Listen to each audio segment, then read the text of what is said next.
a special one from the CEO, stand tongue with the spoon. And your boy, Friday the Southern Band, James on the beat. On the spoon to get your information. On the spoon to be part of our discussion. Spoon, spoon, spoon television. Spoon, spoon, spoon radio station. Spoon gonna tell you what is happening in Liberia. Spoon gonna tell you what is happening in Monrovia. Spoon gonna tell you what is happening in Africa. Just to spoon, you will know. If the children crying for starvation, just to spoon. You want to get a news update, my brother, to spoon. You want to know what is happening in Monrovia, to spoon. Politicians want to make their decision, just to spoon. You want to know what's happening in the ministry, to spoon. Yeah, to spoon. Yeah, to spoon. You from Vonjema, Maryland, to spoon. Yeah, to spoon. If you eat cake, congratulate my brother, to spoon.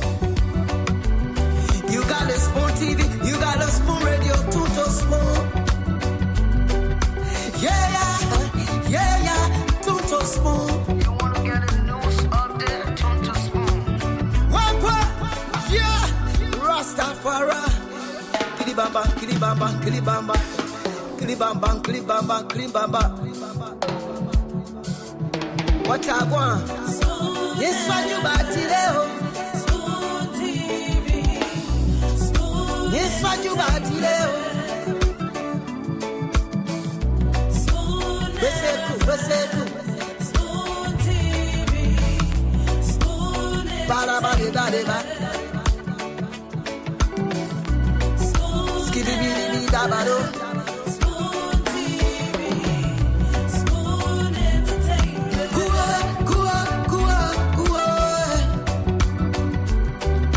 Bese kuwa kudileo. Kuwa kudileo. On the spoon to get your information. On the spoon to be part of our discussion. Spoon, spoon television. Spoon, spoon radio station. Spoon television.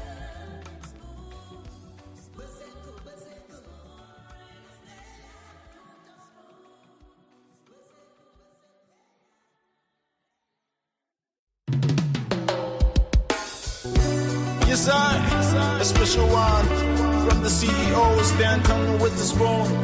And your boy, Friday the Southern Band, James on the beat. On the spoon to get your information. On the spoon to be part of our discussion.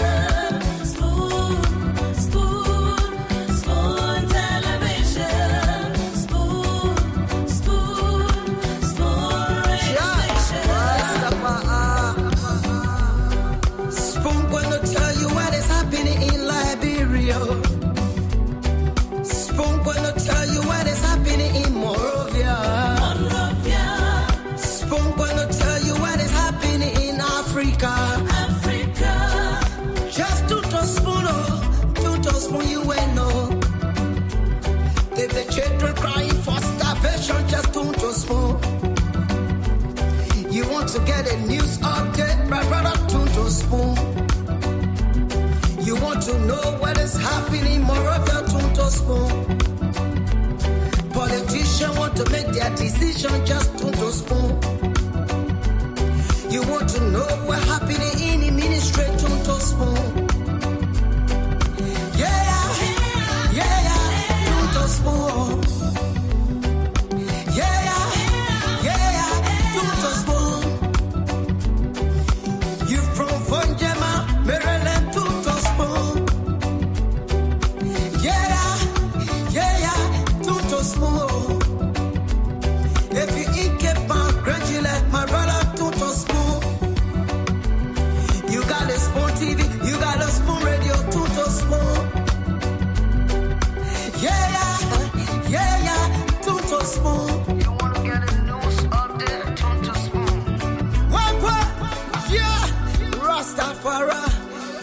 kilibamba, kilibamba, kilibamba, kilibamba, kilibamba, kilibamba. What I want? Yes, what you got today? Yes, what you got today? Beseku, beseku. Ba ba ba ba. Skibidi bidi da ba do.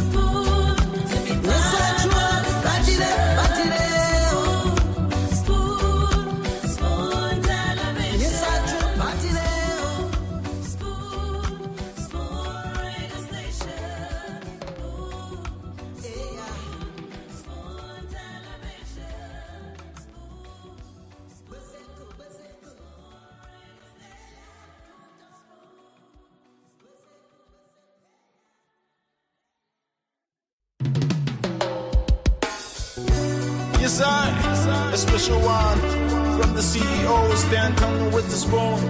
And your boy, Friday the Southern Band, James on the beat. To the spoon to get your information. To the spoon to be part of our discussion. Spoon, spoon, spoon television. Spoon, spoon, spoon radio station. Spoon gonna tell you what is happening in Liberia. Spoon gonna tell you what is happening in Monrovia. Spoon gonna tell you what is happening in Africa. Just to spoon you will know. If the children crying for starvation, just to spoon. You want to get a news update, my brother, to spoon. You want to know what is happening in Monrovia, to spoon. Politicians want to make their decision, just to spoon. You want to know what's happening in the ministry, to spoon. Yeah, to spoon. Yeah, to spoon. You from Vonjema, Maryland, to spoon. Yeah, to spoon. If you eat kepa, gradually, my brother, to spoon. You got a spoon TV, you got a spoon radio, to spoon. Yeah, to spoon. You wanna get a news update, to spoon. What? Yeah, Rastafari. Kilibamba, kilibamba, kilibamba, kilibamba, kilibamba, kilibamba. What I want? Yes, what you got today? Yes, what you got today? Beseku, beseku. Ba ba ba ba. Skibidi bidi da ba do.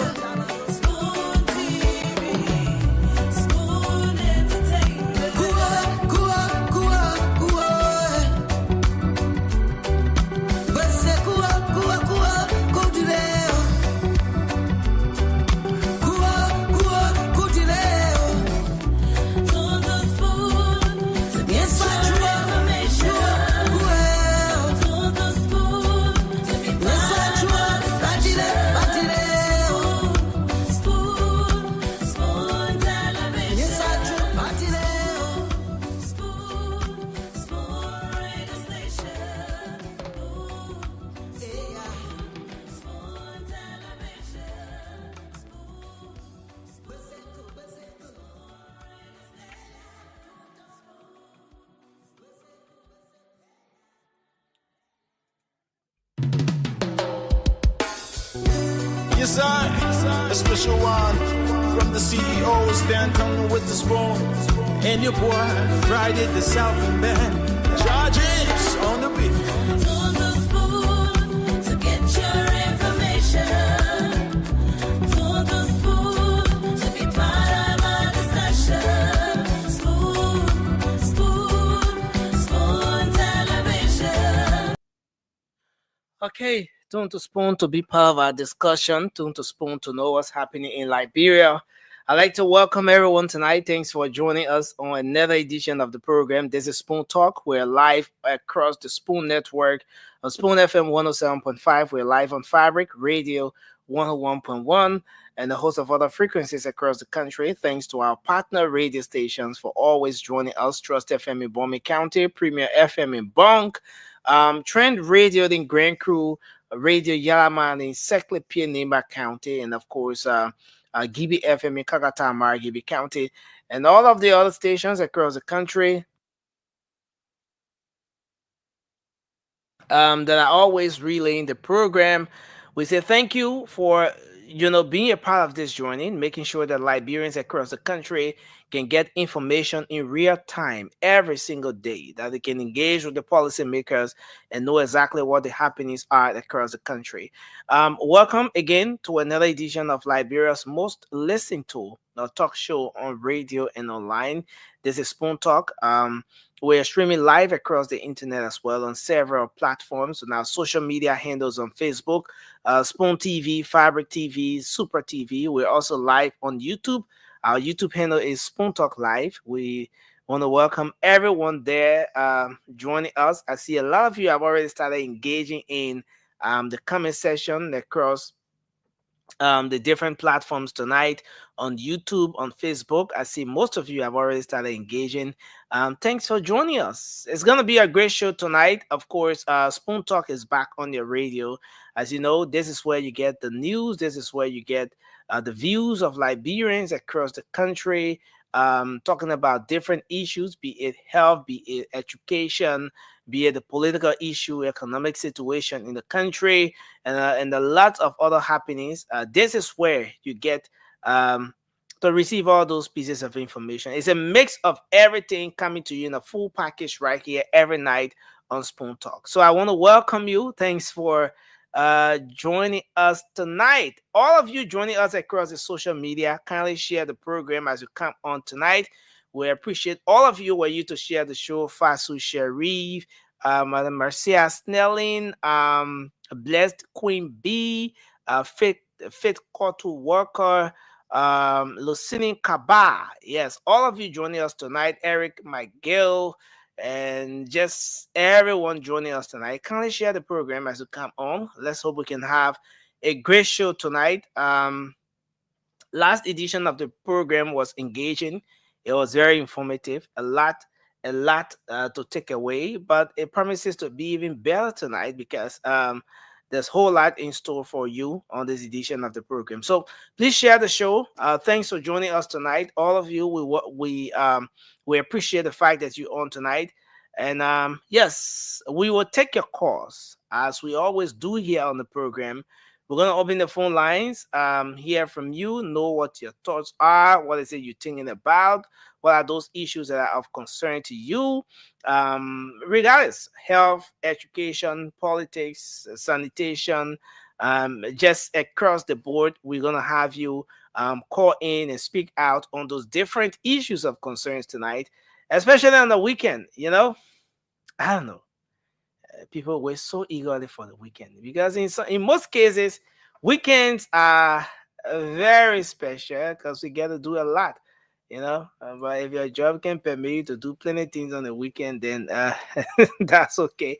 But Richardson, welcome. It's good to have you on tonight. I see you are all set. A touch of purple in the earring, and ah I'm finding I'm struggling to find it. The best choice of words to describe everything I'm seeing here tonight for the sake of our radio audience. But Dr. Richardson, welcome. Thanks for joining us tonight. Nelson, I'm happy to be here. Again, we are here to provide news to the Liberian people. So call everyone, share this show. I'm sure Nelson already instructed you to do that already. But yeah, I'm happy to be here today to discuss, issues relating to Liberia. You're right. This is the weekend. Today is Friday. People work different schedules around the world. In the United States, where I am, some people are working today. There was a time that I used to work on the weekend, but I no longer do that anymore. So, I mean, I work, but it's not, I have two different types of work, Nelson. I have structural work Okay. where it's required that I'm there. Like when I'm structurally teaching, like Thursday, 4 to 7, 7 to 10.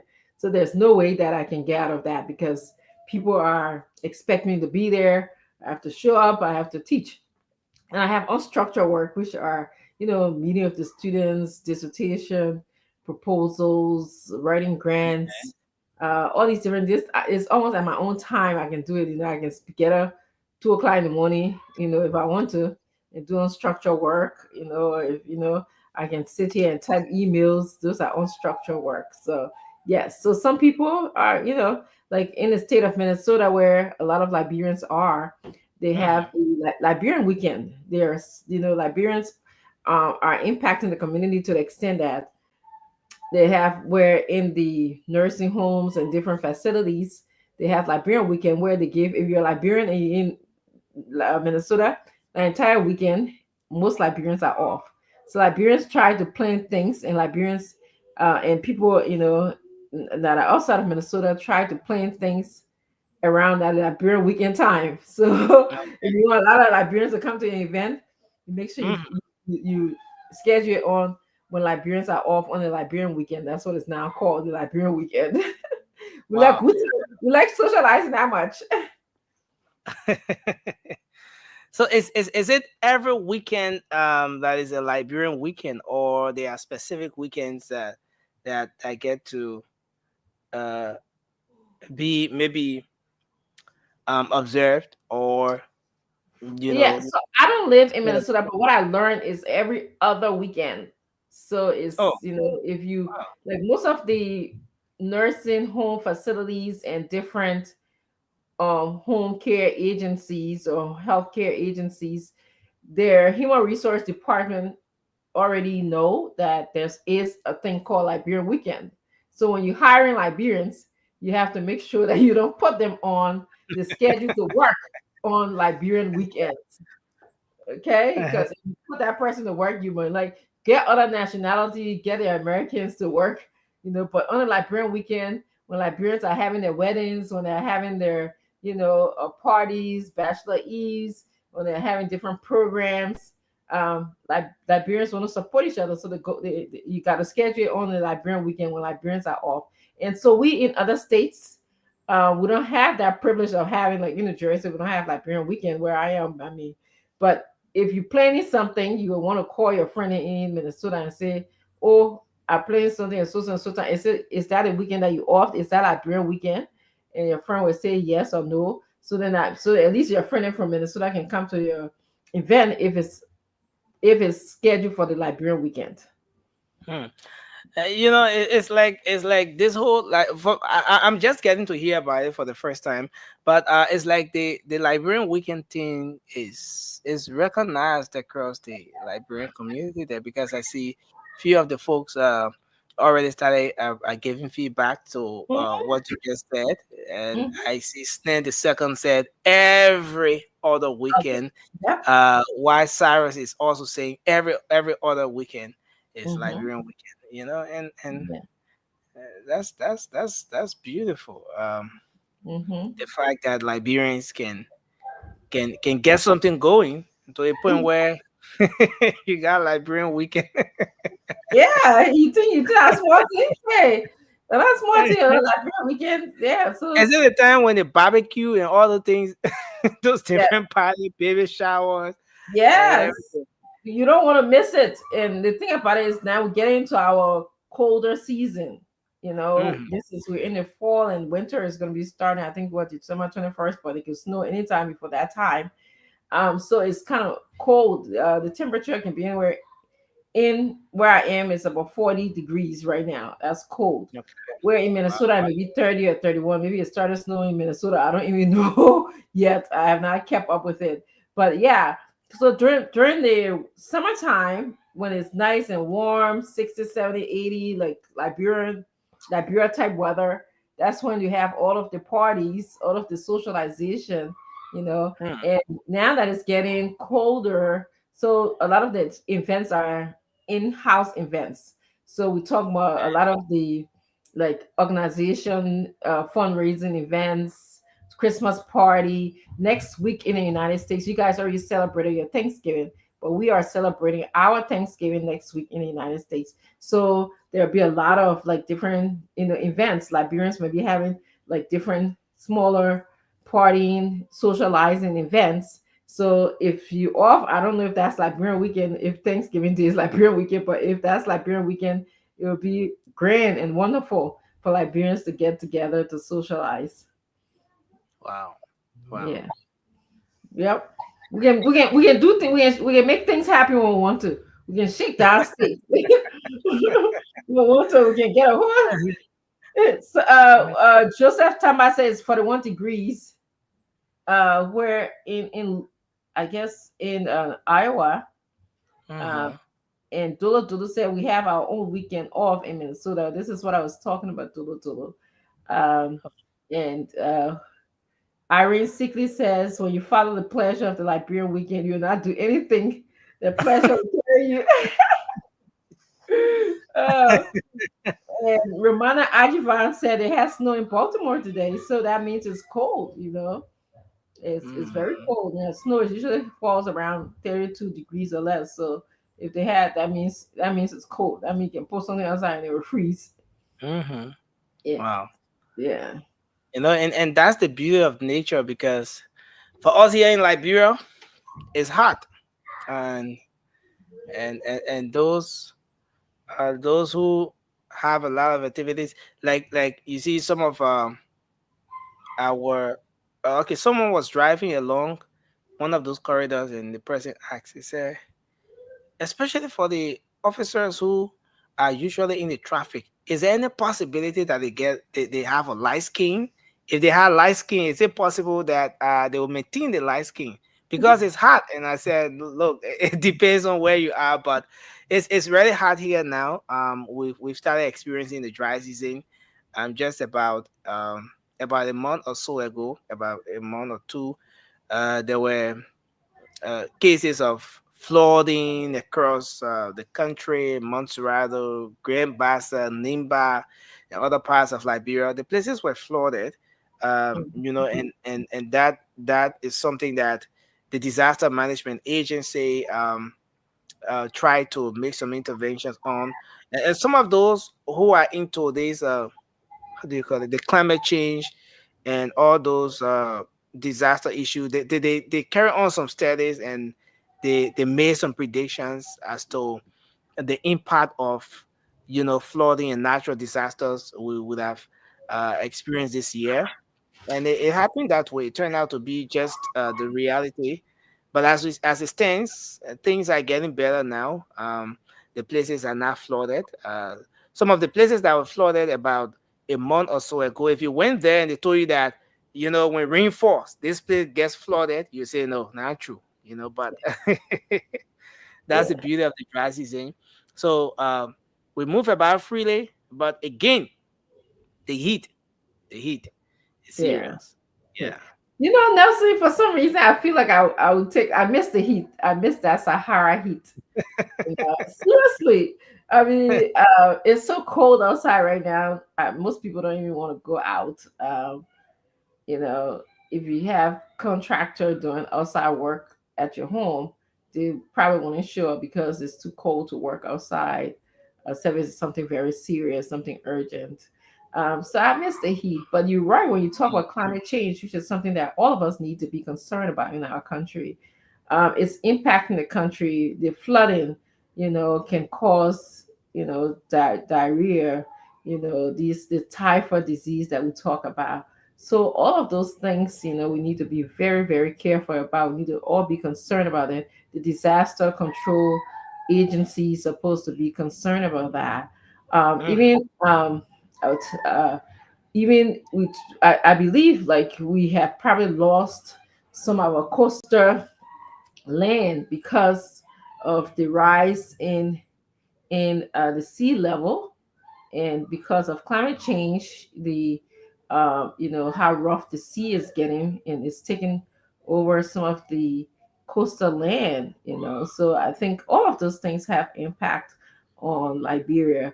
I really do think that is something that the government needs to look into. yeah.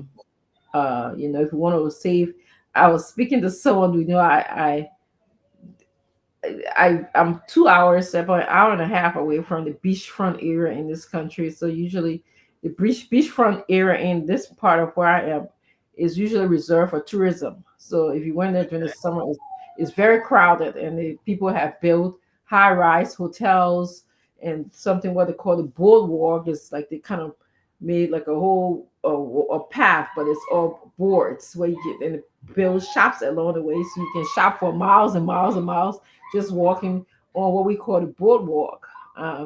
You can just picture that. So the only thing that separates you from the shop will be the sea, like the sea on one end, the boardwalk in the middle, and the shops along the boardwalk. And people just love that. But the people, what they do is they dig up. There's a machine they have that can dig up this, because they have bad weathers here too. And so during this time when things are very slow, they're preparing themselves for summertime. For So they would go out and put a machine deep down in the sea and bring the sand back up, dig up, because they know that the weather, because of the flooding and all of that stuff, the sand will erodes. It causes erosion. The sand goes back in the sea, and so they know how to have a specific machine that they would spend hours and hours just digging up the sand, putting it back, digging up the sand, putting it back. So that's one way. And they have special kind of wood, special kind of materials that they put on the boardwalk to make sure that it's long lasting. It just doesn't cave into the sea salt and stuff like that. Yeah. Yeah, so this engineering, especially, and that's what I pray that we'll be able to stop all this craziness that is happening in our country and develop our beautiful, country that is just flowing with, ocean and oceanfront land and property, and it's beautiful. And if we just stop making all this noise about leadership issues and focus on the things that will bring us money and make our country more productive, I'll be so happy. I'll be one of the happiest person. But I don't know if it's gonna happen in my time. Maybe Colette Nelson, it will happen. Nelson Colette, maybe it will happen during your time. Maybe it will happen during my grandson's time. I don't know. Yeah, that's something that everyone is looking forward to. Looking forward to that day when we can have things in place, prioritizing the things that matter the most to the national development, the growth of our country. Mm-hmm. Yes, to some extent, we've we are yet to get there. Some people say progress is being made. There are steps. We're taking baby steps gradually to get there, and a lot. But yes, we look forward to that day when we can all see the priorities being prioritized. You know, I'm telling you. I'm telling different you. sectors. Yeah. Yeah. Yeah, we had a beautiful show today. I don't know if anyone who is listening to us, our viewers, our commentator, our listeners, or if people in radio land. Early on, it was about the health sector in Liberia, how to prevent tuberculosis, commonly known as TB in Liberia. I just like to talk about that a little bit. It was a wonderful show. The team that is working towards preventing TB Liberia, they're working as seriously, they're working so hard. One of the things that we learned, and one of the things that they are doing, they are going into community. It's more like it's a community-based approach. They go in there, they talk to the community leader, which is a culturally competent way to go, given our culture. And they're saying that actually Liberia is on the map for having a high rate of TB. It's been like this for Wow. a long time. Yeah. Liberia is among, I think, South Africa and Namibia, Central Republic of Africa or Central African Republic. I missed those two names around. There's 5 countries in Africa that are well known. Liberia is one of those countries. Mm. And TB is one of our top. TB, malaria, diarrhea, and HIV. And I'm missing one. I think dengue. It's called dengue. Those are the things that are top illnesses in the country. So once we engage in preventative care, which these guys are doing, they are being sponsored by the Carter Center and other areas. They're trying to, and they see the interrelationship between, people who have HIV. They explain all of that here today. People who have HIV and TB, the same, because usually when you have HIV, which is true, your immune system is weakened. And so when people cough, TB is an airborne disease. If somebody cough and they whatever the particles get into your lungs, it develops into TB, and so it becomes a problem. And people who have HIV, especially when your immune system is not strong, you can't fight out those particles easily. So you see a high risk of that. So they tell me that they go into the different, our so-called local communities. They say they got a team that goes out into that community as well. They also looking at the association. A lot of people that have TB, they tend to have mental health issues, which is understandable because they get depressed. They think that there's a death sentence, because before that's what TB was, a death sentence. So they isolate themselves. People don't want to go around them. They try, oh, that girl got TB. Oh, I won't go there. I won't be near her. But that boy got TB. I can hear him coughing. The way he coughing, say, who won't be near you? So then the people then they start to feel bad. They said that they start to get depressed. So sometimes they get so isolated and start losing weight and all of that stuff. So they provide hope for them. Say, listen, if you're feeling you got TB, no need to isolate yourself. No need to drop off, because sometimes they feel bad. They will start the treatment, but then they just drop off the face of the earth. They say they can't go. They call it, they don't answer. So they go knock to the house a couple of times. They knock to the door, not answer. So then when they finally see them now, they will have to explain to them, say, listen, this thing is not bad, and let's just keep working, and it's treatable. That's the good thing about it. You can get, you can get cure, you can get, well. So they will stick with you until you go through all of the process of feeling better. So it was a wonderful, wonderful show. I hope they continue to talk about this.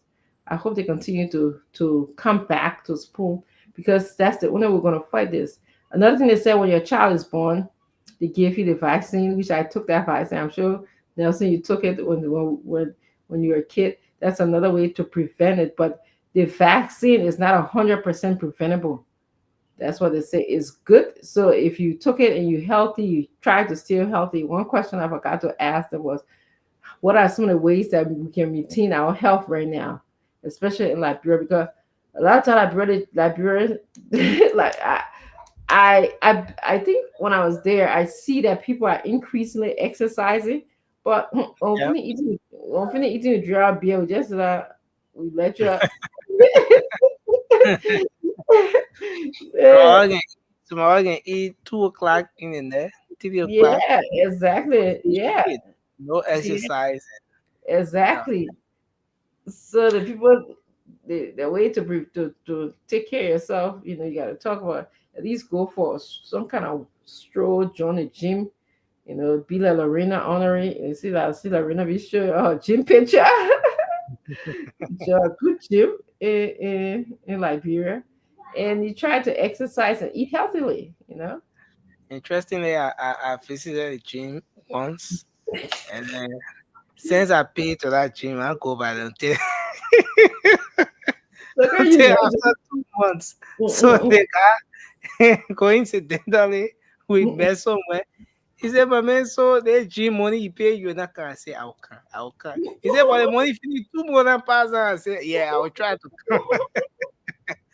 But it's But important to always that's make it's time for important. Yes, you need to. And my brother, that's what he tells me when I'm complaining. So you need to make time to exercise. But I can understand, like, someone, you're a working person, we keep you working. I mean, especially when, and I actually, if you're listening to me, I really want you guys to give a big kudos to Nelson. This past couple of weeks has not been easier. If you guys can thank him in other ways financially that will also be great, saying something, a higher way. But I mean, it hasn't been easier, you guys. Nelson, you've been running to that Capitol building, running to RLJ, running and just so that Liberian people can hear what is going on in Liberia, just be on top of the news. Again, we have not had this experience before. And so I really want to take this time to appreciate you, to really appreciate all that you do, like you up late at night, then you get up, you come here. I mean, people don't realize what it takes, then you guys are in the studio, which I've been to, but you don't realize what it takes. So I really want to tell you guys, thank you so much, and ask my listeners and commentators to please join me in thanking Nelson. Thanks a lot, Dr. Richardson. Thanks a lot. We appreciate that, and the entire team have been very engaged. And yeah, we appreciate the fact that you can recognize the behind the scenes. When we put the camera, that's what the folks see. Oh yeah, the people in Waterside, they're talking to people in the other place, they're to Capitol building, or they on the show. But there's a lot that goes on behind the scenes, and we appreciate the fact that, yeah. And sometimes that I listen, I can read the comments and listen to, and I just laugh, because if they only knew half of the things that happen behind the scene, like when it's like it's like more than a full time. That's why I said unstructured time. It's like I feel like I'm working 24 hours around the clock. Yeah, because and I'm sure you feel like that too, because this is like a full-time job, although voluntarily full-time job. But there's messages coming through. There's the chat room that we have to read and be familiar with what's going on in Liberia. There's everybody have different, our chat room is very busy. And then of course, your boss have to connect with you guys, what's going on. And then the time change, when you guys is 8 o'clock or whatever, it's like 8 o'clock in the week, it's like 4 o'clock over here, so we barely sleep. We're trying to keep track, and our panelists are all over the world. They're in Liberia, so we're here. So it's a lot. It is a lot, but I want to just thank you, and thank you for all that you do for holding the station. There's not enough words that can say how much we appreciate you there at the station. Thank you, Dr. Richardson. And this is to the entire team as well. It's to Diamond, it's to Haji, it's to Chukon Flaman, it's to Sylvester Cholope, Ernest Bena. Most times when I'm in the field, that's the guy they don't see. Ernest Bena is always on the camera, making sure we capture the visuals, especially most times at the I don't think I met Ernest before. Maybe I have. I don't know. A quiet guy. Maybe you've met him here before, but yeah. Yeah. But yesterday something happened. You guys had the 2 women producing the show. It was awesome. Our boss, our former boss and our current boss. I told both of them. I said, I think we need to have, those women to help out sometimes. Yeah, like Miss Honoree. And what was the other female? And Denise Nipson. Yes, Nipson. And I actually think they did a great job. I mean, and you guys, she encouraged them, mentor them a little bit, Nelson, because when you were in the field, they were in the they were in studio. Honoree and Denise Nipson, and the both of them are actually on the morning show. I think they have some schedule that they they actually they did it, and they're good. They're doing their best, to keep it up here as well. And interestingly, when the special edition of the program was going on, I got a call from Lorena. Nelson, is like, you gotta come on base. I said, no, just handle base. You forced Lorena to work. She said, I will handle that to Nelson, not yet, so she had to. So I answered the call by saying, Lorena, the Liberian people are listening to you. They are proud of you. They are happy for you. In fact, they say you should remain on base. That's too funny. I mean, that was crucial time. We needed all hands on deck. All hands, you know how the former CEO can be now. You know, they eat, drink, sleep. I say he eats, drink, sleep, Liberia. Yeah. So you're like, I want this one. So yesterday I was like, I ain't answering no phone call. I ain't answering no, because yesterday was dedicated to the people, the people that actually pay me for all this.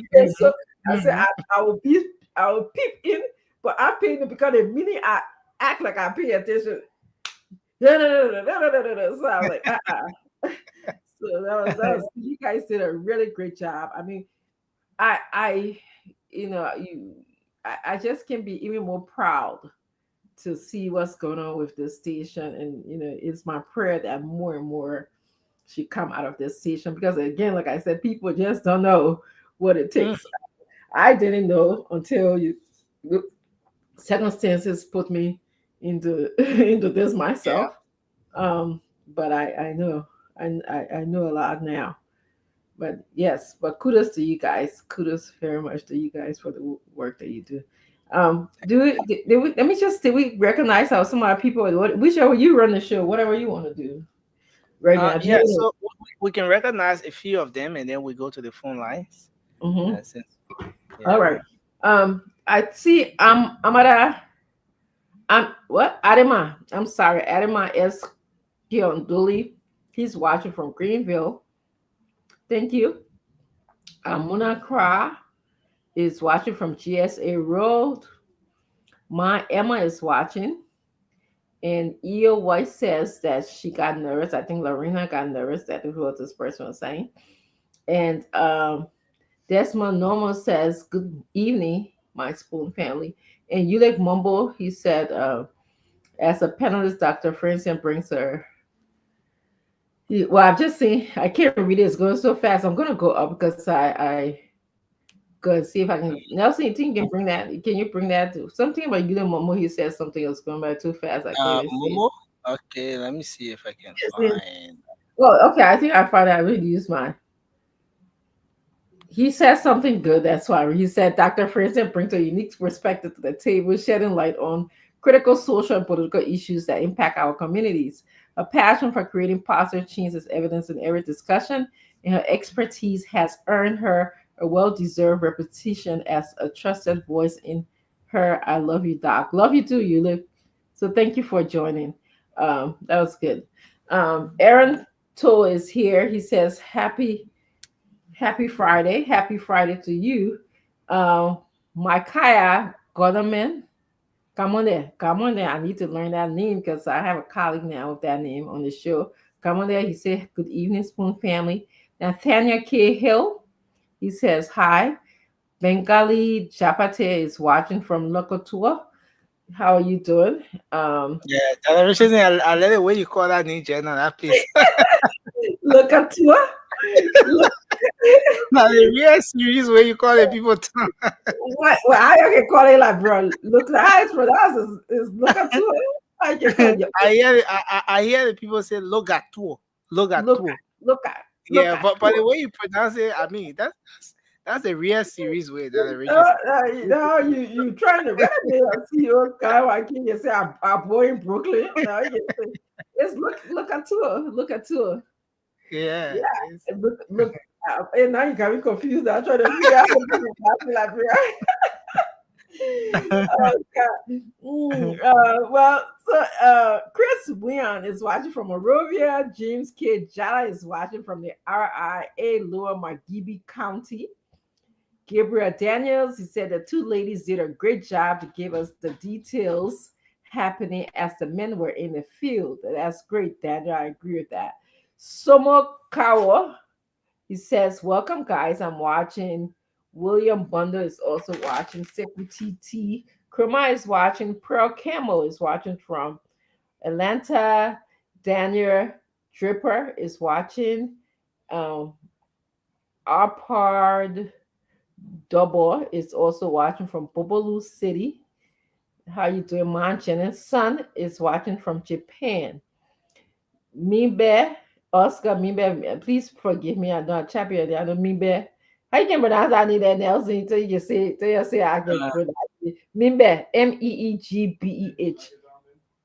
yeah, Mimbe, Mingbe, Mingbe, Mimbe, Mimbe, Mingbe. Mimbe, Oscar, Mimbe. Watching from Josephville, our little Brittany, force for my fire today. My boy is watching from Police Academy. Daniel Biago is watching from Tapeta, Nima County. Tapeta, that one, I said it right? How do you Yeah, call it? yeah. Tapeta, Well, that one like Tapeta. Tapeta, Tapeta, Yeah. Nima County. James K. Jala is also watching. I think I called James K. Jala before. Uh, Jerome D. Toto, he says, I'm here, family. Ezekiel Dulubi is watching from Barnesville, Quebec. I don't know when Barnesville, Quebec. That's Sata, Bartonsville, Keba. Yeah, what is that? But there's Barnesville. Bartonsville, Keba. Yeah, Keba is in Bartonsville. Yeah, so I think it's Oh, okay. Bartonsville. I want to know Barnesville. Sita H. Harmon is watching. She said, hello, Dr. Richardson and Nelson. How you doing, Sata? Um, D Max Flomo is watching. Um, who else here? Let's see. And then we're gonna go to the phone lines. Moses Gadia Munga is watching from SD Cooper Road, Liberia. Tarnu Jala is also watching. A Doris Payne is watching. Emmanuel V, Alex Jackson, Vani Kamara, Desmond Normal, Joseph Cully Cooper is watching. Etta Love Smallwood. She said, I'm her secret admirer. How are you, Etta? Trukon Cooper is here. Patricia Carr is also here. All right. I think we said enough. And to those of you who I didn't get a chance to call your name, just know that we love you. We care about you here at Spoon. And we thank you for joining us today. It's funny. I want more women to join. When I'm calling the names, I feel like I'm calling a lot of men names. I know the women are listening because they text me and they send me messages in my inbox about things that they didn't like, but they're not saying anything. And it's interesting. Let me tell you something. Observation that I had Nelson on the show. Mhm. So the past couple of days, the men on the show have been like really going back and forth, talking and stuff, right? Yeah. Now, CEO, how you doing? Let me finish talking, and you can't enjoy anything. So we're not here. The women are not here. You're one of the men. I see one person saying, "Oh, the man talking is so emotional. They're so emotional." But let one woman, let me a Glenny Star or let something be happening. Oh, Mhm. Doctor, emotional. Doctor, but I mean, when you ask about I'm a woman, what do you expect me to be? I hope you. I'm a woman and I like my emotions. I'm in tune with my emotions. So I would be like, oh, I would be like, I can't feel anything. I can't hear anything. No, yo, see my emotions. Bro. Stina, how are you? Welcome to the show. No, you are right, though. Dr. Richie saying, how you doing? I don't think anyone should blame you. You know what I'm saying? I mean, I'm not going to say the same for Glennie because she interrupt a lot. She got to learn not to interrupt. Mm. You know, I mean, she's not the one moderating, but she interrupt. Actually, and what's the other lady name? Fatima. Now, You know. Fatima, you asking her what's the other lady name? I Oh forget. yeah, I mean, I think it's only fair to ask what's the other lady name. Again, that's the same thing. Fatima is sometimes I try my best to keep Fatima in check because if not, I can just give her 2 3 days off. But I think you guys are wonderful being on the set, and I'm surprised that the men arguing like women. The Isaac Dove, Fandela Patrick, and Dwalu, they're going back and forth. And I mean, but it is what it is. That's the show. That's Yeah, the show. I said yesterday, but yes, I mean yesterday, the day before, because I sometimes go back and listen to the show just for corrective measures, sometimes to learn. And You go I have back and listen to the show. I do. I do. I Yeah, sleep a lot of times when I fall asleep to the show in my ear. I'm done. After the show, that's it. Mm. So, Yeah, But is that good? I don't have the patience of going back. That's I what I do. I like to, and that's why how I can get feedback, how the show's doing, how we are doing as a group of people. And sometimes, if I text you, those are where my thoughts are coming from. Um, but yeah. So yesterday there was a lot of let me talk. Uncle Sam, Uncle Sam. I mean, is this the thing about the older people though? No, I'm not going there. You about older people about women today. Let's start the show. Me and you not No, talking. I ain't gonna say anything. I just said the older, Uncle Sam is 79 years old, Is he 79 or 71? Which one? I know.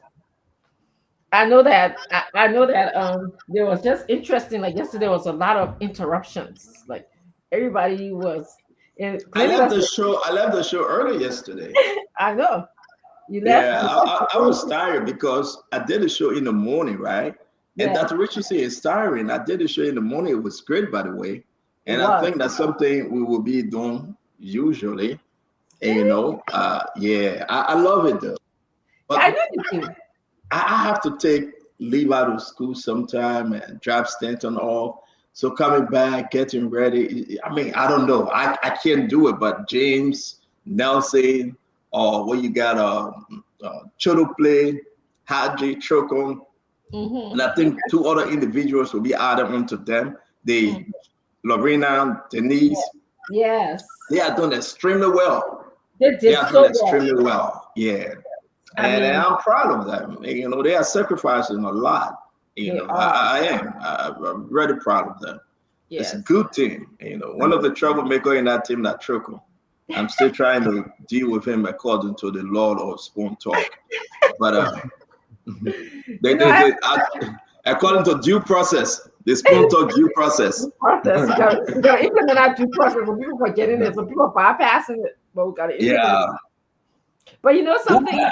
We got Shannon Stone Obed, Angeline Smith, Freeman, May Tapla, Bill Carson, Io White. Io, where have you been? Stephen Salee, Howard Dennis, J. Jude Cooper, Rosetta Cope, Mikael Sia. And we got a lot of people joining us today. Again, listen, share the show. We'll be starting in just a minute. Let me just, pick on everyone, the good, the bad, and the ugly. Sam Badet, what's up? Again, we got to start a new resolution. Yeah. Dolphin Green, Chris Williams. He just threw a buzzword that's good. Yeah. Lord Chris help me. Williams, Joe Tiwe, Adresa, it's good to see you. Vanning Double. Again, we want to say who's there is AB Cummins speaking. Mustafa Asumani Dukle. Let's talk about Evan Prince. Julius Payne. What's the name? Sonny? Yes, Sonny. James is good. Aloysius Doe is good to see you, Aloysius. Peter Hammond. Eric Dean. Dennis Jala. I want to send a special one out from one of my old man in Delaware they call Mark Banan, the general. She follow our program every day. Her name is Mark Banan. I send a special one out to her. I like to recognize some special people then today because Dr. Richie said, is it raining at your end? Yeah, it's cold and rainy. Man, it's cold. Whoo. It's cold. It's what They say, I don't think I'm going back out there. It's freezing cold. Even the dogs don't want to be outside. Yeah, even birds. I don't even see the birds out. No, it's freezing. Listen. If you're in America, tell us where you are. I see someone from Delaware, Nora Barkley. I stopped seeing Emmy Redknapp. Is that her name? Emmy Ryder? Emmy Radler. Where is she? I don't even know. Emmy I heard that she got married to Ogisi man. No, Emmy being married to my jingle guy. I met him. No. Emmy left that guy. Emmy told me she was going to leave that guy. No. Nah, Emmy told me that she was going to leave the guy. Okay, I'll text her. I don't know. If you get Emmy, call Emmy. I got Emmy number. I'll call her. Emmy told me that she doesn't like the guy anymore. I said, "That your business." Prince Prince Collie. Prince Collie, you're live. Live from where, Prince Collie? Let's know where you're joining us from. Where in Liberia you're joining us from? Gil Wulu say I'm from South Dakota. Yes, Silk Force SD, South Dakota. Joshua Cheeks, very cool. Boston, Mass. Boston, Mass is very cool. Matthew Shan is in Matadi. Where Matadi? New Matadi, old Matadi, where Matadi? Let's see, T-Max. T-Max say hi. T-Max, where you joining us from? Let's recognize Kung Fong Game. What's that? Heron Pae. Heron Pae, where you joining us from? Archibald Zeze from Nimba County. Wabwa, Aho, Ideme. Let's bring in Mohammed Piada to Kone. Otelo Delon. Stanton is some happy. Put to the screen or what? It's moving fast. Vanny Double, back home CEO. Back home where, Vanny? Nura Jabla. Waterfall, Atlanta. Let's talk about James Cassidy. James Cassidy is a Pocopan. Okay, Pocopan. I don't know that my girl name you call it. Alio Kroman, and this person from where? Cinco. Who's from Cinco? Sorry guys, they did moving like crazy. Conan Mustafa, watching from Banjo, Oro. Haja Matene something. I'm sorry, Matene. Something just flew past me like crazy. Yura Eric Wiga, Seku Tolato Mohammed Sharif, Ato Swa, Andrew. It's good to see you, Andrew, from Liberia. Why are you Liberia? You joining us from Andrew? Jacob Zoa, I'm joining you from Nima, Zogwe, Masia Snini. And listen, is he Mano or Gio? Who? Jeremiah Kuhn. I don't know. Nelson, come back. Where you running from, Nelson? We're going to be speaking to Ellen Atogwell today. Somebody bust in her car. They threw stone in her yard. It broke her friend's car that was visiting. I mean, what is going on? The attack was on her or on her friend. We will be bringing the representative Ellen Atogwell right to speak to us today. She will speak about, give us update from Fonati Camp, what is happening. Do you know that the central bank people that removed that were on tenure, you talk about Yemane PSC, you talk about Governor Tadu, the government have agreed to pay them off. Do you know that? We're going to be discussing, we're going to be asking you, do you think they deserve the payment? So therefore, the government will be paying the LTA guys that they put on suspension too. I mean, what's going on with President Baka and this government that you remove people from the position and say the audit reported something different and you pay them? Now, the secret of paying them will let you know. There's a reason why the government paying them. We'll tell you. Somebody eating. All right, that's one of the biggest stories. And do you also know the application out there been ordered for almost 2-3 weeks, finding a new CEO for LEC? And that's a name, there's a gentleman named circulating out there. He's from Lofa County. Probably they're saying that the president is considering him to be the new CEO for LEC. We will put his name up and we will ask you, what's going on with the National Election Commission? What's going on with that story? Some people say it's old, but it's not old. Somebody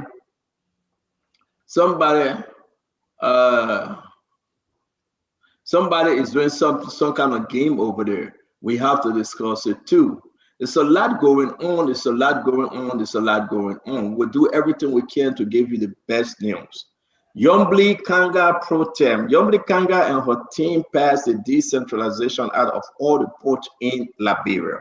The port in Basso, the port in Harper, the port in Greenville, and the port in Monrovia. Now, is it a good thing or a bad thing? Let's talk about the decentralization of all those ports. Now, where you stand? I mean, who gonna eat? Who bringing in the Turkish group? Who gonna eat?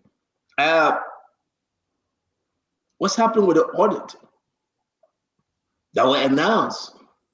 The House of Representatives, we have voted for them. Let's say we'll do audit. James Colette said we'll do audit. But some of the charges against Speaker, should I call him Speaker, folks? Or he's not a Speaker? Speaker Kofa, they removed the audit portion. So we got to know why they removed the audit portion. I mean, are they not doing audit again? I mean, what's going on with the audit? That Yomdi says you're going to audit, but up to now, Aboche to Yomdi said, do not audit. I sponsor your campaign. If you audit, you will be coming after me and Nukwe, Emmanuel Nukwe. What's happening with the money Amara Corner receiving for the PAC? The PAC paying Amara Corner, like, and how you calling, what's the guy, the Clarence guy? We got to talk about those things. It's a lot to talk about. When will the university open, folks? When will the university open? So what is going on that everything, the good, the bad, and the ugly? What's the update about the Guinean national that is in Guinea? Is he alive? Is he dead? What's the update?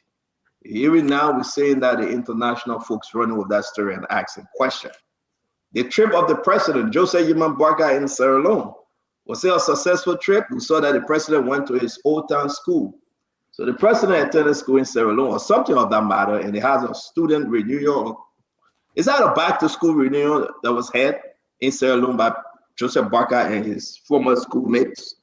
I mean, somebody out there gotta let us know what's going on. Yasa Kuba, it's good to see you. It's good to see Tom Will. It's good to see every one of you. Kevin Yancey, MJ, man.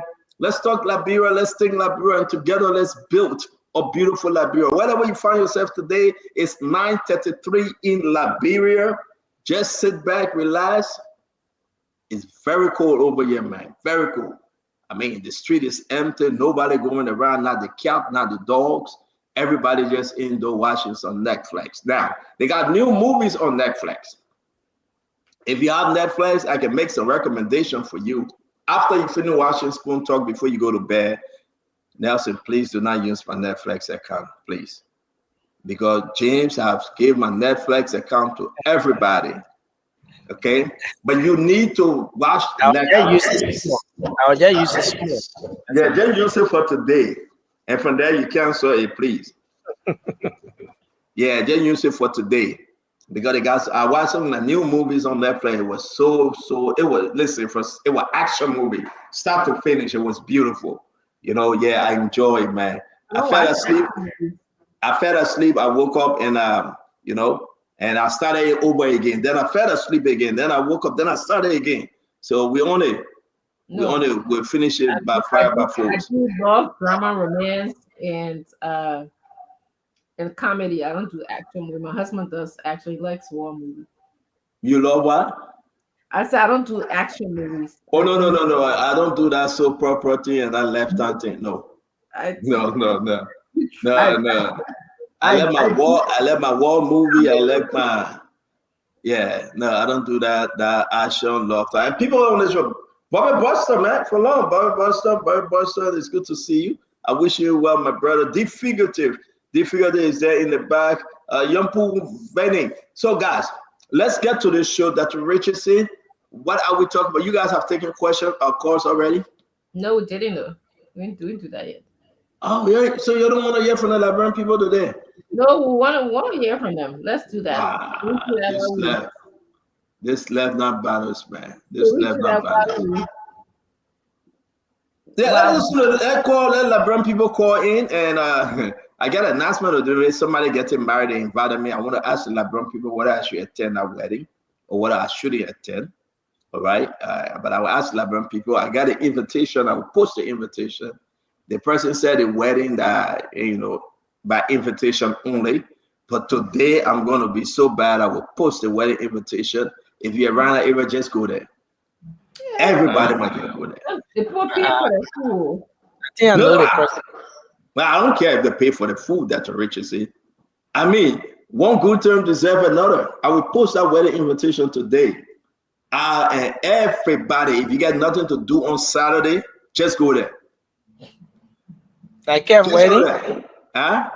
Like a wedding? You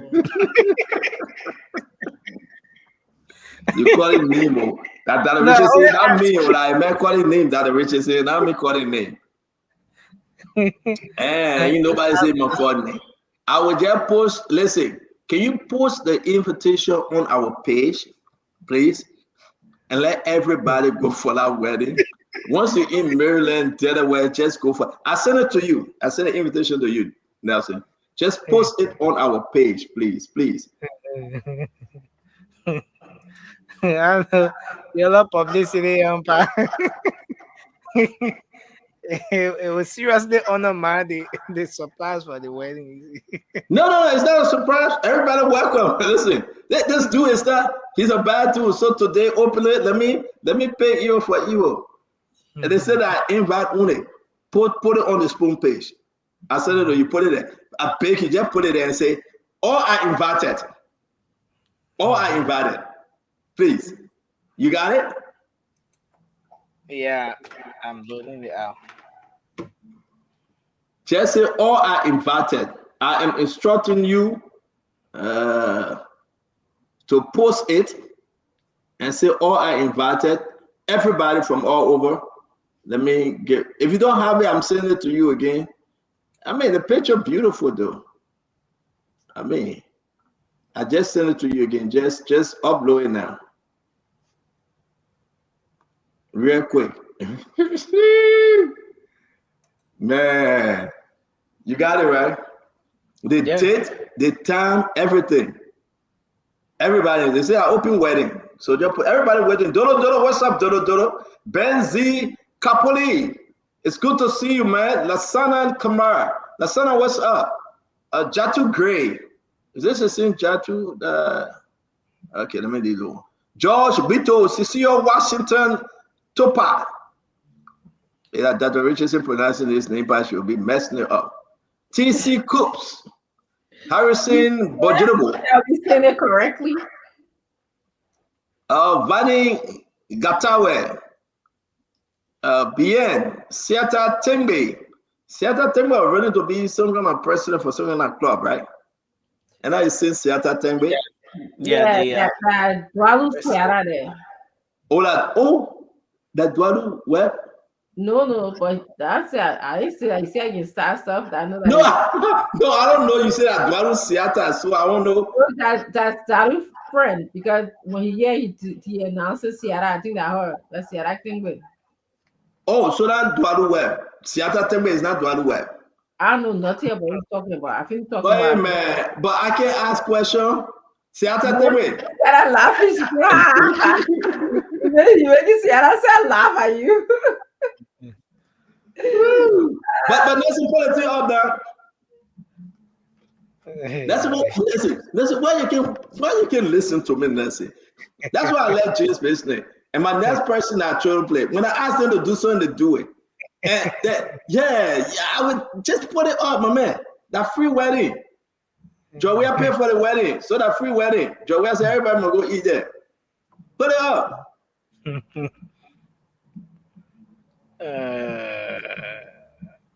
Put it up. So just when you put it up for a few minutes, we'll put it up again. We'll put it up all day, and everyone invited to the wedding. Then we will be having a great show coming to you. A lot of stuff happening. We'll talk about the CBL paying the people that you know. The begging up. Nelson, I'm waiting for you, Nelson. We gotta go. Dr. Richardson got a lot of good story for us. So it's up. All right, listen, gentlemen, please, on behalf of my friend, on behalf of my this network, your network, the man I can appear on the show every Sunday, Kev Hassan, is inviting everyone to his wedding. He's inviting everyone to his wedding. That's the address. Let me get the announcement and Dr. Richardson will come back. So, Kev Hassan is inviting everyone. The wedding is Saturday, November 23rd at 2 p.m. Medfield Banquet Hall, 12920, Cloverleaf Center Drive, Germantown, Maryland, 20874. So listen, if you're in Delaware, if you live anywhere within the DMV area, you got nothing to do on Saturday. The weather will be pretty good. Just come and have fun. See, Kev Hassan, get married, and it's a good thing. So we are promoting. We are, he with us every Sunday, one-on-one with the CEO. So therefore, he asked us to share this. He inviting you, sedition, non-sedition, please come. to his wedding. Sedition, non-sedition, please come to his wedding. All right? He's inviting you, and beautiful couple, by the way, no hard feeling. So if you get nothing to do, take the address, please. He said, please join us for Naaman and Keth's wedding. It's right there. Please join us. It didn't say invite to. So now, take the picture of it, print it out, call it. That's your own invitation. So when you get to the door, you show it, they will respect you. That's your own invitation. Nobody at the door taking names. All right. So CDC paid for the entire wedding. All seditions, you are invited. The wedding was paid by George. It was paid by George Bannon. We had a former president, like Kev told me. So Isaac Doe will be there. He's leaving tomorrow morning to get to Maryland. So Isaac Doe will be there. It will be jam-packed. All seditions are invited, and non-sedition also you are invited. Kev Hassan, and just go and have fun. So again, Nelson, you got anything else to add before we put this down?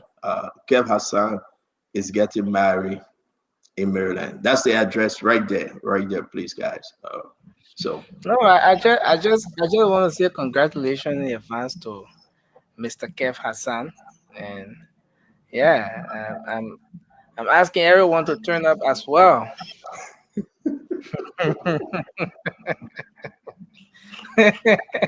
You already not starting. You said the main program about invitation, and you put all the address in everything. No, it's not by. No, it's not. It's not by invitation though. Oh, okay. Yeah. So it's good. Let's put it down.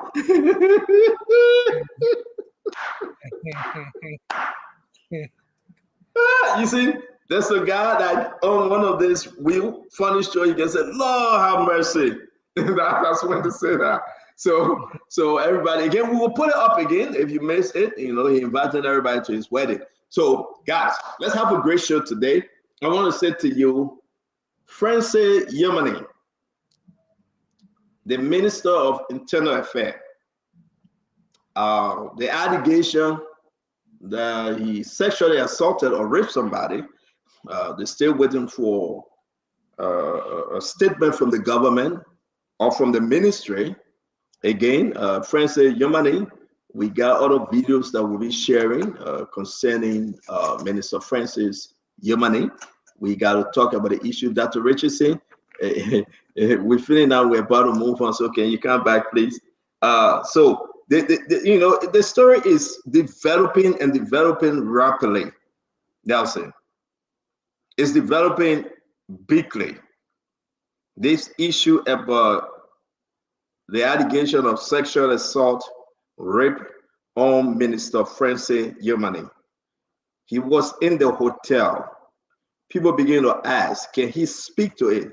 Now, Francis said, listen, Francis told Mike Jabate that he will go sue Spoon Network. And I think that something is happening with Minister Francis. And I wish him luck in that regard, because if this allegation is proven that he was in the hotel, he would need to answer a lot of questions. But it is his right. If you want to go sue Spoon Network, it's up to him. We're very clear that these are allegations. We got the videos. He's in the video. We got the text messages. We got all other documents. And at some point, the victim will be speaking. So why have they not put out a press statement? This government now, let's leave Francis for a bit. Even if Francis denied the story, a lot of questions remain. I send this to the gender minister with me. I send the information to her, and I send it to everybody, most of the people in government, Gregory Coleman, and the justice minister, and people within the president cycle. Are they going to just downplay this and make it look like it's nothing? While you have the lady is still crying, she stay in pain.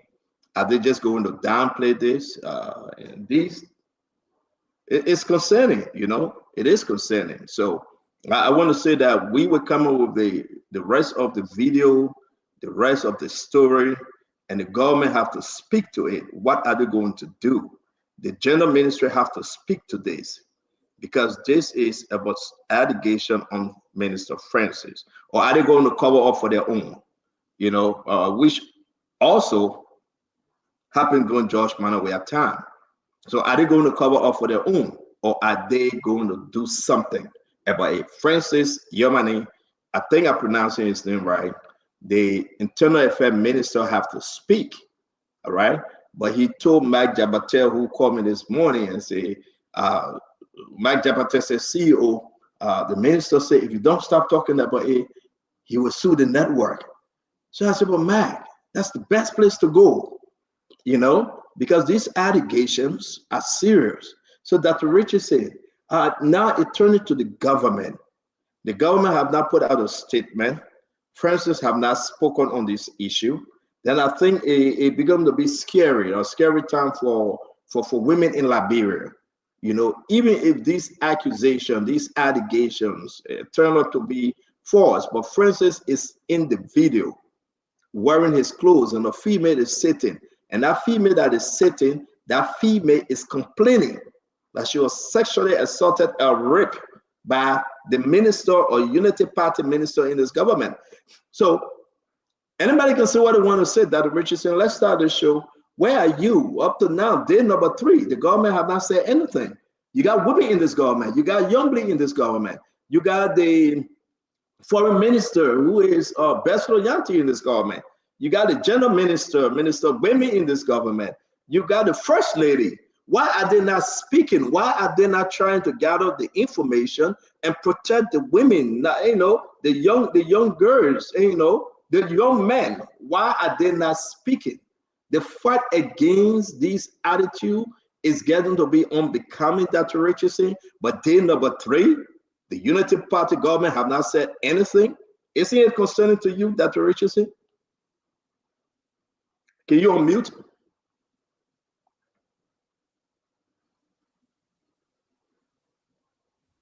Yeah, Stenson, I'm not surprised that nothing has been said about the allegations of this young woman being raped. This is not uncommon. This is what usually happens to women. Women, we get violated. We tell our story. Other people share our story, and a lot of times it goes under the rug because, again, on this show, I said that it is about power and control. Men are in power in our country. The world is dominated by men. So they can determine what is important. Whoever controls the purse sometimes control, the narratives. And so that's why I think that people have not said a lot. But this is a perfect opportunity. I'm glad that you spoke about it. I'm glad that many of the men on this show were aligned with women. They were allies to say that, this is something that happens in our culture. This whole issue with rape, this whole issue of the way that women are physically, emotionally, financially, spiritually, electronically, there's all these different abuse types that women confront on a daily basis in Africa and in Liberia specifically. And like this woman is afraid,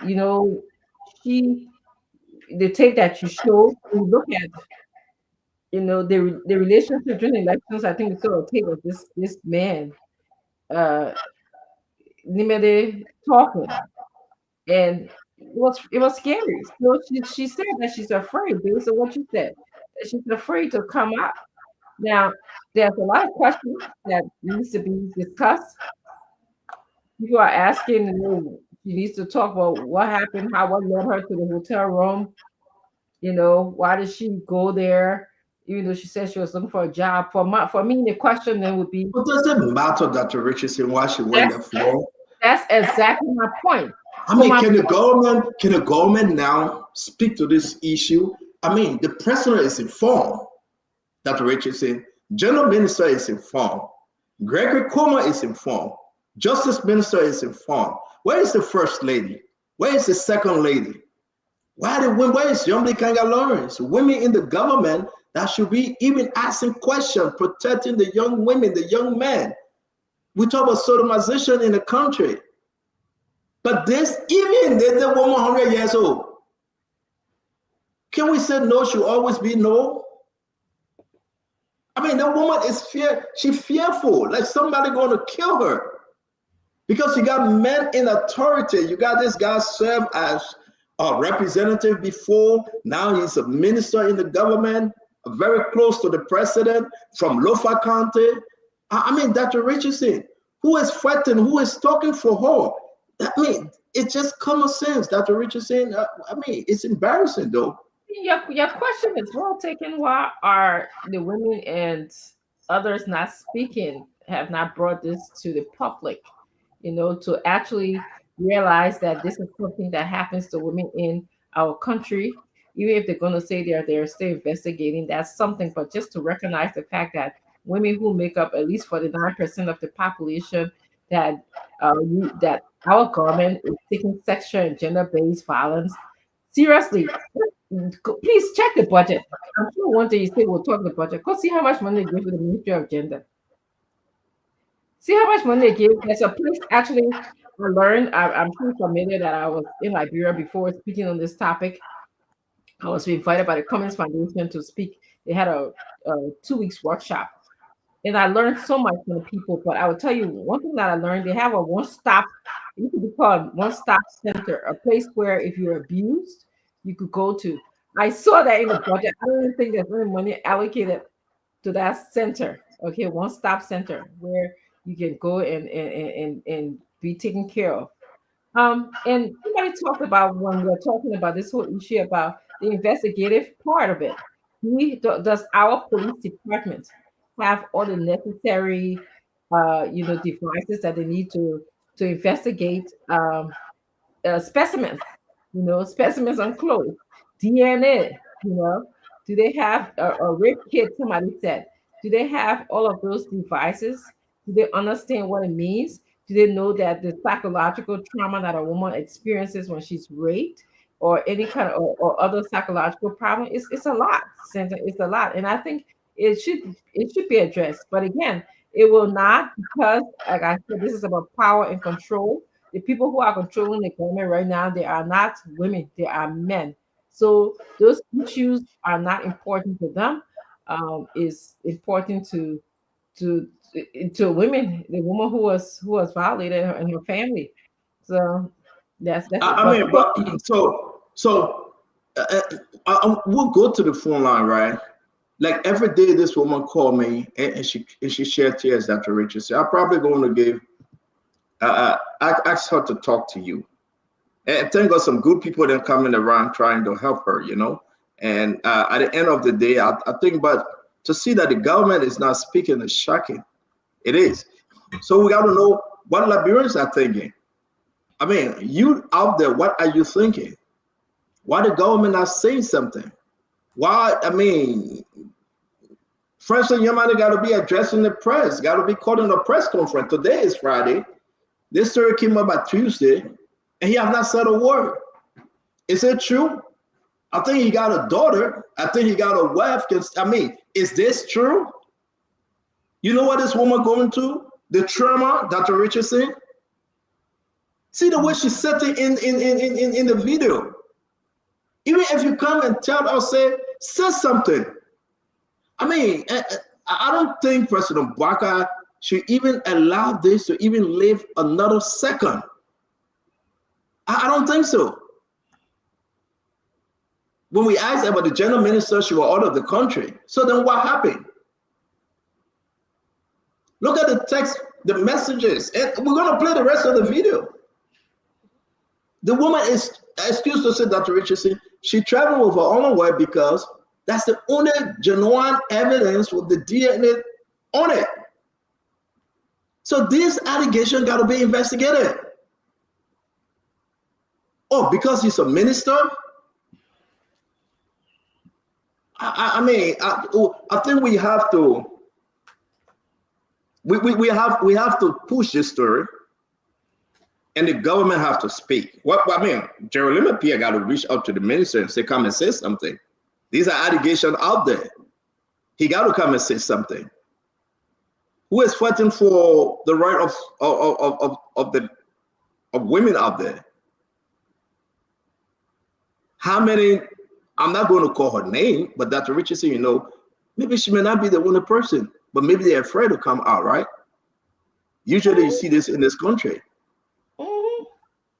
Yeah, that's why they had the Me Too movement, you know, exposed the sexual and gender-based violence that can happen to women, especially when they wanted jobs. A lot of the women who were violated during the Me Too movement, Yeah. it was because they were in a capacity, a work situation, a work capacity situation where it meant in order for them to get a job, they were violated. So this is not only isolated to Liberia, but it's funny, Stanton, and welcome, Kamone Clinton. How are you? Um, so after the show, I was talking to Abraham, my husband, and I said, Abraham, a lot of people in the show were saying, why did she go to the hotel?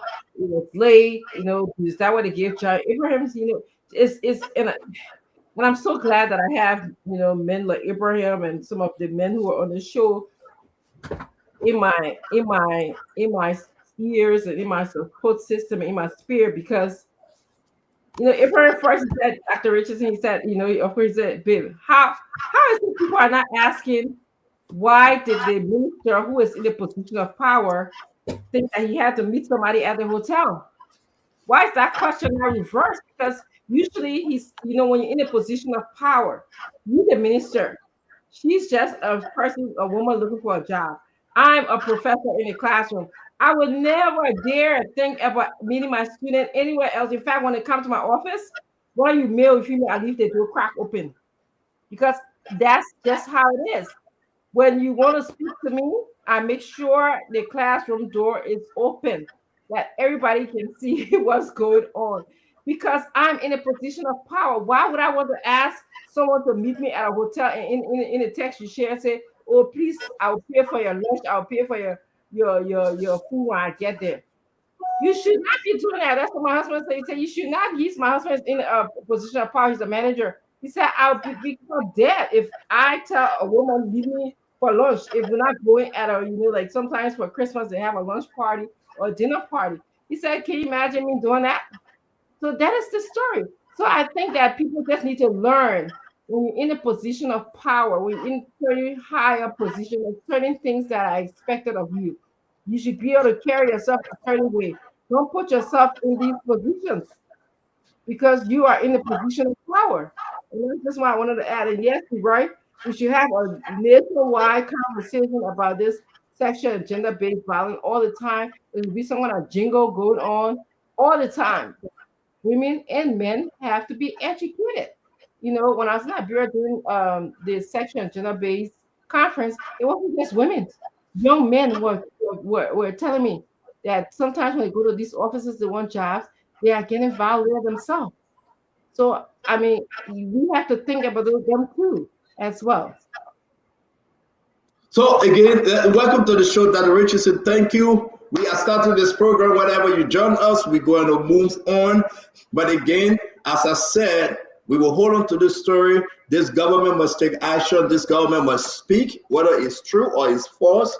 The woman have given a lot of different evidence, Governor Clinton. And surprisingly, Francis Sakira Yemane have not said anything. These are allegations against him. He have not said anything. Zero, nada. But they had a meeting, and Matt Jabate said, oh, the minister said he's going to sue the network. I said, good, because he got to go prove these allegations in court. So let him take himself to court. These are allegations. You are in the room with somebody that complaining that you raped them. You are in a room that somebody's alleging that you sexually assaulted them. We got you talking on the phone. You are in the photo. You are in the video. But the shocking thing here, Clinton, what's the position of the government?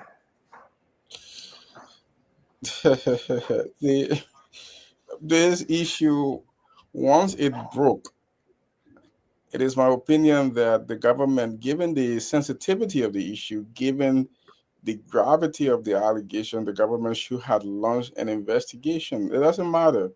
This information could well be false. The lady may well be making up stories. That is not the issue. The issue is once we have such a grave allegation against a senior official of government, the Ministry of Justice has to launch an investigation.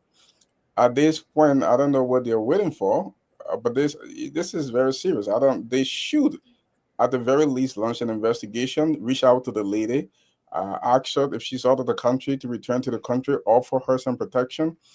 Let her make her statements and let the prosecutors decide if there's any merits, to it, and decide if they're going to move forward. But at the very least, they have to take some action. They can't just decide they are going to keep silent. And as far as the minister suing the network for, I don't know, maybe I don't know, libel or whatever, but there has to be some, maliciousness. Maybe he has to, at the very least, prove that that this information is false, and you continue to push it.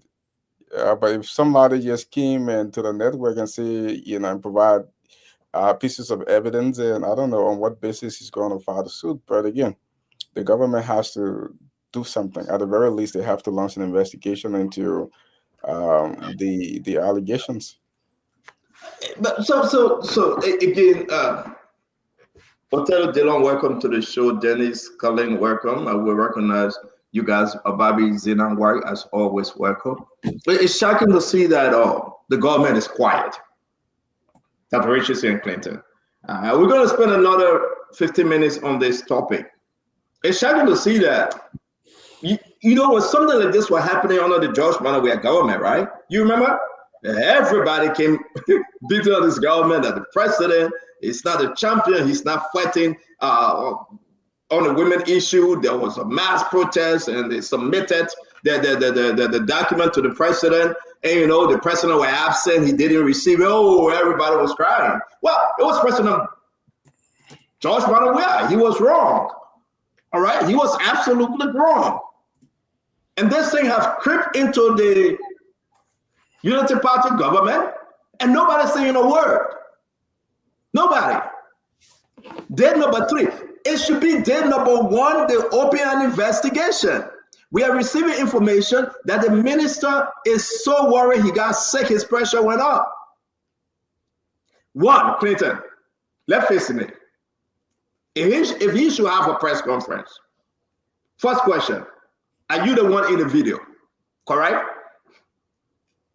I think if I was the minister, at the very least, just because you had, an agency of government and these kind of allegations, they have the propensity to just clown everything the ministry is doing. So you don't want to be involved in those kind of things. So usually what people would do in those kind of circumstances, they will at least try to address the issue and just step aside for a little bit and ask for the investigation to go on to clear their names. Because when people talk about the Ministry of Internal Affairs, we don't want just people talking about the minister and rape. Remember, Maswe Kemria, who was the Minister of Foreign Affairs under President Weah, he had this thing going on, and every time we talk about Maswe Kemria, it was only about the rape allegations. People are not talking about what work he was doing. So it is just normal practice in sensible society that when you have these kind of great allegations, the president just step aside, address the issue, step aside, and allow an investigation to go on. And come on there, you actually saying something. And I don't usually like to use the analogy. We have a similar situation going right now here in this country where the president is recommending someone to be the justice minister, and there was so much noise about this person involved in a relationship with a minor. This girl was 17 years old, and the noise distracted the work of the government. At least it was distracted. I mean, all the news media was talking about it until this man actually had to he had to withdraw. He has to withdraw his name. He pulled his name. So because it speaks to what you're saying. If you know that this is going to bring some kind of embarrassment to the government, this is going to allow people to keep talking about the situation, distract the accomplishments of this government, then you step aside for a little bit. But like I said, to me, I'm not surprised that this is happening. This is a common thing that happens in Liberia and many parts of the world. I This is an example of some of the lawlessness, that when it comes to women's issues, how they are not addressed. Nobody talked about it. A lot of times people don't understand the psychological effects that it has on women. And to me, they think that it don't just to women, but it affects the society as a whole. I mean, women are the one who basically are taking care of the children of the society. If a woman is distracted or she's depressed or she's bothered by being violated sexually, like as in the case of this woman, how do you think your children or next generation going to turn out? They're not going. It's not going to fare out well. And they have, I learned so much when I was in Liberia. I believe it was in 2020 during the Ebola season, when to do a presentation on sexual and gender-based violence, and I was just basically bringing awareness, and I learned so much. I learned a lot. I mean, this whole issue with people riding bikes and stuff like that, and so many men came out to me and confessed that, what, when they got on those bikes with women, for some reason something physiological happened to them, and they didn't mean to have whatever happened to them. And they were asking, do you think it was an abuse, and is it abuse that this thing happened to me? And it was just interesting. It's our country's an interesting dynamic. It is. And I said, well, you said them to me just so you can't control yourself. But if you know that you have this kind of reaction, then you need to try to find bikes that are just bike with oil. Don't sit up behind any woman on the back. Yeah, exactly. Especially a child or something like that, because you're having this kind of reaction, and it was just really interesting. So again, since I'm not surprised that nobody's speaking about women's issue in Liberia right now, this almost appears to have all the evidence, and maybe in due time she's going to go to the court system and have this unfold. But it will be a dream come true for me if our government could at least speak about protecting women in the country, at least address this issue, address the sexual. Dr. Richardson, sorry to interrupt you, man. This is total embarrassment. People are not speaking. Why? Why the gender ministry? You they say she's out of the country, but you can even be in the darkest part of this earth. Why your ministry is not put out? If they're serious about it, on there, somebody from gender, because this is so public. The information has been brought forth on somebody at the very least from gender or the Ministry of Justice. You try to find the lady contact, reach out to Spawn, and at least ask her to make a statement, and then have that to a prosecutor. They can make preliminary investigation into whether there is any merit into this thing, and decide if they want us to come back to the country and launch investigation. But to just be quiet and not say anything, that's the troubling. And that's the reason why the woman is afraid, because even up to today, she said, listen, nobody trying to even do something. Is this guy so powerful? Take a look at him putting his clothes on. I mean, how can this government just be so quiet, believing that, listen, we will not talk, it will die away. It will just go, swear. I mean, can you imagine? Can you imagine what we are seeing here, Dr. Richardson, Clinton? Can you imagine that these things that are happening in Liberia? Now, you can say, well, Joe Manuel, X, Y, and Z, but Joe Manuel is gone. Can we talk about this one today? Where's women? Yeah. Where's women? Look at the messages between us. Some of the many messages. And again, that's the minister's phone number right there. Everybody watching, you'll call the minister and ask him why he have not spoken on this issue. Before you even blame the lady, before you even say, well, it was X, Y, and Z, just call the minister. That's his phone number. Call the minister. I'm going to leave it on for some time. She said, I am at your office. Do you want me to stay with? He said, yes, I'm on my way. So many conversations between them. and sometimes I Somebody, think I will put this one and we'll get to you. right. Just move the last message. Just move to the restaurant and get food. I will pay when I come there. That's what Dr. Richardson is saying. Well, I think if there is any message that has to do with job, it's even going to make it even it's even going to give a lot of weight to it, because if there's any message and exchange of message that talks about the lady wanting a job, and then you have this whole thing happen, and then it's even it will be a You're lot. muted, Dr. Richardson. You're muted. But Clinton, though, can you imagine? I want to put this on the government, the cycle, that this is one of our own. Hey, man. Look, And Senator, you surprised? Senator, why you acting too surprised about a government? No, because I don't. Okay, you asked a beautiful question. Not that I'm surprised, but I'm taken back in a good way, because you know why? Mm-hmm. The government spoke against this thing when they were opposition to CDC. The government spoke against these things when they were opposition to CDC. So, but now you are not speaking because it's Francis Siaka Yimani, your internal affair now, internal affair minister now. This woman going in every county, you know that, right? But let me tell you, the thing about it is somebody like Yimali, and this is my opinion, should not have office in the government. Once you record what happened in Lofa, he was at the center of elections violence in Lofa that led to a death of somebody. How is he even, was he even considered for a cabinet post without an investigation into that thing? Secondly, there's another lady whose name I don't remember, who was seen on video involved in some violence that led to the death of a young man. That lady, it was also given a position in the government. She's never been investigated. Yeah, that's the one I was sent to Freeport.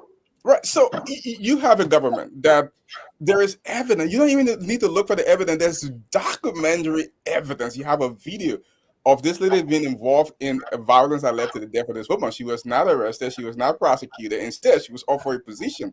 You also had the situation involving Francis Yumale in Lofa. He's been awarded the Minister of Internal Affairs.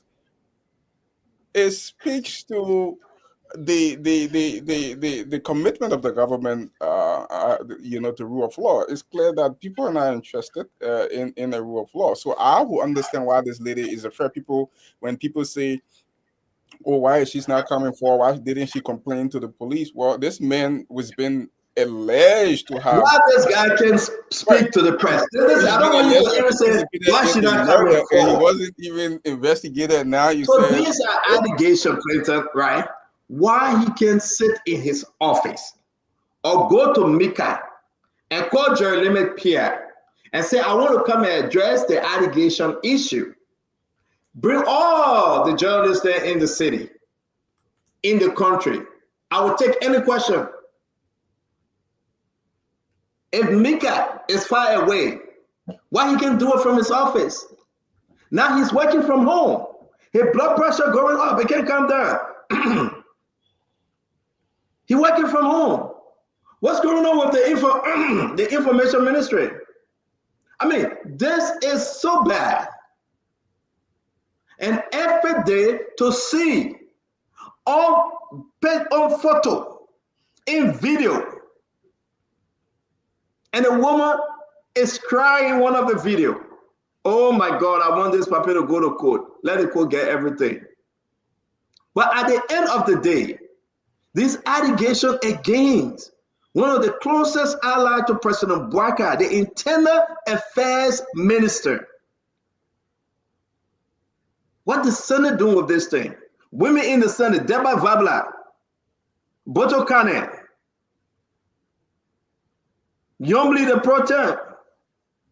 The House of Representative Party is shaking, but can we set off the Mama Bridge Mensa that says she was championing these things? I mean, this is embarrassing, though. It's not about Unity Party. It's about the government. It's about government. and we hear people saying, "Oh, the woman, a rascal woman. Oh, the woman is supposed to go there." We're not saying that the allegations that the lady is making, there's any truth to it. What we are saying, there is an allegation that at the very least has to be investigated. That's it. It's just, the government just have to investigate and they can decide whether there is enough merit in it to prosecute. But they can't just decide they're going to be quiet. That the minister will be quiet and everybody will be quiet and this will just be swept on the rug. That's problematic.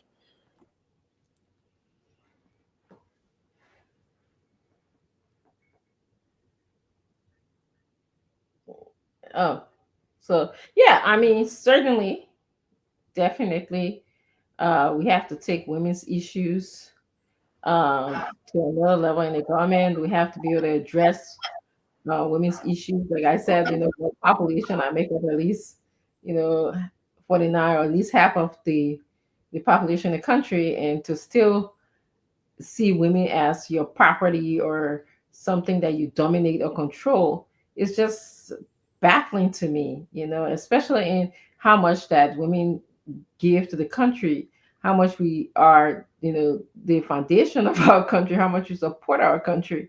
And so when I just see that, when I see that we are not paying attention to, even if it, like you said, the least, even if it's an allegation, this is not the first time. You mentioned several other cases. You won't believe how many people have come in my inbox since this story was aired. There's a lot of women who are just, in my inbox giving me the different rendition of things that have happened to them, and nobody even said anything. The government, they're afraid to go to the government. They don't know what's going to happen. They usually drop their cases.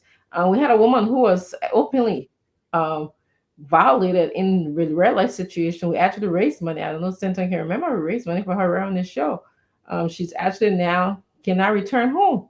The last that I heard, she was in Ghana, and the reason why she was in Ghana because the people who violated her were out in the streets, and she was traumatized, and she feel like she has no protection in her own country. She's still getting seeking treatment there. We have another lady who an American man went to the country, and I'm sure that story was widespread. Attempted to cut her throat, um, give her injection that had her abort her child, and the court ruling his favor, and he left the next day. He was there acting as a missionary, and so none of this stuff was openly talked about. None of this stuff was debunked or condemned. But So this is where we find ourselves. Dr. Richardson, it's a societal thing, and we haven't gotten past this entire thing. It's happened. I was involved. My niece actually was had a similar situation. I was called to get involved with it. The gentleman was related to a lawmaker. This was on the CDC, and I got involved. And the prosecutor in that case wasn't interested in filing. I remember I went and I sat with him, and he was like, "We can't find a man," and I'm like, "Okay, at least pull out an arrest because you have a victim that has testified that give me at least put out an arrest warrant at least to find a man saying he can be found." He said, "We can do arrest unless we talk to the man." And then I called the solicitor general and I like, "Is this a practice that unless you find the gentleman in this issue who is alleged to be raped when the lady has testified he can?" He said, no. But again, and then I went to the Ministry of actually the police, the head of that responsible for women and gender and stuff, and I spoke to her, and we pushed this thing, but it didn't go. They prosecuted at the Pennsylvania Chichiva court, who had jurisdiction over that issue, wasn't interested at all, Yeah, and so it goes, as Uncle Sam can say, and so it goes in our country. And this is, until we address this issue, I think this is going to be one of these blocks that will delay development in our country. I think until we address sexual and gender-based violence in our country, this is just not going to allow us to develop. So I don't know. I wish this more well. I wish that I pray that she will be able to find comfort. I hope that she'll be able to stand up for her rights someday and take the situation to the court and take the court to task. I mean, these days, The issue with that, Dr. Franson, this is a criminal matter. It it is is. the government that has to act. She can't on her own. She bring the case. The criminal And matter. it's true, Clinton, but Yeah. the government is quiet, and it's shocking. The government is quiet, and it's very, very shocking that the government is quiet. So, It, I mean, I'm sorry, Stanton. You the lawyer on here. This most cases can be looked at as a criminal and civil matter. Well, I don't know what she's going to be alleged, when it comes to saber, because at least if you had, if you at the very least had a criminal matter and there was, some judgment from the criminal matter, then you could file, civil suit for, emotional damages and everything. But in this case, Mhm. it's not even a criminal matter yet. The government is yet to even act. Mhm. so, Yeah. so, so that Richard said, I think we all saying the same thing. Just understanding that he was in Freetown with the president. The day he left, it's the same day we broke the story, right? Um, and everybody in government have heard of this story. Let me ask you, Dr. Richardson, who do you think that somebody at least were going to put out a government statement, take a position? You think they just want to cover up for Francis Yemeni? You think, and they're trying to reach out to the lady though. He trying to reach out to the lady, he trying to reach out to her to negotiate and apologize something. So why they doing the backdoor negotiation now? If he's saying that these allegations are false, they're trying to reach to her and apologize and say they should deny this and whatsoever. That Richardson Francis and his group. I know who all behind him. Trying to reach out to this lady and talk to her. As I said earlier, Santa, I'm not surprised. Again, this is how women are treated in our culture. This is how women are treated in our country, and it's as sad and disappointing that it sounds. This one is one among many. So that get violated on a regular basis on different levels, different skills, and in the end, they are fearful to go and report anything because it is about the power to give someone job, the power to dominate you, the power to do what they want to do to a woman's body and control you. That's what's going on here. It's not even about loving or liking someone. It's not about being in a relationship with someone. It's the fact that, and if you say, why didn't she run? Why should it? Well, maybe she didn't have, maybe he dominated her. Maybe she didn't have the strength. What is she going to do? That's when you get raped, that's what usually happens. Somebody dominates you. They put their body on you, and in the end, you feel, I guess, weak and you just give up. But that's the point I'm trying to make here. So I don't know why nobody's speaking. I'm not surprised. I'm sure there'll be a time, maybe not during my lifetime, that we will be able to rise up. But this happened in most part of the world. I used the example earlier as the Me Too movement was very popular in this country when women came around and said that they had to do XYZ just to maintain their jobs. In this country, people will resign if they don't want any kind of distractions that will affect the government. We see right now what's going on. The incoming president made a recommendation for a justice minister, and he had a history of having sex with teenage girls, and so there were a lot of the media team got on this, and in the end, he had to withdraw his name, so to save the embarrassment of the government and himself. So there's so many questions to be asked, Stanton. I was just happy on the show that day that many of you men stood up and sided with women's rights, women's Yep. issues. I don't know why they're not making a statement. Again, when I leave this story, because whenever she called me in the crowd, I'm going to bring this story up. That Richardson Clinton, she is not in her right set of mind. And so, when this thing happened, right? It is very, very, very disturbing. is very, very bad. And what we see here for for the lady to be going on through pain and suffering, and no one in this government is there to say anything. No one. No one in the government. No senators, no representative, no ministers, no deputy, no first lady, no second lady, no third lady. I mean, how can these people say they're championing the right of women, girls, young men, and these things happening?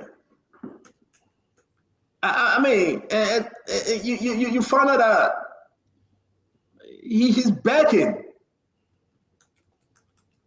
His pressure going up. He's home. He have not been to the office since we broke the story. So it's total embarrassment. But we will show all the videos. We will show all the text messages exchanged between him and the young lady. We will show the information because it's only fair to do so. And the government must speak. Human must speak, but not just to sit there, because we wasn't in the room with them. So these allegations are serious allegations. See him putting his clothes on. You know, he getting dressed. He's putting his country suit on.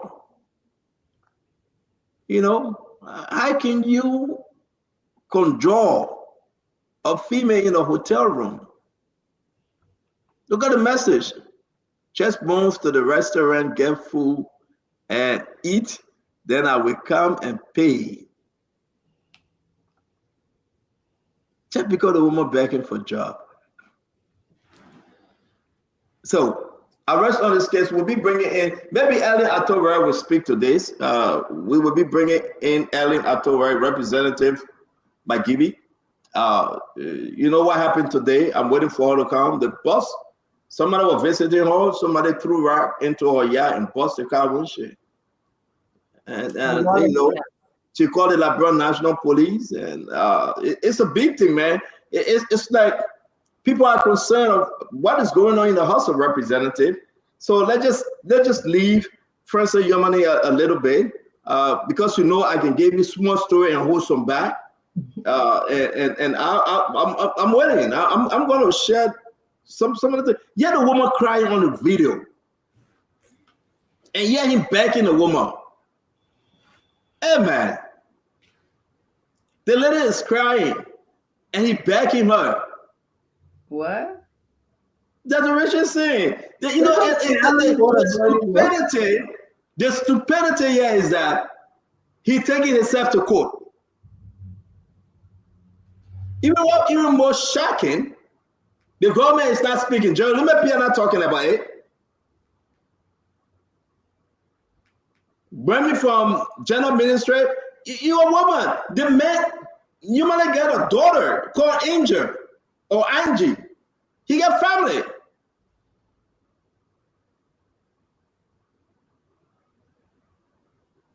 I mean, I know everybody can do the 1-2-1-2 now. Clinton, I know you got your own 1-2. No, but me trouble. Well, I said 1-2-1-2. I said nothing else.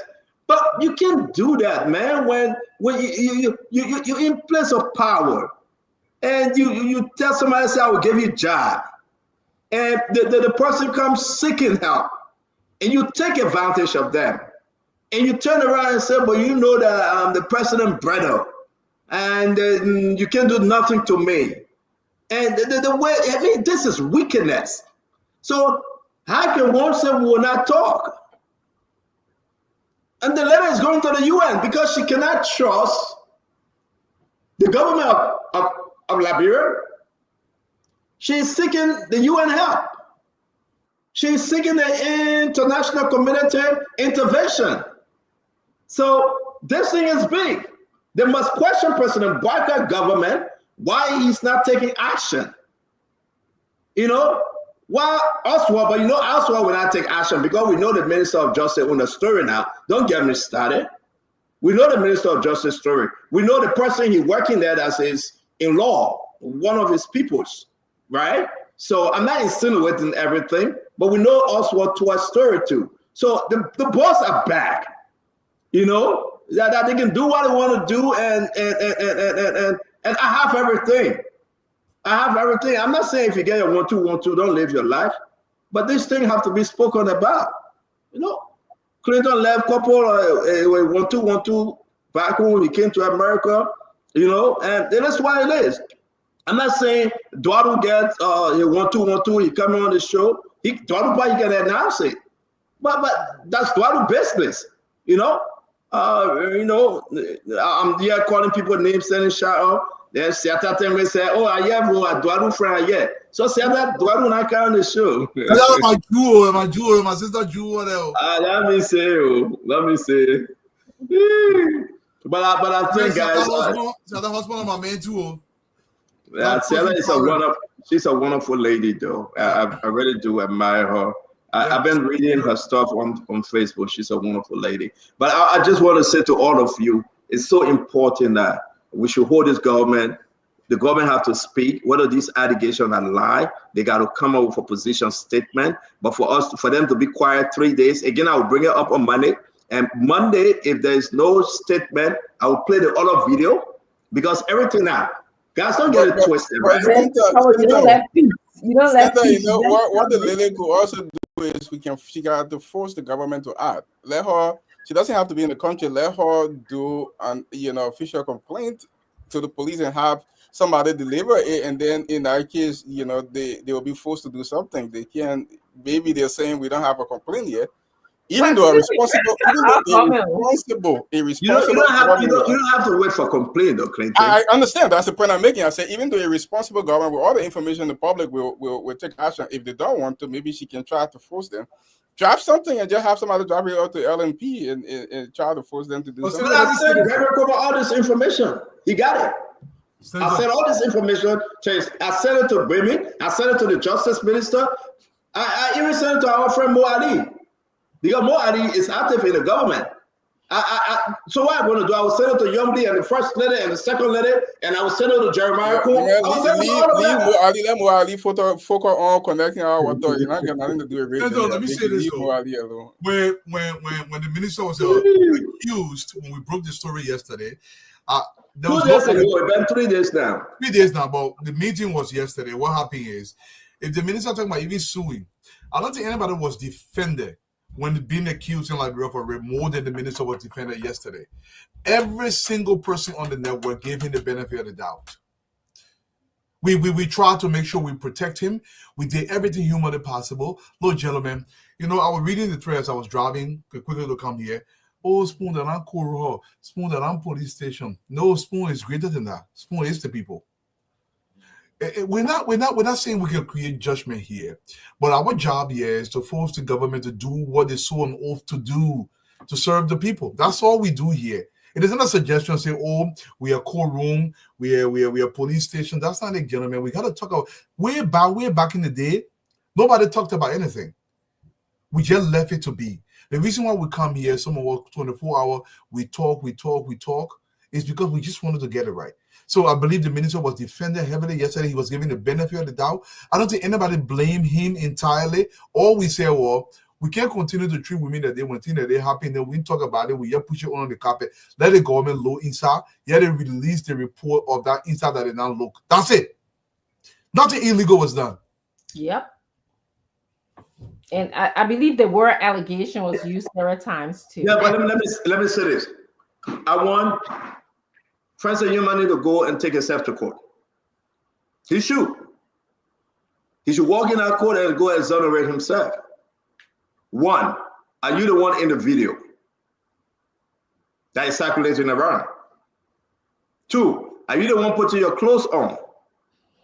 Three, is this your phone number? Are you the one texting this person? Oh, we got so many questions. So somebody said, well, because it passed on the 2 hour, maybe the sperm will not work on DNA. That lie will work. That's why it will not be done in Liberia. It will be done in more advanced country. The DNA will be proven. Let Francis swap his spit on a cotton swab. Put his spit on that thing and send it to me. And what I have, we'll do a DNA test. They might ask Monica Lewinsky. What happened to her food Send it to Ivory Coast. This is just embarrassing, people. We cannot live like this. But These still, are allegations. we have brought tobacco smoke in the country. But leave that team, man. It's too early with the show yesterday. But governor brought Mago Score. They were showing it. Governor, they ate that money. They ate that money before it came.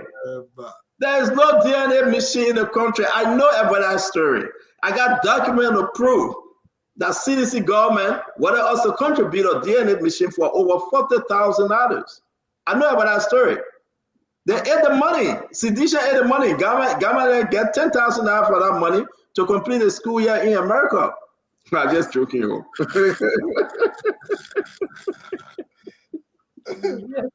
No, man. To be frank, this is bad, folks. Let's move on. We're going to be bringing in our sister Ellen, Representative Ellen Atto, right, on the show to talk about what happened today at our home, number one, in the wave file of the House of Representatives, the position of Funati Kofa right now.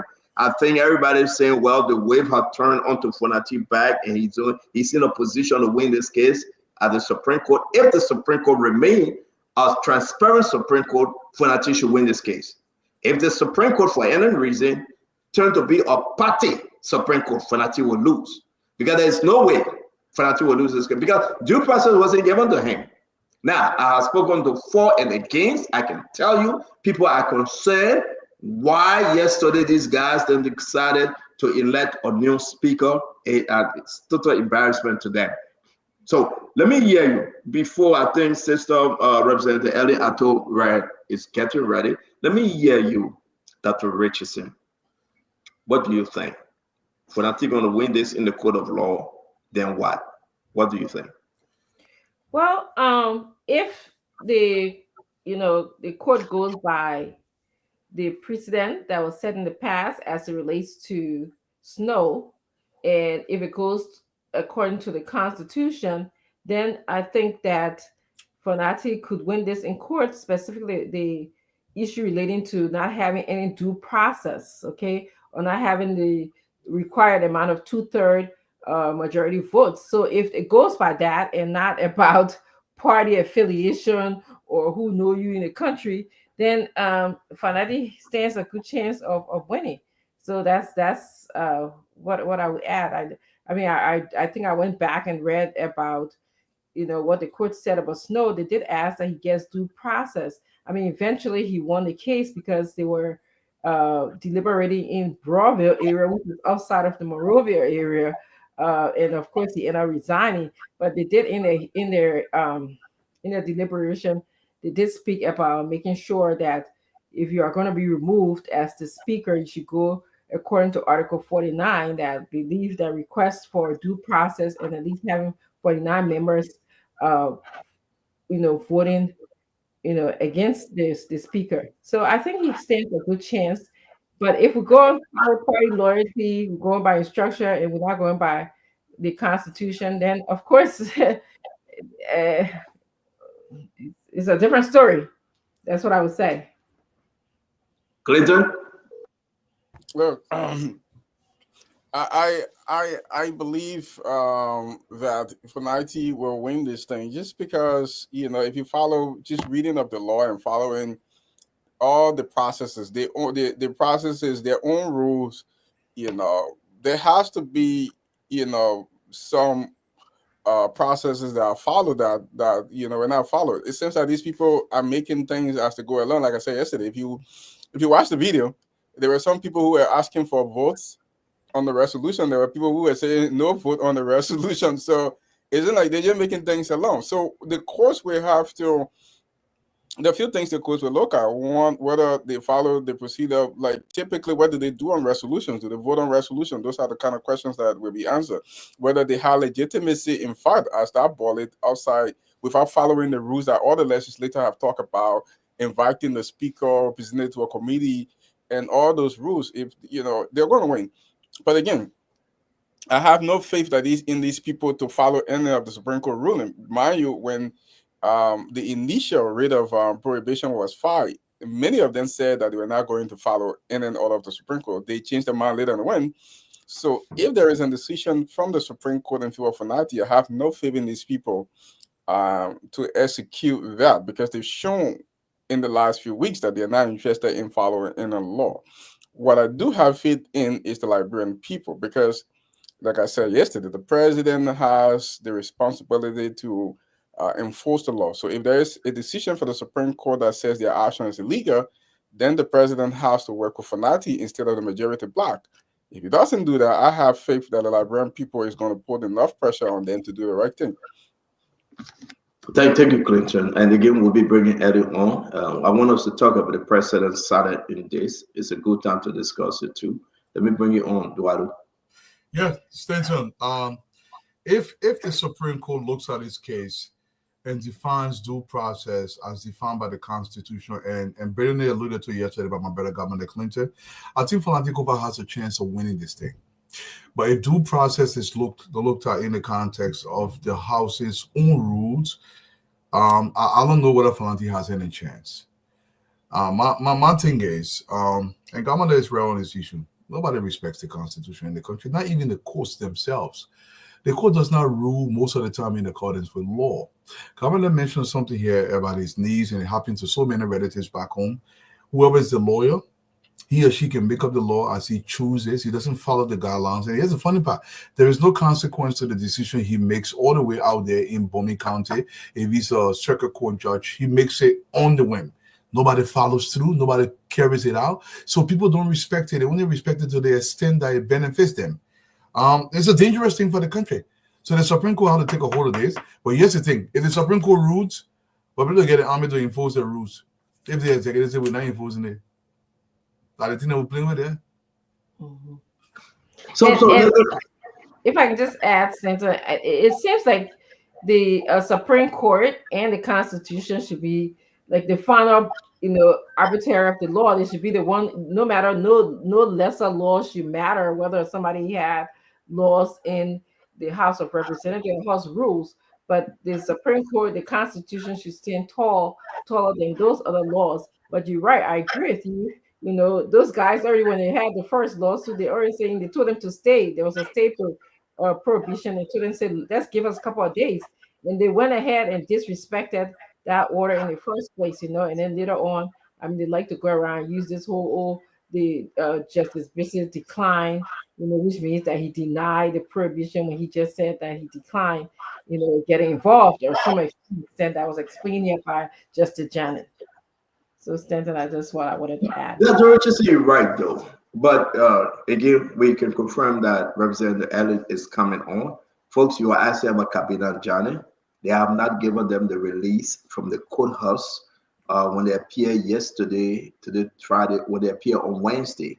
So he's going to receive that, and he's going to appear on Spoon Talk. I'm in conversation with him and his team. He needs the final release because he understands the state, Liberia, the Solicitor General and his team told the judge, Roosevelt Whitty, that, listen, we turn this man over to the people of Guinea, the military junta in Guinea.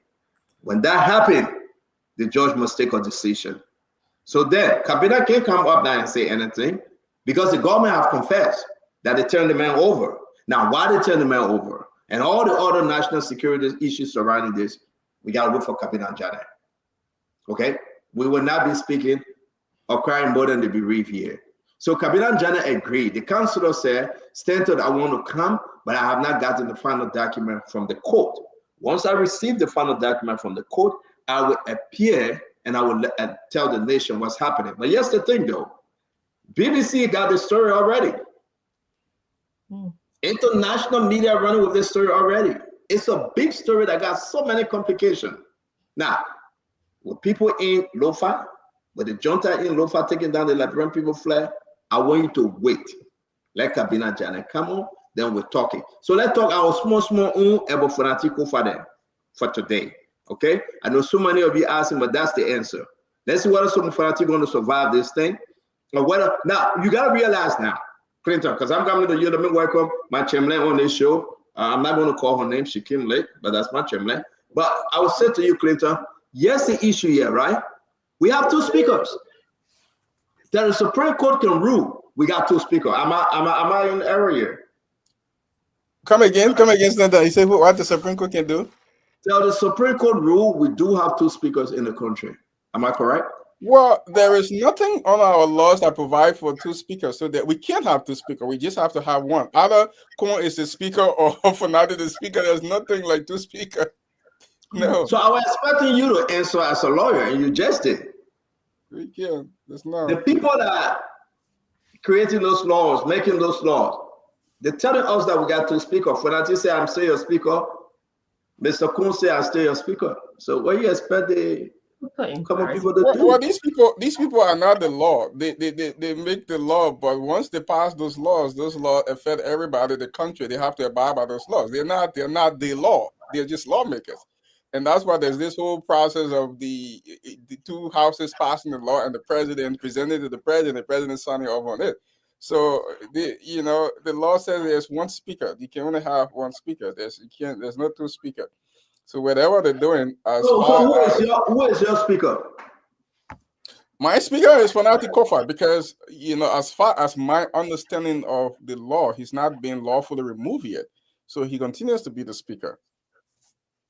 Dwalu, the same question to you. Will you run with the story governor just told? Do we have two speakers or one? And who is your speaker?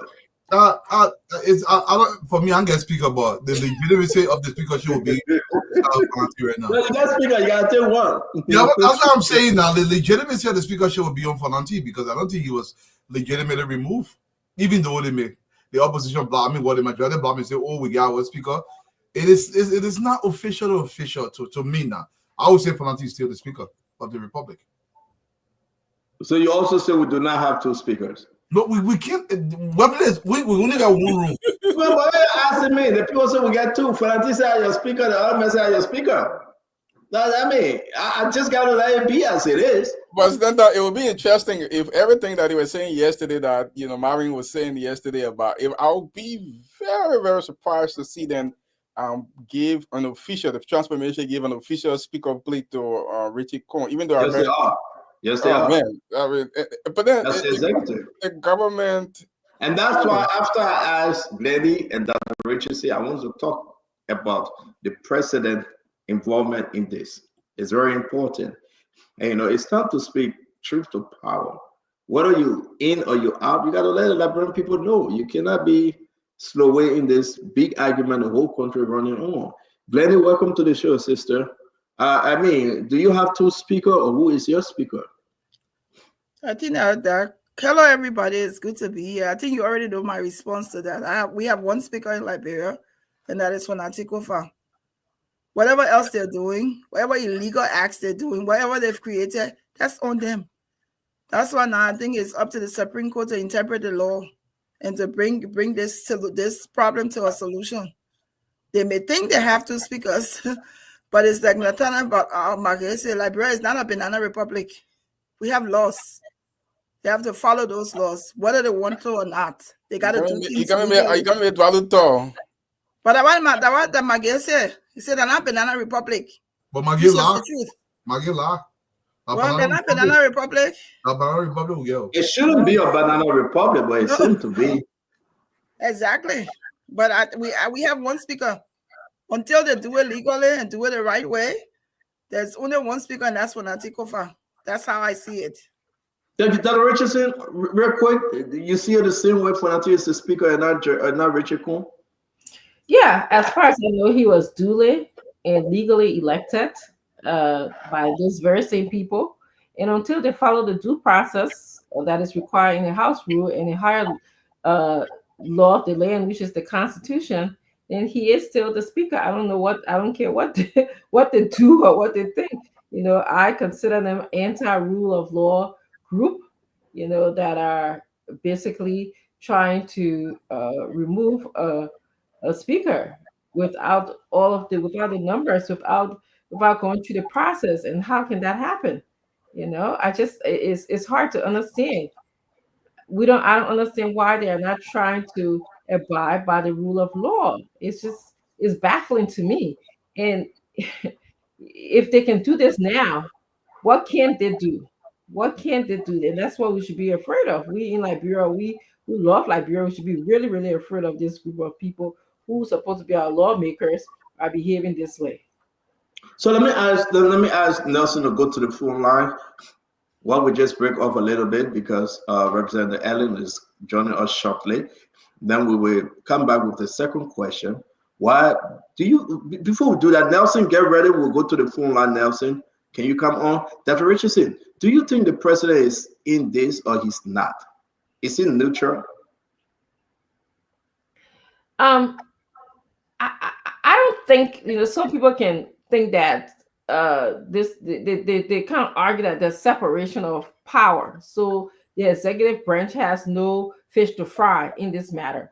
I really think so. I think the separation of power is also a check and balance system when you have this tripartite type government, the justice system, the executive branch, and also the legislative branch. So I don't know if he could. What he could have done was he could have at least asked members of his party.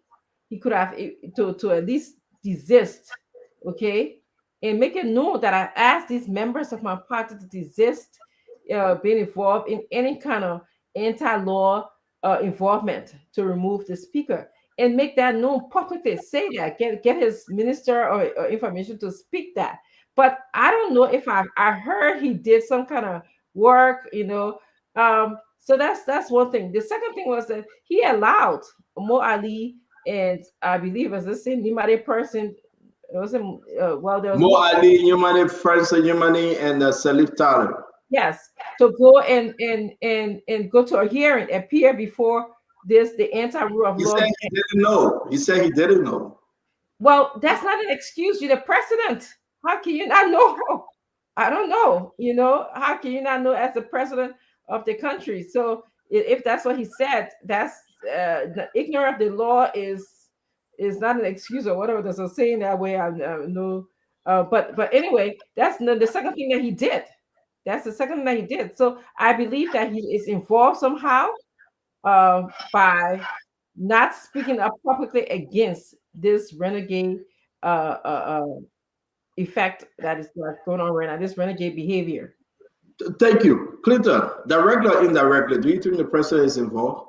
I'm 100% sure that the government, this thing has not happened in our country before without, some kind of executive backing, whether it was Snow, whether it was Tyler, there's some backing. This thing, it doesn't work without the power of the presidency behind it. It's not going to work.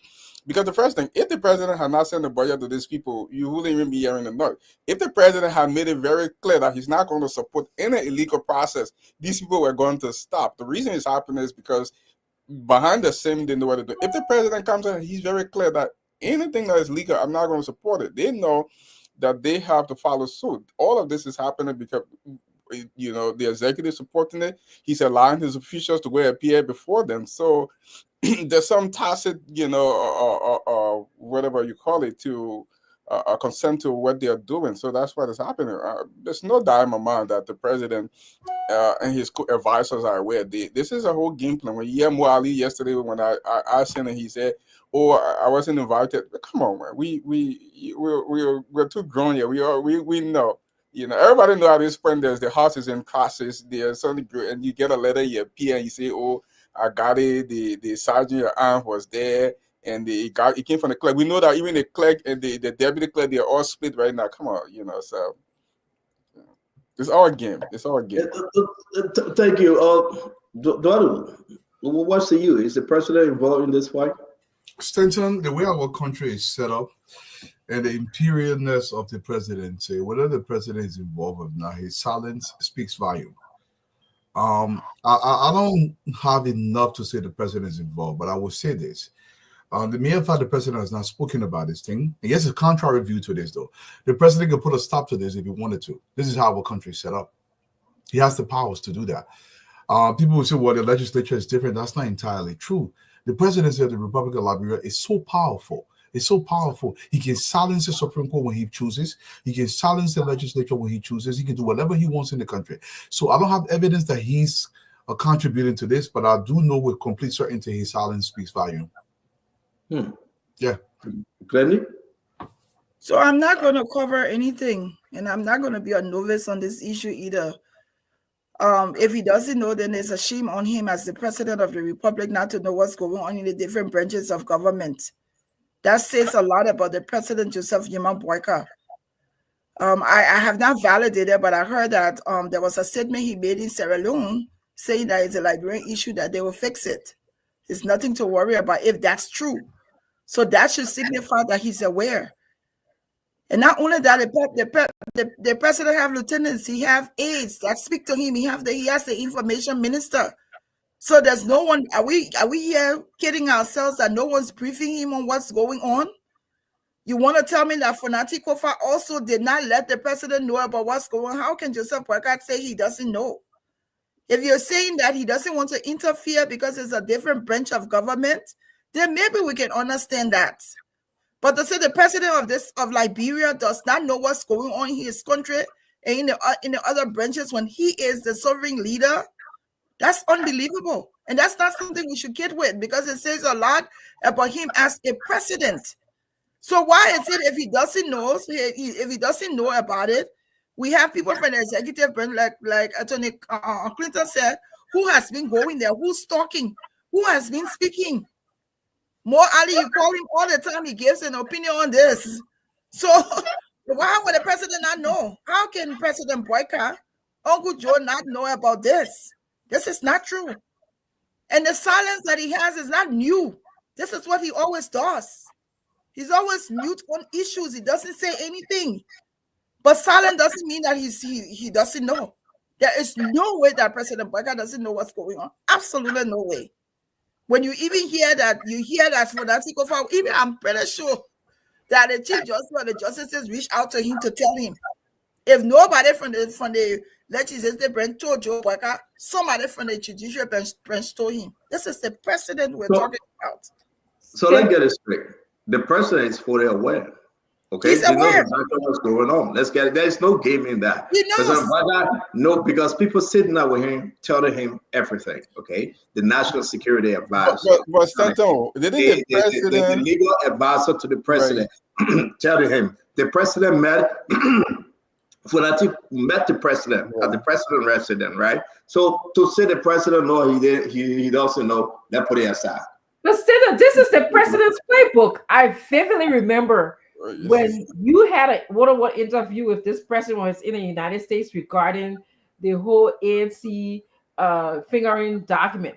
The president said, you know, when I get back to Liberia, it will be fixed in so many words. That's exactly what he told you. And that's exactly what I'm hearing. Glennie said that oh, that Liberia's problem, when I get to Liberia, it will be fixed. Okay. So this is the president's behavior. This is how he addresses problem. You know, he says these words that things will be fixed, and they never get fixed. It gets worse in some ways. They deteriorate. So I agree with you that Richard saying. Let me finish on this again, guys. That we said, Ellie, I think she was driving, but she stayed assuring that she would come up because she wanted to speak to this issue. And what happened at our residence today? Somebody took stone, rock, threw a lot of them in her yard, broke their car windshields. So we'll be talking to her. But the president is fully informed of this thing. But to sit back and say, well, no, listen, folks. Majority of the guys that want for that here, they are Unity partisan, Unity Party representative. Have they met the president? We heard yesterday the president spoke to Richard Coon, congratulating Richard Coon. So if it is true that the president spoke to Richard Coon and said, congratulations, Mr. Speaker. Wow, I mean, what? Yeah, I can confirm the president spoke to Richard Coon and said, congratulations, Mr. Speaker. What I tell you? I jump over Clinton because he's saying what? Because I know I don't want you to jump in here, but I come to you. I mean, the president spoke to Richard Coon and said, congratulations, Mr. Speaker. You saw that all the security ran to Richard Coon, put it in the SUV, protected him, took him away. Jubilation, speaker. I mean, what's going on, Tuadu? Senator, I don't want to believe the president congratulated. The president did, Tuadu. Okay, I don't think he would do that, because if the president did that, then people will come up with a different kind of conclusion that he actually feel this thing throughout. There is still a lot of room to be said. Look, audience, you got to understand something. I'm not speaking from something that is hitting. No, listen now. The Liberian presidency is an imperial presidency. It's not hitting. This is something that's been there forever. The president has tremendous powers. If he congratulated Coon, then I don't know. Personally, I don't care about Fananti, but I care about the arrangement that has been made and the way he was removed. We're going to set a precedence here where if I'm a representative and I can get my telephone people, make sure they don't have quorum, we can go to Sesto City, we put our office there. We say, but why Tualu talking like he's scared? Why is he saying that? Glenny went for a bird to finish talking, man. It's because Glenny, I'm in shock. I'm not scared. I'm in shock. No, Glenny is right. I'm in shock that this will happen. I'm in shock. But you tell me, sister, and I don't like when I give you your very important information from my source, for you to say that's not true. Just say your own, but don't tell me say my information is not true. Because what we say on the show is true. Tuadu. We've been writing this thing together. The president called Richard Nagwe-Coon and congratulated Richard Nagwe-Coon. I can forget this breaking news. I didn't put it in the chat room because, again, I said I would not be putting on the conversation in the chat room. But the president, congratulated Richard Nagwe-Coon, and it's shocking. So when maybe more Adida will come and say, no, that's not true. They should. And again, when they come up, then I'll have to do something to prove that it is true. But the president did. Because here's the issue. The president, when Fanati Kofa met the president said, I can't help you. This thing has gone too far. I wish I could from the genesis of this incident, but I can't right now. They will begin to ask the question, couldn't the president call Richard Coon? But what about the vice president, Jeremiah Coon? Well, you can put on Jeremiah Coon, he's from MDR. Though he's a unity partisan because he must represent himself as unity party man to be on the ticket, but Jeremiah Coon from MDR, Jeremiah Coon care less. So Joseph Yimabwaka, president of the Republic of Liberia, is in the know. So to tell Richard Coon and say congratulations, it's a game changer right there. Clinton, this is shocking, this is big, but the president, without the Supreme Court decision, congratulating Richard Coon. Man, I mean, shock is an understatement. I know the government has taken some very reckless action, but this is Pro-Max, this is 2.0. What? The president, with everything that is going on, we call Richard Coon and say congratulations, Mr. Speaker. I mean, it's disappointing to a lot of the people who believe. I mean, for me, I've seen how these But let me interrupt you. Let me make this interesting, man. Right. What do you think? And Glenn was going to that, but you share my son, speaking turn, so I will be pulling back on some other thing. What do you think? You think Mo Adi can take upon himself to go to those majority black and go answer the question? Salif Tyler, Francis Yumani? You think the president didn't know that it went there? Of course, the president knew. The president is also, don't look at me and laugh now. Listen, this is a government. The president is the head, period. You cannot do anything contrary to the command of the president. At the end of the day, you call the Justice Minister for clarity legally. You call Bushiman Keita, the legal advisor. They will direct you and tell you what to do. The president is fully in the know. The president congratulated Richard Coon and said, congratulations, Mr. Speaker. Again, what become of Fanati Kofa? Fanati going to be history. He will win the court argument, but at the end of the day, he will not be the people's speaker.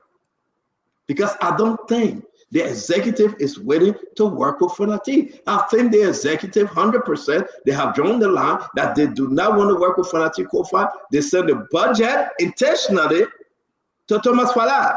Now the budget is with Richard Kuhn. He's working on the budget as we speak. Richard Kuhn currently working on the budget. He will sign the budget. And listen, they will do the budget before the year end. So you don't get me started. I ain't in the Zico yet to start talking. I ate one piece of fried fish today and I'm waiting for the potato green to done. Richard Kuhn currently, as we speak, he's working on the budget. He's meeting the government ministers and they are working on the budget. So, spam me. Go ahead, Clinton. Look, this is I'm not. It's just shocking, but you still expect some, people to know better and do better because, I mean, I've seen the 12 years watch the Unity Party operate, had no faith. But you still want to give people the benefit of that. I think these mistakes are not mistakes, but these intentional and delivery circumvention of our laws is very telling. The president knew what he knew, because remember the letter the president wrote talking about he was studying the situation before he submitted the budget. That letter came out, was publicized before Mo Ali and the rest of the people appeared. So there's no way. This is the president who's saying, I can't make a decision until I, study the situation and I'm advised appropriately. At the same time, his officials were appearing before the legislature. A complete contradiction. So they knew exactly what was going on. I think this thing from day one, the president has been behind it. Like I said, the presidency is so powerful that these kind of moves do not happen without some kind of, presidential backing. It's no way it's going to happen. And it's becoming clearer. It's becoming clearer with the information that you're revealing now, that, the president called Richard Cohen. But I think it's reckless. When we say that we are setting the country up for chaos, people say, oh, don't beat the war drums. But this is a divided country, heavily. Look at the results of the last election. This is a heavily divided country. I would say split down the line. Is heavily divided. If you create a situation where the opposition believe that you're circumventing the laws, you're doing everything to suppress them, it's a small country. Liberia is so small, everything happened right on Capitol Hill. All you need to do is put a few thousand people on Capitol Hill and the country is shut down. You can't. The Army Webs did it, for instance. It's so simple to shut the country. So if you're pushing the opposition in that direction, you're just trying to hold your own government hostage. I don't know whether you're trying to do this, but again, it's unfortunate. So let me go to Glennie, because Glennie, my mom will say, Opluji. Glennie Allen, wow, Glennie, why are you surprised that the president spoke with Richard Cole? No, I'm not surprised. I'm not surprised. I'm not surprised. Because I already said it that Joseph Boyka was on the majority black side. I said that. I wrote that on my page, that he was with the majority black. So if he did that, that is more telling of who the president Joseph Boyka is.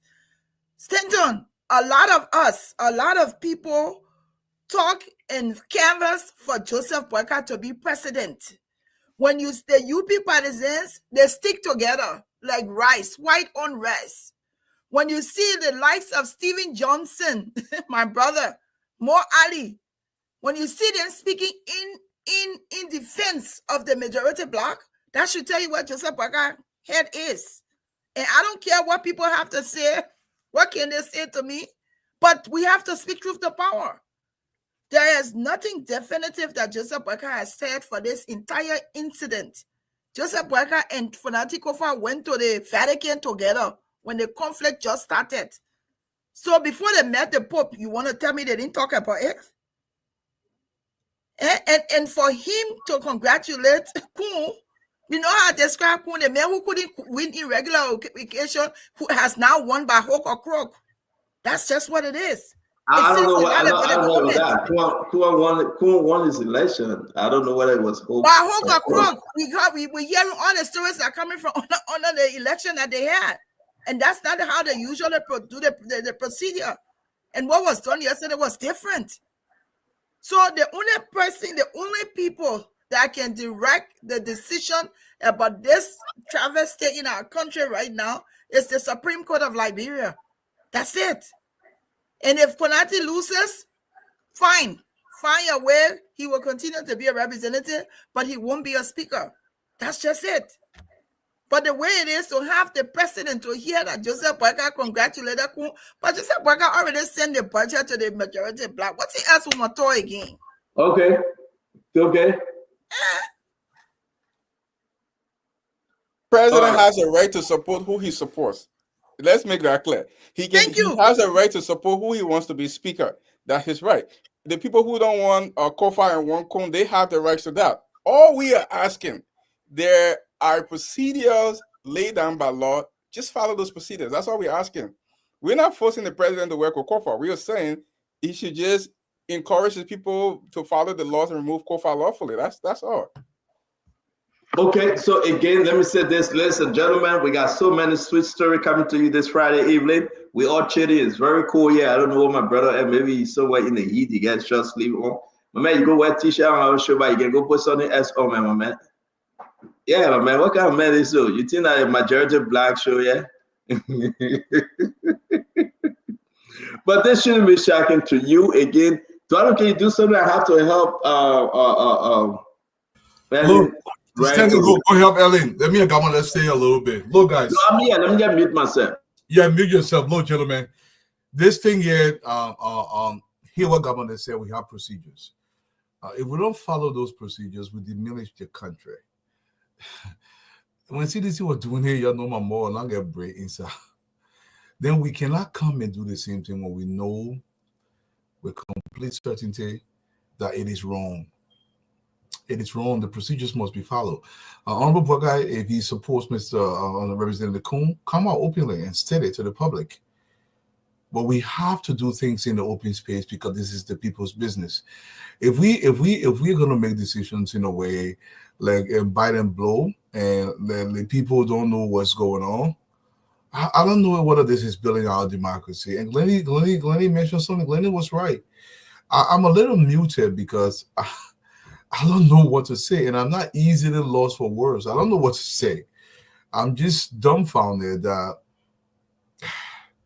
this is the route we've chosen to go. My brother, Banisaki, welcome to the show, man.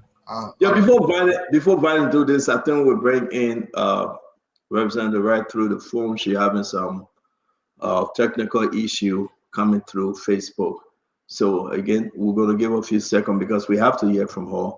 A lot of story coming up, and again, guys, I hope we can get to the story of what is happening after we talk about the president in the know. It's a beautiful, beautiful, wet Friday. Wherever you find yourself, thank you for joining Spoon. Turn the volume of your radio up. Let's talk about the decentralization issue also. Yumbley and the team of Senator Pies that are every port in the country, Freeport of Monrovia, they put in Buchanan, Greenville, they put in Harper. They will be able to show their own stuff and make their own money. Whether it's good for the country or it's bad, well, we can discuss it. But right now, let's get back to till we can get Representative Ray. Let's get back to this conversation. Vani, welcome to the show. Yeah, thank you so much. Thank you, Sandra. Thank you to the rest of the panel, my beautiful, lovely sister, Glennie. And we say a lot for the past weeks. And thank God today, the crisis is over. Normalcy is back at the legislature. We now have a unified legislature moving forward. Everything you hear moving forward just... Wait a minute, the crisis is over. The crisis is over because... Don't spoil our show, man. You're going to the Supreme Court and you say crisis is over? Senator, I'm a student of history. You know, sometimes people don't read their past notes. That's why they be worried about what will happen in the future. I was trying to explain yesterday before my brother cleaned knocking on the lawyer, the attorney at law. Look, Senator, go to the court, former Speaker Kofa. Maybe you luckily come from there with a victory. What does that victory give you? The same thing gave Eddie Snow, former Speaker. Nothing. The court does not have the authority to elect the leadership for the other two branches. So you go into the court on what? I mean, on what? Due process. You were removed unconstitutional. The same argument we made for Snow in 2007. We won a case, we left the court jubilating. The guys at the conference center, Dualu said, yeah, we respect the court decision, but we don't want Snow anymore. Snow is now our speaker, we're done with him. We ran back to the Supreme Court. Oh, Supreme Court, we won the case, but they posted the case. They don't honor Snow. The court say, oh, we can't do nothing about that because we don't have the authority. So let me just say this. Let me just say this, it is a right to go to court. I don't stop people from going to the court. It just, the thing started I told former Speaker Puffer. When you provide leadership for a group of politicians, you do not rely on law alone. You rely on good working relationship. Legislative politics is not like the court house. Create and maintain a block that will protect the speakership. It's not about depending only on the law because you're operating and residing with a group of politicians that can take advantage of political processes to get you up, to handicap you, to create a condition where you can't function. All the things are there. So what we are saying that you should do it with due process. That's all what we say. Nobody stopped. Who determine now due process? The court. So that way for he went to the court. But I just tell you one good thing you said that he will win in the court. No, I didn't say. I said even if he lucky to win. I think the court is just referring to the ruling for Snow time. I think that's what the court would do. Just say go read Snow ruling. We too basic here. Just go read Snow ruling. And that's it. We done with it instead. I think I want to start focusing on. Let's start focusing on a lot of development, something that is set up for next year. Let's focus on what President Joseph Newman Boga is set up to do next year. And don't forget about the crisis are ending. Vanny, let's make progress here. The progress I want us to make, a brand new GMC SUV.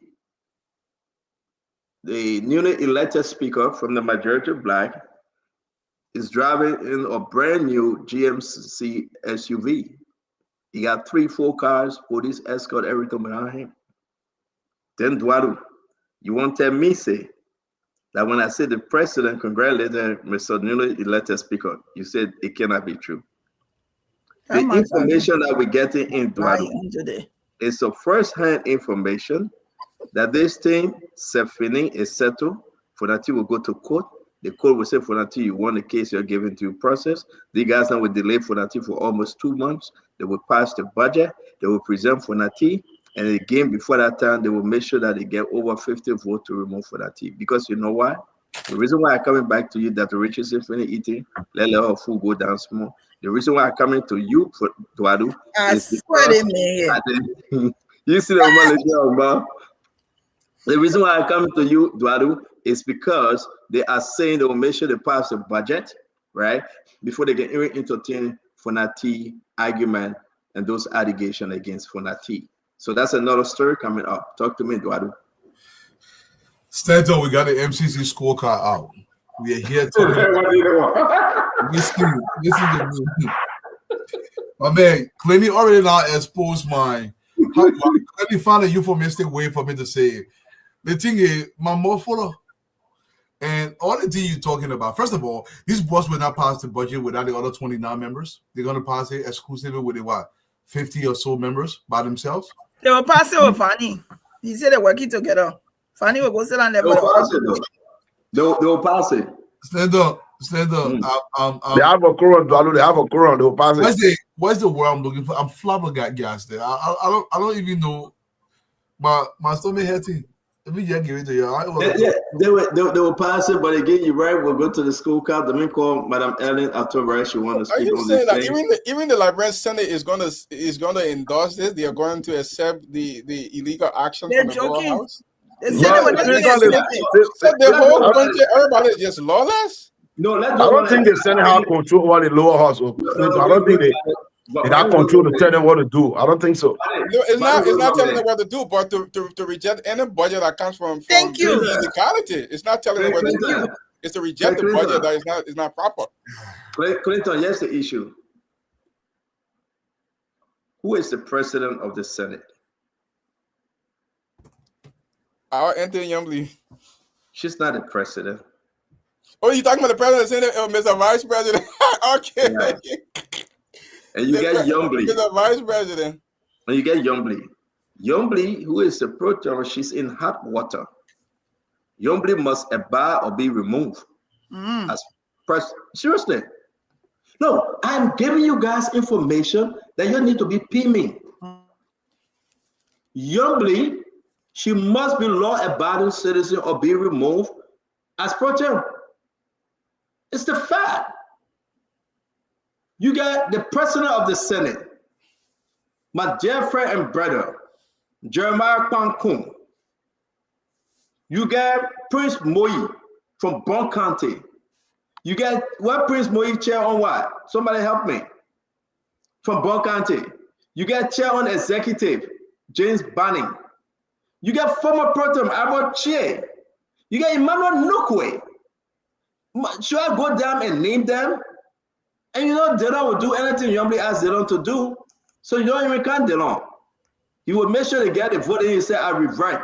And that revert will be till Judgment Day. So let's just agree. You got people that they are on Youngly Jackalope vein, vampire. They're telling us to do what we ask you to do or we will remove you. It's no negotiation. I disagree. No, but let me finish now. Don't interrupt. You know, and when we do this thing, then you can blame us. You can disagree any way you want, but let me finish, please. Don't interrupt me. I don't like when you interrupt me. And, you know, it grabs me. Let people talk. No, you always do this. And Dr. Richardson, I was saying before she look at what Dr. Richardson yesterday. There was no quorum. Dr. Richardson, that's why I was saying my issue. That's why I was just telling you. I said yesterday when we were not here. So noise. So yes. That women can bring you. No, but she's doing something different now. But I will tell you though, for the sake of the time, I just want to say to everybody, the Senate will follow through. They will run through that budget. The Speaker number 2 and all his people, they will sign on that thing, and the president will sign it. Because just understand, the president said the Liberian people business must continue, and it will continue. Whether you bring the devil or you bring whosoever that will sign that budget, they will sign it because they believe the Liberian people business must and should be running as of yesterday. Okay? I want to say to all of you, we are having Ellen Atto Ray. I have to call her because what happened here is that saying that maybe she doesn't know how to come up by Facebook or she get technical problem. Either one of the two, we are placing the call to Madam Erin Ray. If not, I will bring in Glennie because she said she disagreed. Let's hear Glennie disagreement. Glennie? So I don't want to believe my disagreement may not be because of anything that I know, but I also want to believe that the Senate too don't operate based on what the representatives do. They're an independent body like the legislature, like the representatives. So I'm of the opinion that they will look at this, and I'm hoping that they will look at it. I want to believe that they will look at it, they will examine this, and they will reject what is being done from the House of Representatives. And I want to stick with that until they do it, until something else is done. I am sticking on this point that the senators will not do what the representatives have done, in my opinion, based on what should happen as it relates to due process. You may have information, you may know, but I want to disagree based on what I think is best practice and what I think should be done when they are affording people due process. That's why I want to be. Okay, Jeremiah Ku is there. That's fine. Jeremiah Ku is not Yombli Kanga Lauren. Jeremiah Ku is not where it needs. This is Sibo. Jeremiah Ku is not. But this is Sibo and there. This is Sibo. All right. Also, Nathan Magay have already gave his position. He's already stated what you believe Nathan Magay? I'm not believing anybody. I'm just saying. No. The reason why I say if you believe Nathan Magay, I want to be very fair. Nathan Magay care less when it comes to fanatical for everything. Yeah, I'm just saying. But we have to. I want to give people the benefit of the doubt. We cannot have the 3 branches of government with no branch upholding the law. That is where I want to come from. And if they Okay. should decide to do that, then we'll just compare them to the United States of America where what's happening. But I want to say that we hope that the senators will uphold the law and they will allow this. They will not allow the representatives to do what they've done.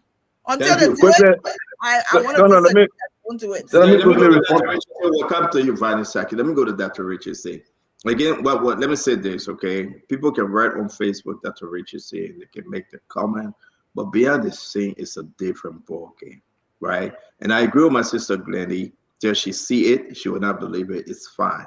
But Nathaniel follow my gear, and some of these people then are saying, "Oh, they will say Hosanna in the highest," and after 3 days, they will say, "Crucify him. We know him not."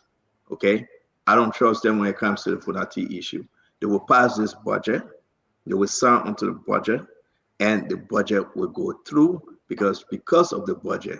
That's exactly why they brought in Richard Kuhn as the speaker. Dr. Richardson? Like many Liberians, I'll be very disappointed and surprised if the Senate received a budget that was illegally appropriated or illegally put together by a anti-lawmaker group of persons in the House of Representatives. I believe that it's time for Liberians to stand up, and state how they feel about what is going on. That this has the potential to degenerate our country into a place where, into lawlessness, basically, where lawlessness prevail. So even though the House of Representatives and the Senate can say they are separate branches to some extent, but working under one unity. But they should be able to stand up to say no. This budget, we're stalling this process. Is not going to happen. Accept this budget goes through the legitimate speaker and the legitimate leader of Ways and Means. Okay, we are not going to accept this. And yes, I think the Liberian people will be forgiven of them that they're stalling the process, but at least they'll be standing up for something. Everybody not in the country not going to let these anti-lawmaker group of people bully them, because that's what it is. They're not going to just hijack the country and hijack everything and expect us to supremely sit down and put our hands between our legs and say it's okay. No, we will stand up. Somebody has to stand up. Thank you very much. Vanessa, let's give you 1 minute. We'll bring it as a door. Clinton, I've not spoken. Clinton, you speak there after on this issue. I think it's thank you. Let me say to my beloved sister that at the Regency and Glenn, the worst thing the Liberian people will ever attempt to do, the worst thing the Senate will ever attempt to do to the Liberian people is to try to delay this beautifully prepared budget that reflects the interest of the country. I don't think the Senate will want to even attempt to do that, because you go, I've gone 50% of the budget, you see that. First time since the post-war to see a beautiful rating budget that reflects the interest of the country, putting money into infrastructure, putting money into people, into hospitals, schools. So I don't think the Senate will ever attempt to delay anything. I think it will be like a 5G. It will pass the Senate quick, because by the time it landed, the Senate will be so impressed. Look, for the first time, stand out to see a beautiful rating budget coming from the executive branch. I'm so impressed, but I'm not surprised, because I know President Joseph Newman Boakai will always put the interests of the Liberian people first. You can see in the first draft national budget when he reduced his own budget. First time to see a president say, take it from my both first. Something that is really wonderful. So I think the Senate are eager, they are waiting. The speaker, I spoke with the speaker today, newly elected speaker. He's geared up, he's ready. He told me Saki will always present a budget to the Senate that reflect the interests of Mawata and Mambinu. The times of preparing a budget that reflect the interest of only the government, not the people. Those days are over.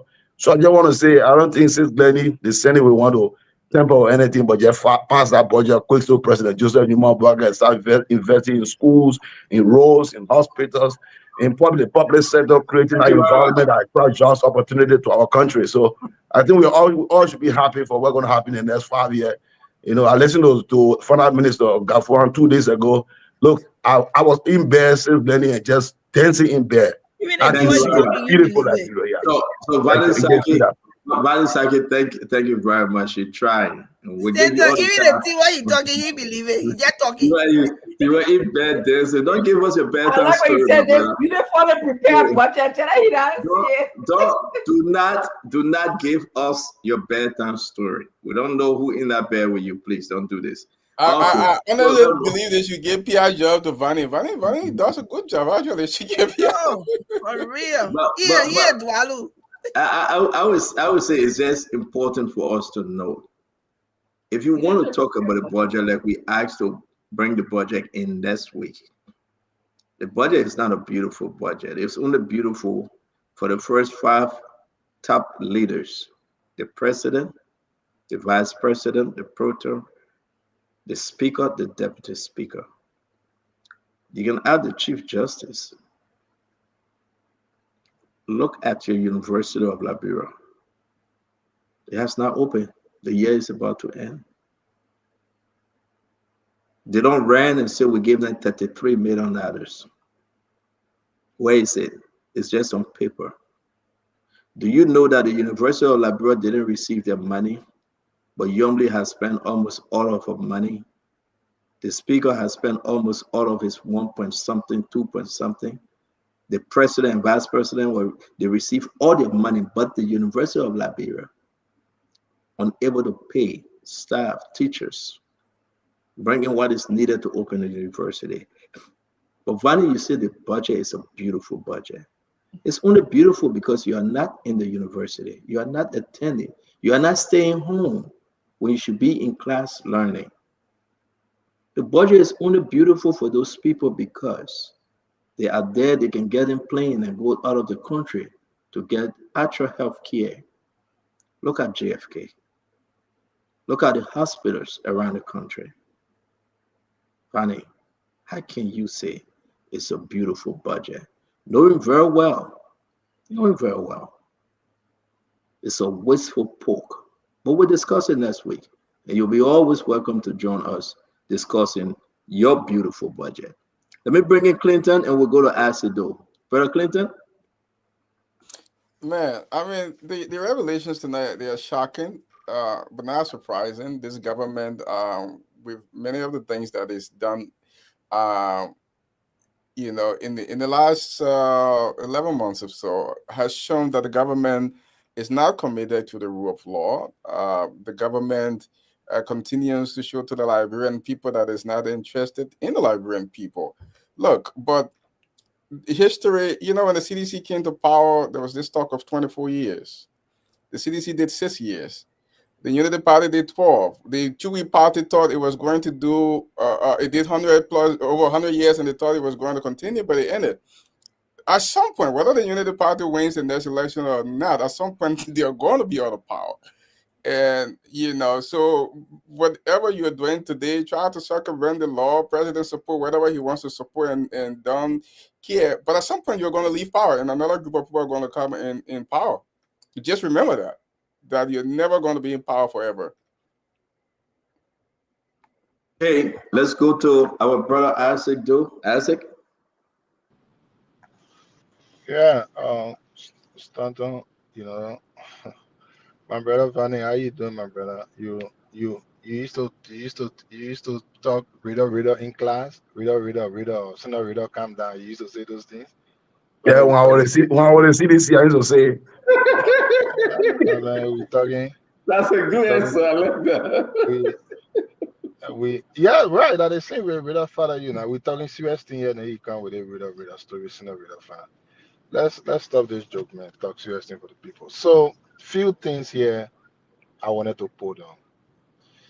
Right now in Liberia, the exchange rate is going down, the prices going up. What that does is what you used to buy for $5 before, you will have $5 and add other LD on the $5 to buy the same thing you used to buy for $5 before. That's what's going on in the country.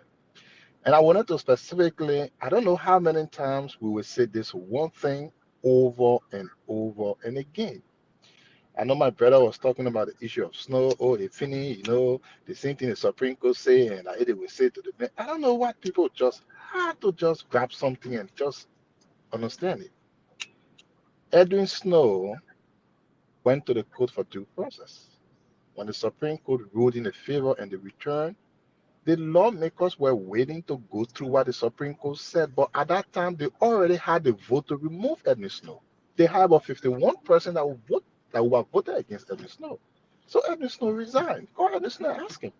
In this case, these people will never get 49. It is different. So even had Edwin Snow not resigned, they would have removed him anyways with 51 votes. Why is it hard for people to just understand this simple thing? And you know what? I am thinking those who were the advisors to President Buakai when he took over the CPP, for which the CPP broke down under his reign, are the same people that make decisions. I think somebody brought up the real issue. The Republic of Liberia does not only rest on the shoulders of the House of Representatives. There's also another body too that will do something before they go on. I gave you an example. The guys for RLJ wrote the Senate, telling the Senate of their new leadership. Since they wrote the Senate up to this time, the Senate had not even put that whole communication on the floor. And the Senate will not even put it on the floor. That's the first thing you should know. The Senate had not put that communication on the floor because the Senate will not. And who told you political hardball is just for you? When the budget leaves, for instance, when the budget leaves the House of Representatives, it goes to the Senate. You think that only United Party gets senators in the Senate? I mean, why you can't think about these things? This is just putting the government in a hole that is so deep that it wouldn't be able to move on. I don't think this is the right way to go. It is not only the House of Representatives that are the King Kong, where once they say, and no, there are other processes things will pass through. They will go to the Supreme Court. They will all the kind of thing. Somebody say they may get car and get the government can get anybody car when they want to. They can get anybody police they want to. If you get car behind you and me, you speak up. The thing is, at the end of the day, this government is boxing itself in because too many things will delay the government. Look at the country. Look at the country. The country is so hard that for someone to even get $5, it's not easy. But the only thing we put in our mind on are those things that we keep pushing the country down. You understand? Representatives go and do something, they are not King Kong. Whatever they do will go someone else. Oh, you think Yomdi Kanga won't sit down there for her to be removed? You think the other people, anyways, people who don't know what goes on only come here to talk. But the truth is that we got senators and other people. So all of these things will just be a delay tactic. Now, if the budget is not passed by January, the government will need to be using or 1/3 of the budget. After who do they write? All of these things keep putting the old man in a bad position. It is a tough place for him. Look at, for the first time the old man wrote and said presiding officer. He couldn't even say speaker. Is that the thing you will always do? Will he always write presiding officer without addressing speaker? These are not things people should be telling the old man. Unfortunately, the old man does not know, but he's just being used around the place.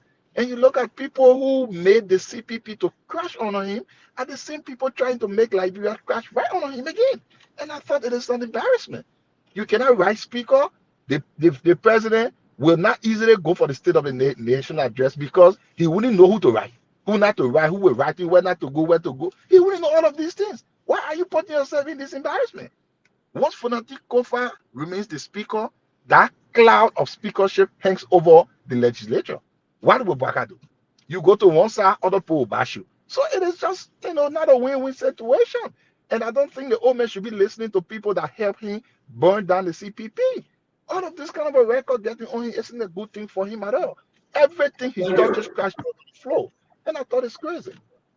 Thank you. But let me share something. Like I told my sister Glendy, right?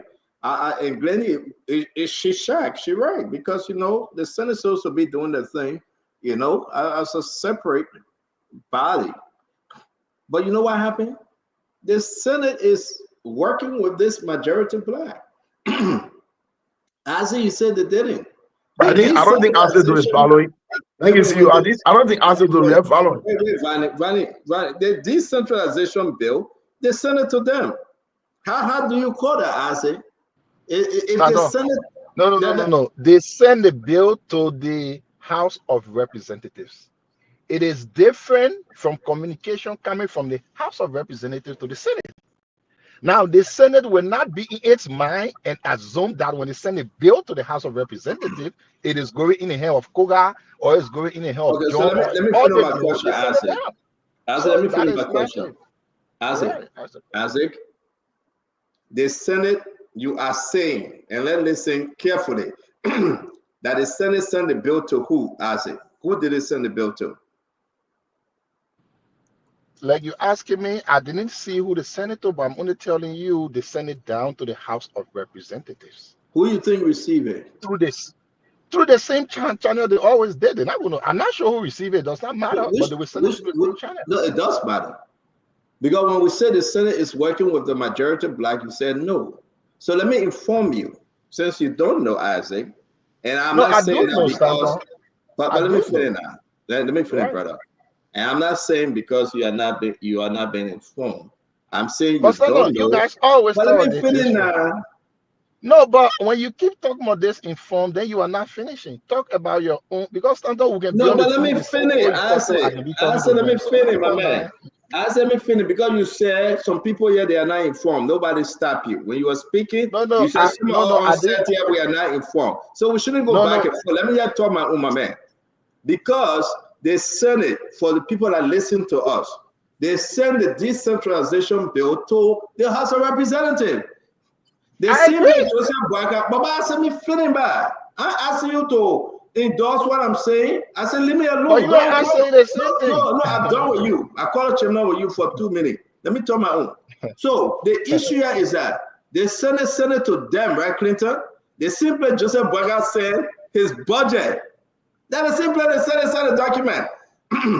So whoever get that document, they said Joseph Boyka said the budget to the majority black. We all talk about it. They sent it to the same clerk. And the clerk took it to Thomas Farah and the newly elected speaker. So there's no way you can separate the goat from the goat behind.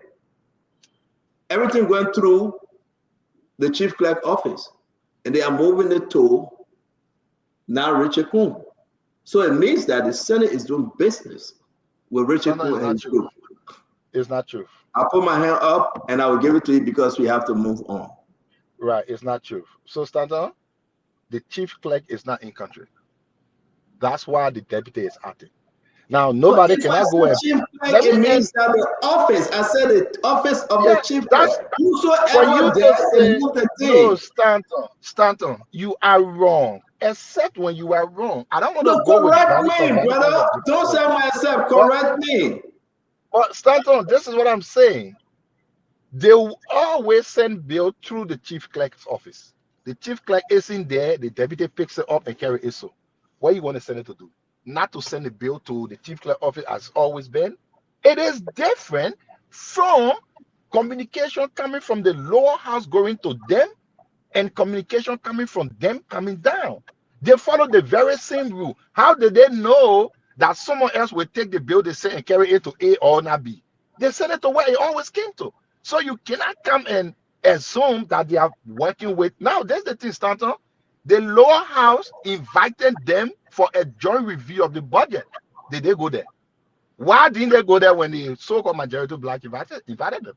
The second thing is the so-called majority black sent them a communication that they should only do business with them. That communication will not see the flow. Now, why you can't understand this? The people send the bill down through the right means, through the correct channel, through the normal channel. They didn't know somebody would take the bill and carry it to A or B, so you cannot say because of that they're working with them. But again, pregnancy does not go back. Pregnancy always come to the front. Let's move on. We will see what the better will reach at. Thank you. So I said, are you saying the Senate does not know the deputy chief clerk? My man, wait for your time. My man, you might talking to the you can. So we gotta move on. I think Dwalo was bringing in the scorecard, but let me real quick. I said, Joe, my brother, I let your last line because you know what? You get the only one we know you get 2 kids. The one that you left in Liberia, we don't know. but we take the two that you get here in America. So the pregnancy comes to the front with CA. They send it working with the people. That's all I can say, my brother. But I gotta pull that one inside. So, so let's move on. So, guys, Eduardo, bring out your scorecard thing. Why do you think this is so interesting? Why is scorecard interesting to you? No, I was not bringing out the scorecard. What you're talking about? Nothing else in the country right now, Stanton. Don't forget about the scorecard. Don't forget about it. You're bringing out.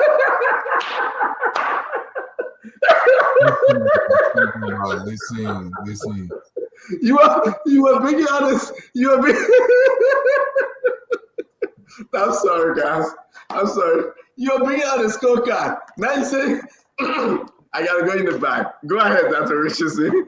That Glendy do this with me today. I don't do anything. You know. I say why you acting like you know what happened. You acting like you confused. You say you know what to say. Whether Joseph I agree or he agree. Why you acting like that? I don't want acting like that. You just say you That confused wasn't me. gonna agree. Agree. We're going to your own. I was just listening for now. How you are? Don't worry. I will not give you the same hard time you give me for CDC. No, you know what? Because it's rough. You won't find everywhere to defend the government. You just can't find it. The scorecard is an embarrassment. But I guarantee you, and listen, I got $2 in my drawer here for my coffee. $2. I will send it to you through Cash App. Vanessa will say that scorecard at Joya scorecard. I double dare you. But at the point in time, Clinton will agree with me. Do you understand what I agree? And that scorecard coming out now, it's not the government scorecard. Do you understand know that? And that scorecard, I'm gonna grade it. And that scorecard coming now, it's not the government scorecard.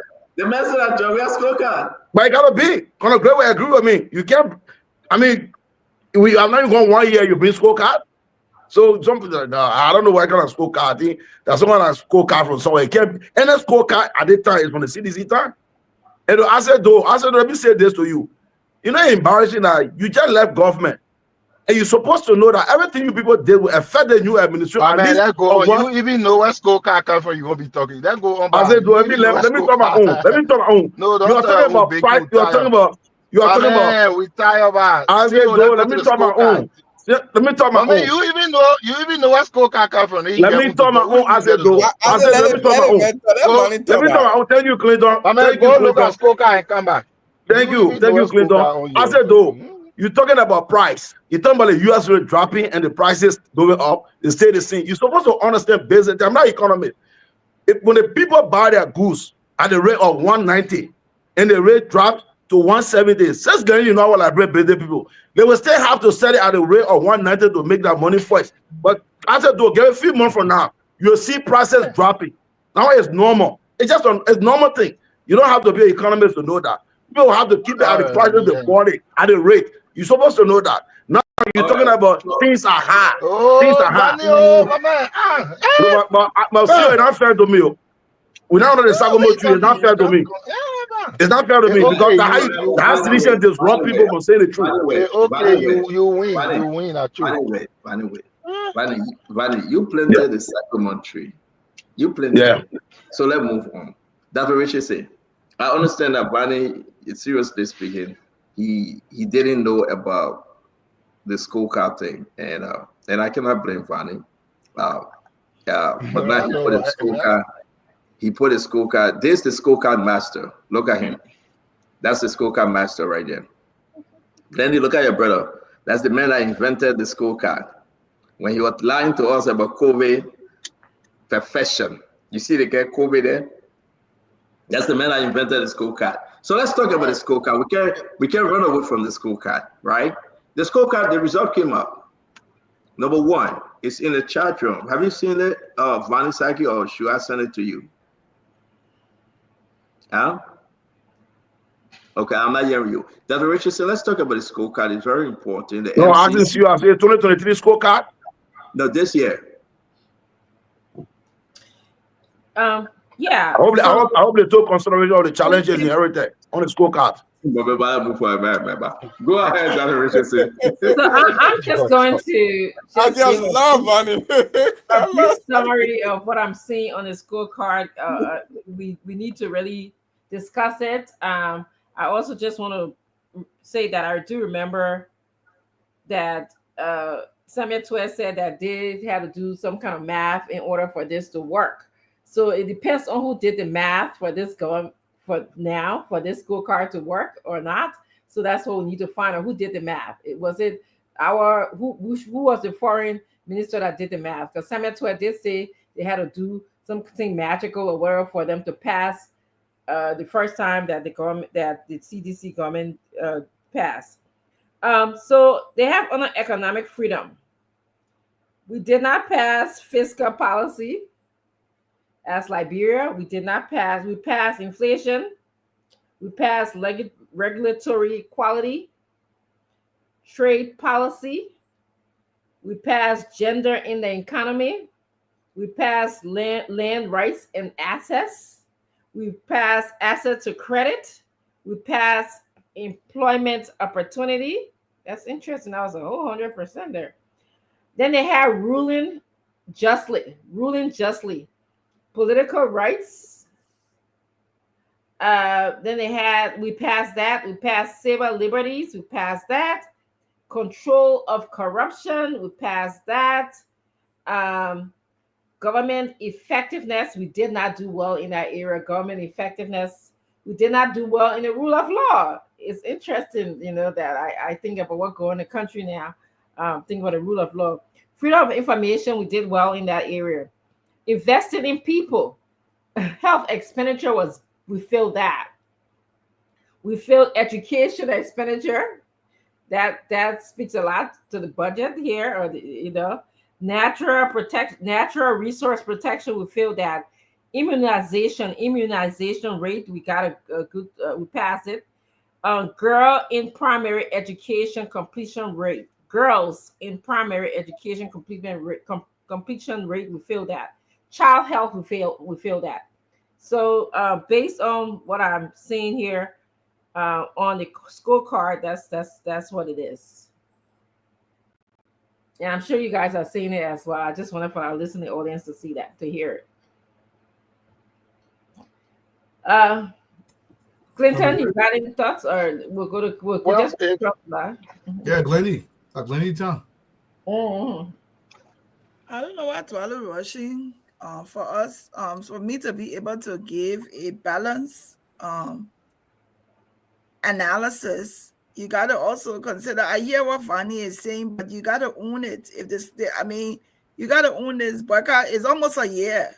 We can't be saying that George Weah's scorecard here. Maybe 10% will be related to George Weah government. Parker has been in power now since January. This scorecard belongs to him. Nobody giving it to George Weah. It's his scorecard. It's his government. We're not coming to give it to Weah after 1 year and say, oh, that Weah after 1 year. And as much as I'm not a supporter of George Weah, after 1 year, we want to say that George Weah's scorecard. No. Joseph Parker, whatever he took, there's a president of the country. So whatever is left over is him. He takes it. That other rationale doesn't fly. There are some things that have improved, but on the overall, I don't know whether this is a good scorecard. That's something that we can be proud of. But this is not a George Weah scorecard. And I think somebody compare and contrasted it, both of them, with the last one compared to this one. And we can look at it and look at that and see from what aspect. But I just wanted to address that aspect of it, that the Joseph Parker government, the scorecard, in my opinion, does not look good. That's how I see it. And you can't give that to George Weah. There's some things that, yes, they've done better in it compared to Weah. But on the overall, I don't think that's a scorecard that a new government should be proud of. So they have to have some time to make it better. And who's next, I believe, is Clinton, right? My thought about this is, I do recall that the Minister of Finance has to communicate like numbers to the organization that presents the scorecard. So on whose government, whose minister conjure or put these numbers together? That would be something that I'd like to know. So, Clinton, I want to hear your thoughts on this. Thank you, Glendy. We can't hear you. You muted. I haven't had the opportunity to read the scorecard. I know I sent the front page Africa story said we passed 11 out of 20. So I have to actually look at the scorecard, compare it with last year and see what's there. But yeah, we passed 11 out of 20. Would it matter to you whose government submitted the numbers for them to come up with our score? I think I'm sorry with anti-Glenny on this thing. Yeah, I mean it's been a year already. We can't be this thing. We be having everything, George. We are everything, George. George, we hadn't lost the election. They're gone. Maybe waiting for 2029. At least Jerry Allen let them sit down small, right? Let's focus on the job we have to do. Everything, George. We are CDC, George. We are CDC.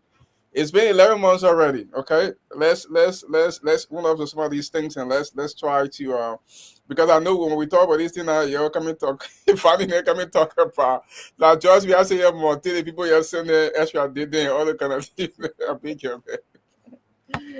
Dwalu, your thoughts on the scorecards? Because you started this conversation. Well, the scorecard, we've been doing it since Ellington now. It's been over 14 years, isn't 14 or 15 years. By this time, I would expect the government to have, at least in the agencies, make people responsible for each indicator. We should not be failing. Every time we fill these scorecards, or in this case, I think we passed because it's more than 10. I think we got to pass at 11. 11 or more rather. But I want to say this: if we want, we can't be leaving money on the table when we are desperately looking for money.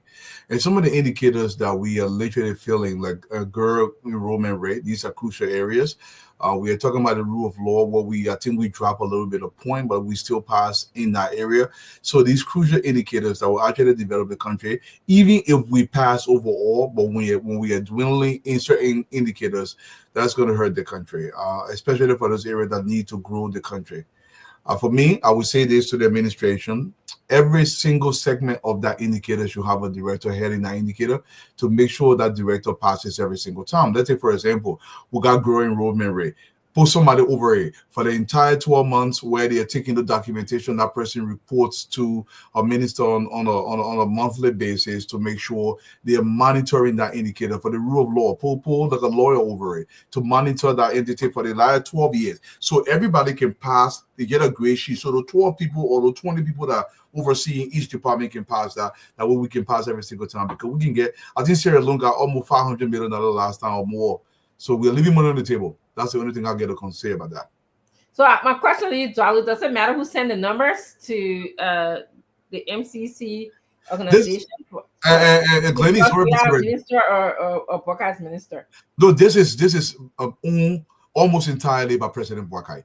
It's substantially. Look, President, we had last scorecard. I think it was in the same time, because right now we're in November. So it was last November. Honorable Boakai, President Boakai took over in January, correct? 20th of January.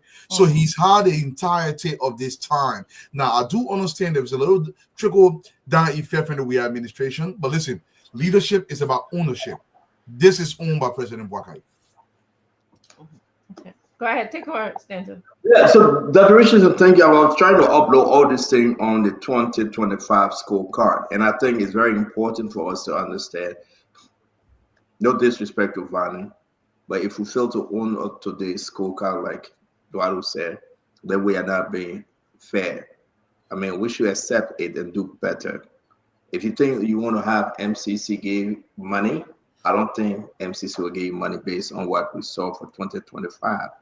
But if we can improve on it and be very, very sincere and stop playing the game. Look at Paul Kennedy. He was with the MCC, the compact. They did it. Somehow till then, money captain came and he ate the money, so he's not there no more. Let's see who comes to either own the money. These scorecards cannot give you money; they will not give you compact. So we have to wait for next year again and recalibrate and go over everything. The general issue now, the allegation that Francis Yimane, minister in the government, allegation that he raped somebody, and the government have not touched him. They have not put out a statement. That's a problem. The school, Eduardo talking about the young girls, the children, the babies, and corruption, the selective fight on corruption, that's a problem. And all this little thing, seriously, it will be counted against Liberia. So I think let's wait for Monday or Tuesday when you have Uncle Sam that know more about the scorecard and poll candidate, then they will help inform us. Then we can bring somebody on to really explain the scorecard thing. Don't forget now, in the next 2 weeks or so, we will be talking about sanction. I was in the back receiving more information likewise. We are talking about scorecard now. Today is the 22nd. In 2 weeks, the International Corruption Day is December 9. The list of sanctions, if it is true, is troubling. It's troubling. So again, one thing to another, going into Christmas, going into the State of the Nation address, and guess what happened? Who would be there as speaker for the State of the Nation address? But if you want to say your own on the scorecard, I think we can again discuss it with the budget tomorrow. I But was just looking at the scorecard. Last year we passed 14, so we actually dropped this year. Last year we passed 14. This year we're only at 11. you drop by 3. Yeah. So Yeah. yeah, and when Vanny want to put it on CDC anywhere, CDC You know, will. So let me bring in Glenn. Vanny, let me bring in Glenn. Vanny, let me hold you. I want oh, to that, give you yeah, see, Glenn. No, I will give you an answer Glenn, time to talk. Glenn is See, spoke Glenn, already. finish. Let yeah, me bring Glenn, in you Conor already. Gray. Let me bring in Conor Gray. We are all independent, and we'll look at you and ask you do from CDC. You can discuss. No, Conor Gray. I'm a former CDC and I'm a CDC. Okay. Who you bringing me? Yeah, Conor Gray. The scorecard Oh yeah, issue. Stanton. But Conor Gray, real quick though, we appreciate the 7 leadership, like we Yeah. talked. But just to announce and be clear, we have to send a check back because the Okay. check, like I told you, it wasn't signed. Fine. So we are sending it back, and then maybe they will send us a signed copy of the donation of $500. So it's in the evidence. I want to say thanks to you. It's all because of you and the group. Thank you very much, Conor Gray. You bet, Right. man. Stanton, I think kicking the can down the road because we feel that the other outgoing administration were opposed to that administration does not help our cause. I agree with you that we have to own up. You passed 11, I think you are required to pass 10 or so, half of it. And the Minister of Finance normally is the gentleman or lady that spearheads that initiative. But you have other institutions like some big, even Harvard, I think Yale or so, if I'm not mistaken. Institutions like Stanford. This is a performance index data that people look to collect and determine how the global economy works. Not only so, when you start feeling 9, 7, 6, it's huge. So I hope we will improve on this. But when you start having accusations such as rape, that probably has a propensity to affect about 4 or 5 areas. Think about rule of law. Think about gender-based violence. Think about human investment. A lot of these things affect one way or the other. But like you said, Mr. Jackson and others are the one probably that will enlighten us more. But I can tell you, yes, I agree. Too many reds. Remember when we were kids coming up, if you brought them 70, you were in trouble. Let alone having too many reds on your scorecard. May as well don't reach home. That's what that is. I mean, pretty much. We're not doing well at all. We need to improve. That's all I can say. Thank you, Conor Gray. Let me bring Vanny Saki, then Isaac can come in. Vanny? Yeah, thank you, Stanton. What I was trying to say is, Stanton, from the government perspective, you always agree with me, Eduardo, that what the outgoing government does affect the incoming government at least for a year or two. That's why in the just ended election in America, you saw Obama campaigning on the message of it is my economy that Donald Trump was bluffing with. He says it's my economy because the first 2 years under Trump, the economy was booming. So Obama says it's my economy. So that's what I asked. What's the scorecard? We definitely on the first one, we will affect the first year. So I will have time to go through it, but just from listening to that, the Richardson reading and the reading. I mean, stand to think about this. Sending your daughter to one dilapidated school, no teacher, no library, nothing. And she come in with a grade sheet. Out of 20 she scored, she passed 11. At least, just think about what happens if you upgrade the school. The next time when she comes back, she come with blue back. Nobody on the platform expect anything on blue from this. Considering the kind of country we inherited. I continue to encourage Liberia. This first year was for cleaning up and setting up. I'm not expecting anything big. I'm surprised that we even in corruption.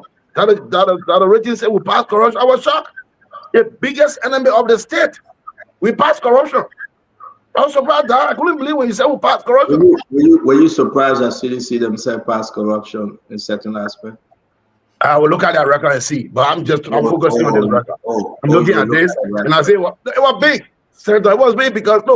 Let's move ahead, man. Let's move ahead. I said, You argument, man. You making CDC can even argue that the 12 years of Unity Party affected them. If you come with an argument here on school, my dear brother and friend, I will put you in our chat room.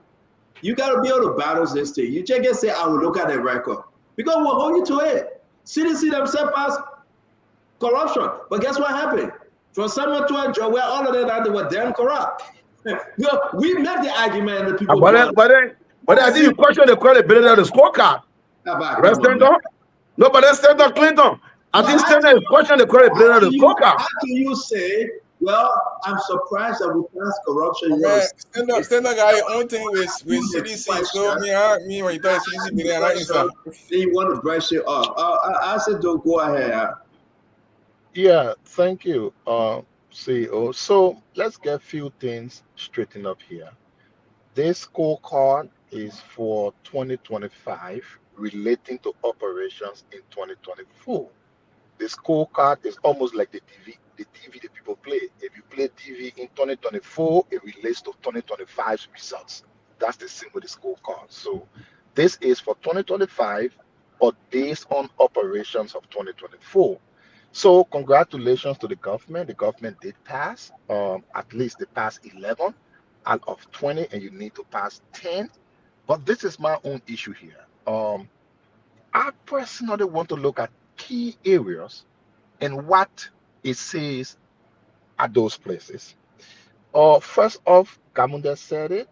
The CDC passed 14. The last UP passed 11. Now somebody will argue that this is UP's first scorecard. Oh no, this is the continuation of UP 12 years. When CDC came to power, most of those who came to power were dead for the first time. But most of the people in power today were there 12 years, so they know everything about this. So this is a continuation for Unity Party's 12 years, very different from the CDC. But you know, Stanton, what I really want to point to, I want us to look at the very places CDC passed and the same places UP passed. What happened? And go back to the CDC card. Even those places CDC failed every year, the 4 years CDC failed, you saw steady increase year from year. But this, what happened this time? And I get a few numbers here. Say for instance, the issue of inflation, the CDC passed the last time, it has a maximum score of 15.0. CDC got 7.6. This year, Unity Party passed, but Unity Party got 10.1, meaning the inflation in the country has increased, thereby reducing their percentage to 41%. Although they passed, but they reduced. Inflation on the CDC was 7.6 as per the scorecard. Inflation on the Unity Party is 10.1 increase. That's one thing. And I want to go to another key place. Trade policy part, they failed this, so I want to pass over it. But let's look at gender in the economy. Unity Party passed, CDC passed. CDC passed at 84%, while UP passed at 76%. Down. Let's go to another one on civil liberties. In civil liberties, Unity Party passed, the CDC passed. But the CDC passed at 85%, while the UP passed at 83%. Down. Let's go to control of economy. Control of corruption. One of the biggest things that UP went on. UP passed, CDC passed. But CDC passed at 59%, while Unity Party passed at 57%. Down. Let's go to another one. The rule of law, of course, nobody expects for Unity Party to pass. So for this one, CDC was at 59, Unity Party is at 47. Of course, we shouldn't talk about it because nobody expects them to pass. But what is big to me? What is big? If you come to rescue, there are key places you want to target. Two of those places that I took from this card will be expenditure in health and expenditure in education. Now, the CDC passed expenditure in health at 62%. United Party feel expenditure in health at 49%. Down. Expenditure in education. You would think UP will come to do everything education from their first year. CDC failed in education and UP failed in education. But what is the deal here? CDC failed at 24%. So I said we gotta go. We said we'll discuss this thing next week. So when you, But so I just wanted to give you, see your point of information quick. Quick I point of just wanted information, to please. give you, I come in now, let me end. I just wanted to give you a breakdown of things that I went over and what it says here. I agree with you with discussing more, but it only tells you that everywhere CDC passed, that UP passed, CDC did better, and UP actually came. That is not This true. not a That is good not sign. true, Asido. Stand down. And I'll tell you why it's not true. Stand down, want me to go ahead? Okay. Asido pointing, he trying to compare two things that are not the same. Let me tell you something. Just because something was 59 in 2013, it is not the same 59 in 2014. The indicators are just based on the averages that are determined going forward. It is not the same thing by year by year. So 87 in 2013 is not the same 87 in 2014. You can score 57 in 2014, and somebody score 47 in 2014, and the 47 is actually higher than the 57 based on the averages that are determined going forward. So understand that. But Eduardo, even to add on what he said, Eduardo, the budget we inherited, Eduardo, he's talking about expenditure in health. He's talking about you just understood yourself. Hold on, I'm gonna ask it in my time. Let me say this, Eduardo. He's talking about Clinton, he's talking about expenditure in health and education. He forgot to know that we inherited a budget at the new government. So when you're talking about expenditure, which budget are you referring to at the time? We inherited a budget from the CDC. No, so you understand you that the budget you know what's going on, right? You change the budget, you didn't the budget was submitted, you change it, you submitted your own budget. When mentor, they respond. Okay. When no, that you go ask them. So you see, you're escaping the question because you know when you don't even know. You know, we inherited a budget, we operated on our budget for a certain time before. You got my expenditure. So be fair to the disco. I said we heard our budget. Let's make progress, man. Early this Scorecard. I know, man. You didn't inherit budget. You changed the budget, actually. When? I said when. All right, so we gotta close the show. Guys, we gotta close the show. Dr. Richardson, it's always good having you. We'll be back again tomorrow. Again, we'll be Nelson, can you come on? We'll probably be confirming with Kabina and Janet. This story have taken a whole different turn. While on the show, I received more information on the Guinean transfer and what has happened. It's terrible. I'm not privileged to speak to it, but I believe the Councillor Kabina Janet will be on the show and he will speak to this thing. I just want to say thanks to all of you. It's always good. We couldn't have Ellen Red, the representative from Magibi, because she have technical problem. We couldn't go into the other corruption issue from the National Election Commission. There's a lot of story, guys. Help me. Go in the chat room, drop your topic for the day that we all can contribute. There's a lot of story. I have a book, All Liberia Story. That's the title.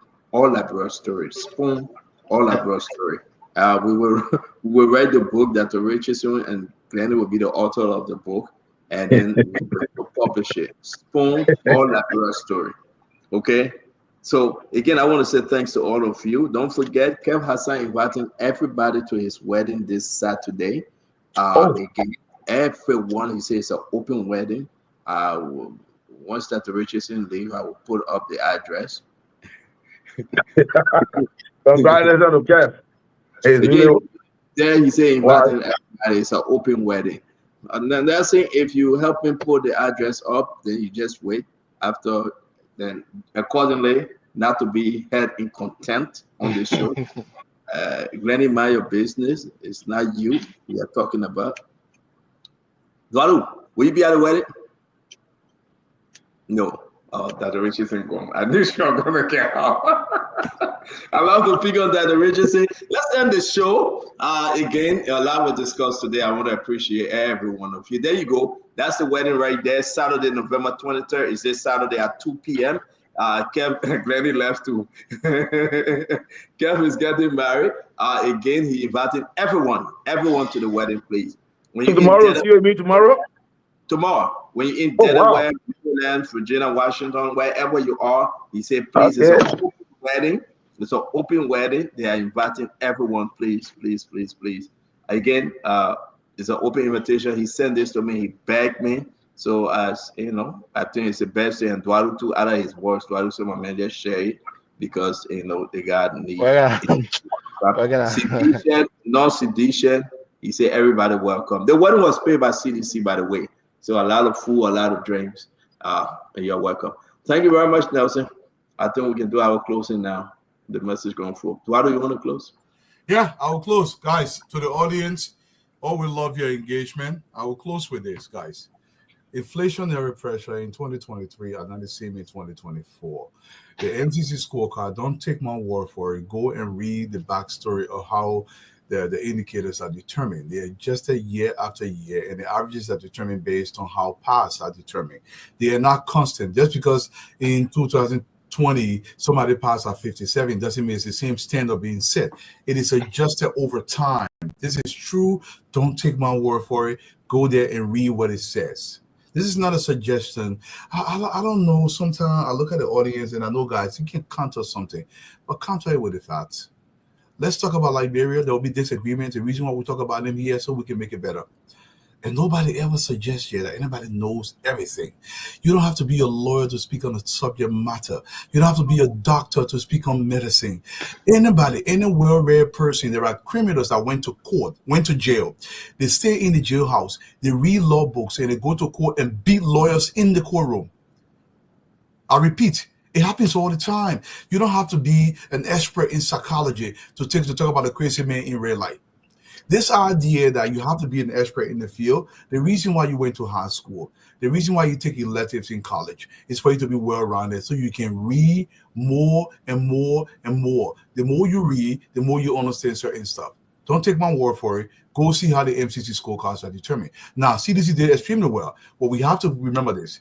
The government that CDC inherited were far more superior than what the UP party inherited this time around. Those calculations must be made, but I will maintain this. Honorable Bwaka takes the greatest responsibility for the scorecard. It is his government. Let's stop placing blame. We have to own up to it so we can fix it. Thank you very much, Father. Thank you. Isaac, why? Because you're in the car, you want to close?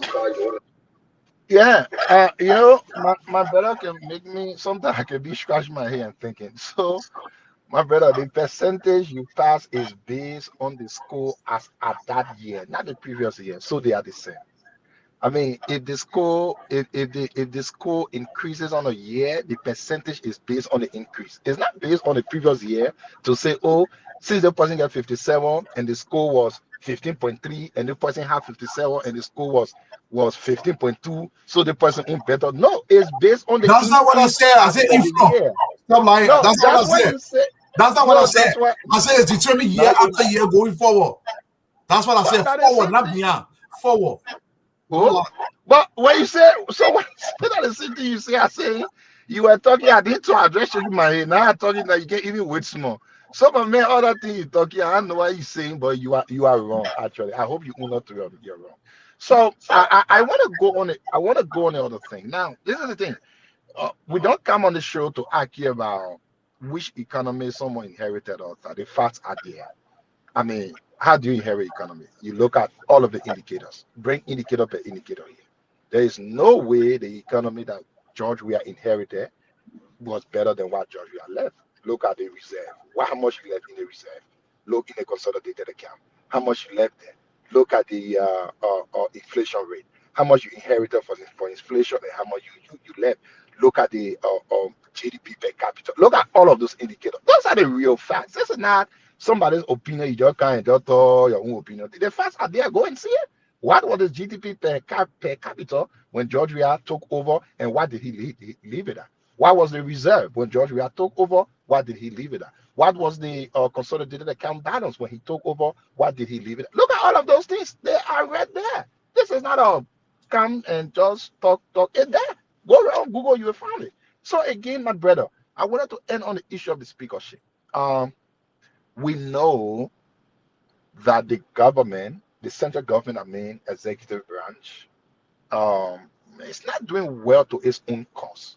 When the whole thing started, there were small people all around. Hey, that Joey, hey, that Joey. Today now, everybody now believes that Joey ain't got time for the whole thing. But that person back into it. Everybody now believe it, they seen it. So that other argument died. Nobody talking about Joey being Israel again because everybody now have seen. Some of us who knew it kept saying the same thing that battle because you know people are just talking out of anxiety because Georgia probably maybe leaving some people. But again, we get two speakers. One speaker guy in office at our LJ in a hotel room, and then a speaker guy in office at the legislature. Nobody just know exactly what is going on. But hopefully the executive will manage to maneuver their way through. And I don't know how they're going to do it, but I hope they do. We know that the Supreme Court will rule in favor of the real speaker for the Kofa. And after the Supreme Court rules, I don't know what the executive do. They will disrespect the Supreme Court again, or they will, I don't know. It's just a crazy situation.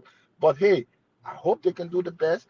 And I trust Fonati Kofa will stand his ground, not because he wants anything. This man is a lawyer. Financially, he's stable. He is educated. But this is about Liberia and the changes we've all yearned for.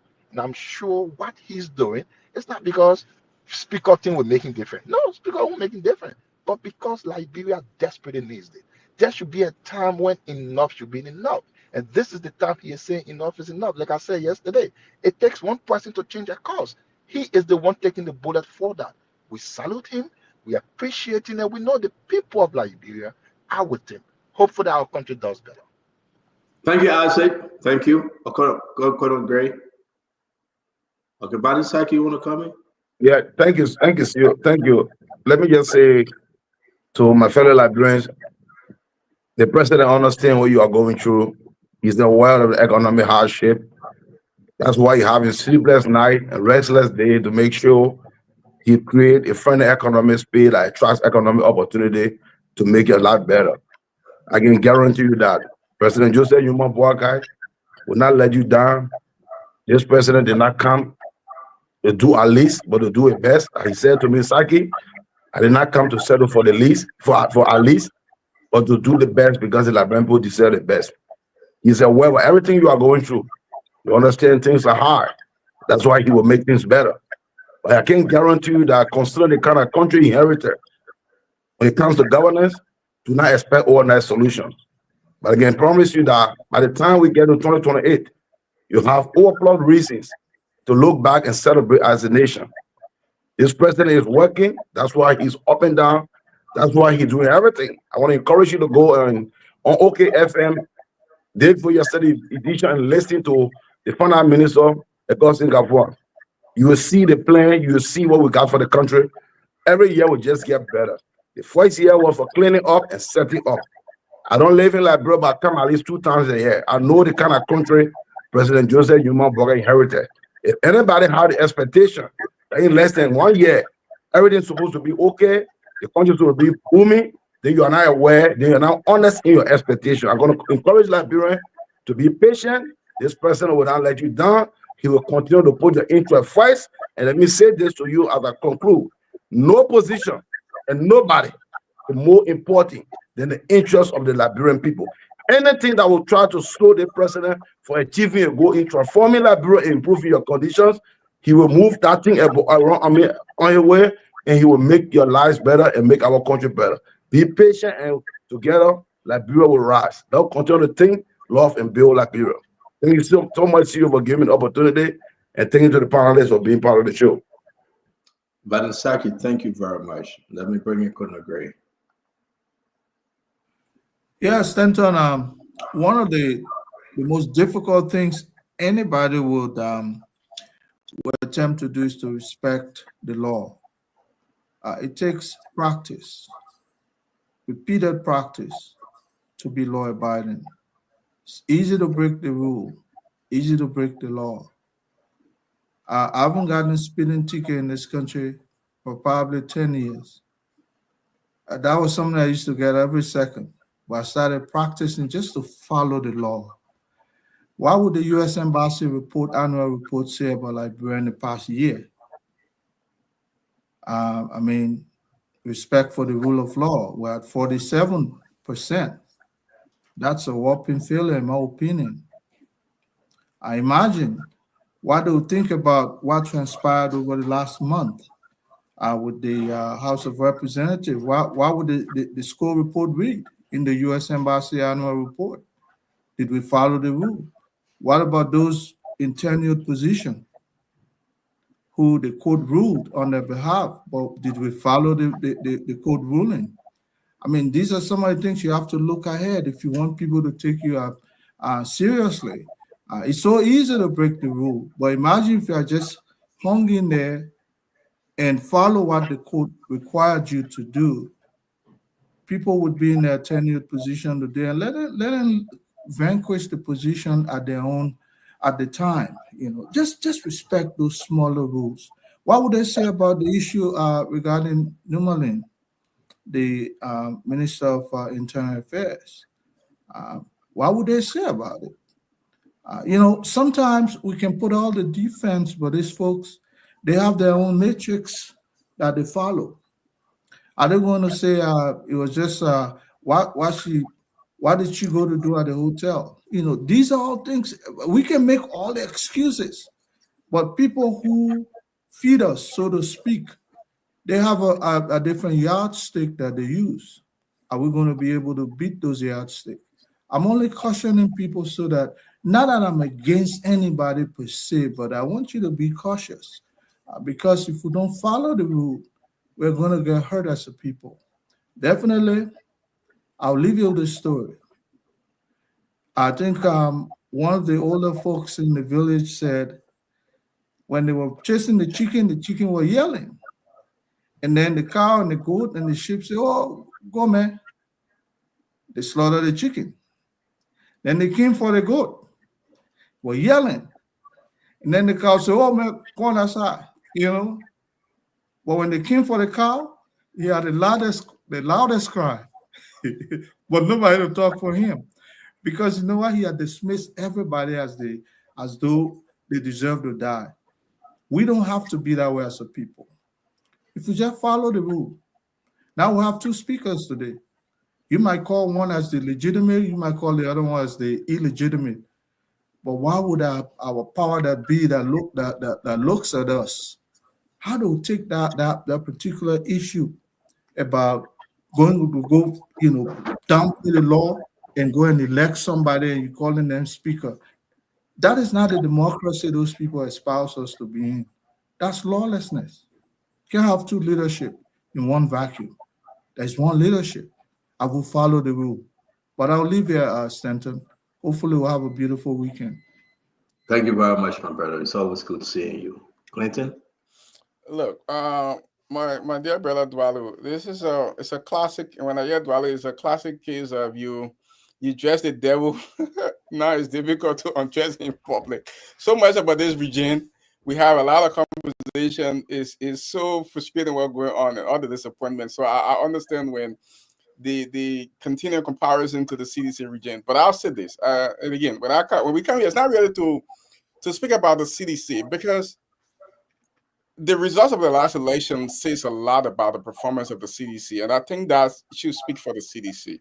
796,000 Liberians. That's 49.1% to 50.9% for the Unity Party, a margin about 17,000. If the CDC had done horrible, as a lot of people who want us to believe, the result of elections would have shown that. Baraka should have won on the first ballot. This would have been a landslide. But 796 Liberians still believe in the leadership of the CDC. They voted for CDC to come back to power.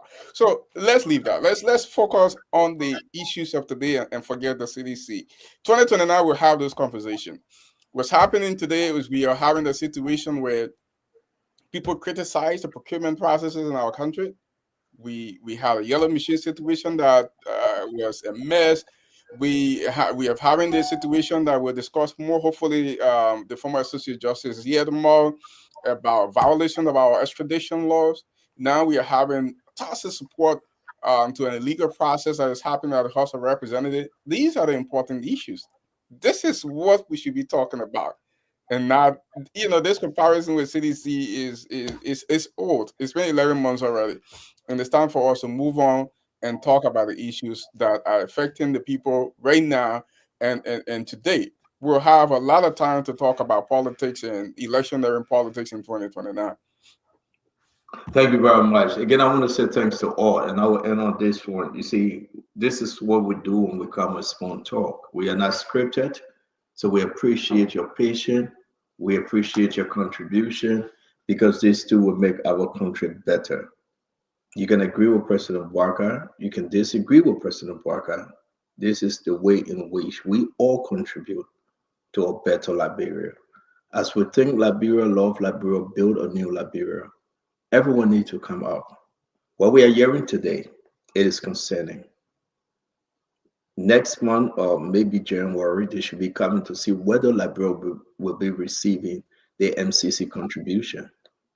The folks going to meet and make a decision.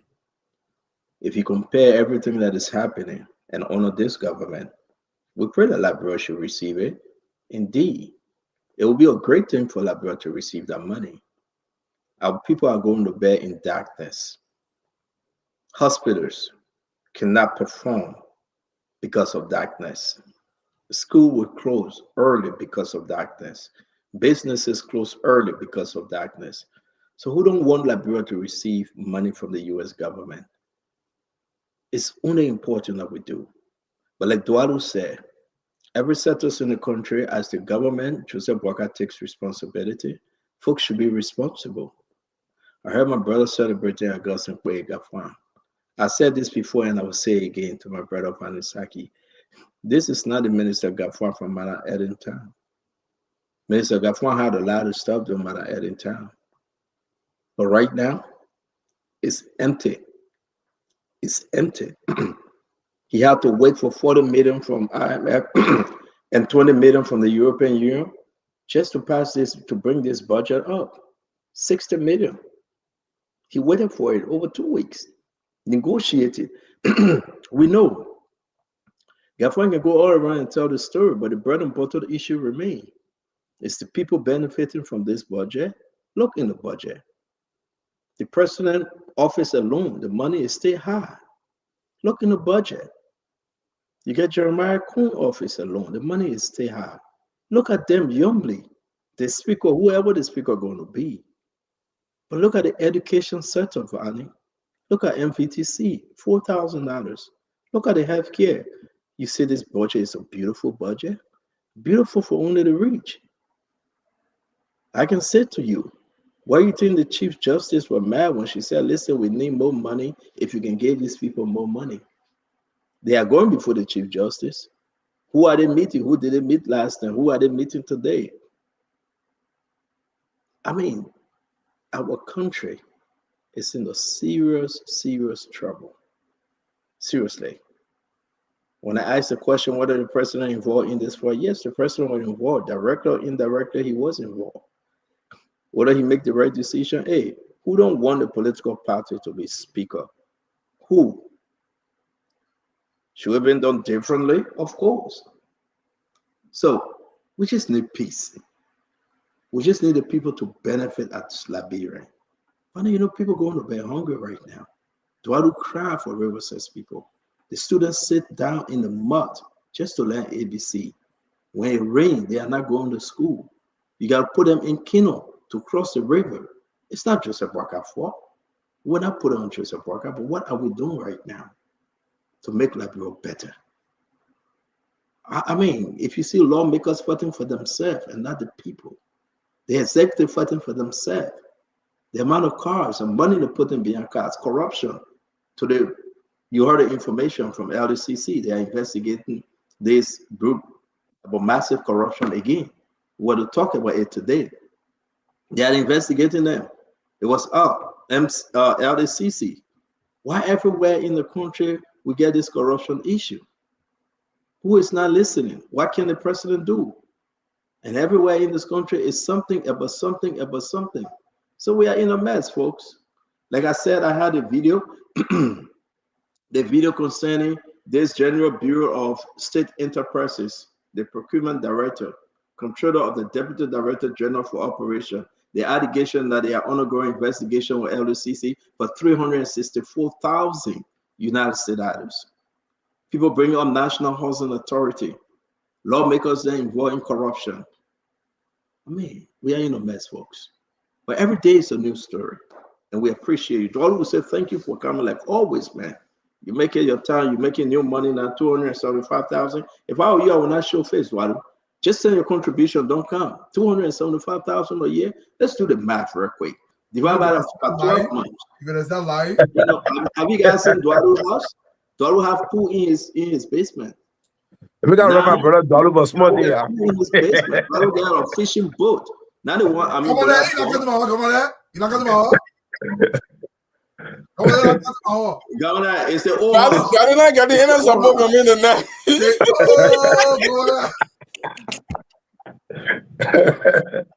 Ghana, you went to the old house. Please don't bother. That I said sleeping in the car. I said, is that my brother? Is that my brother? See, how my brother? I said, don't get fat. So he came back to the States.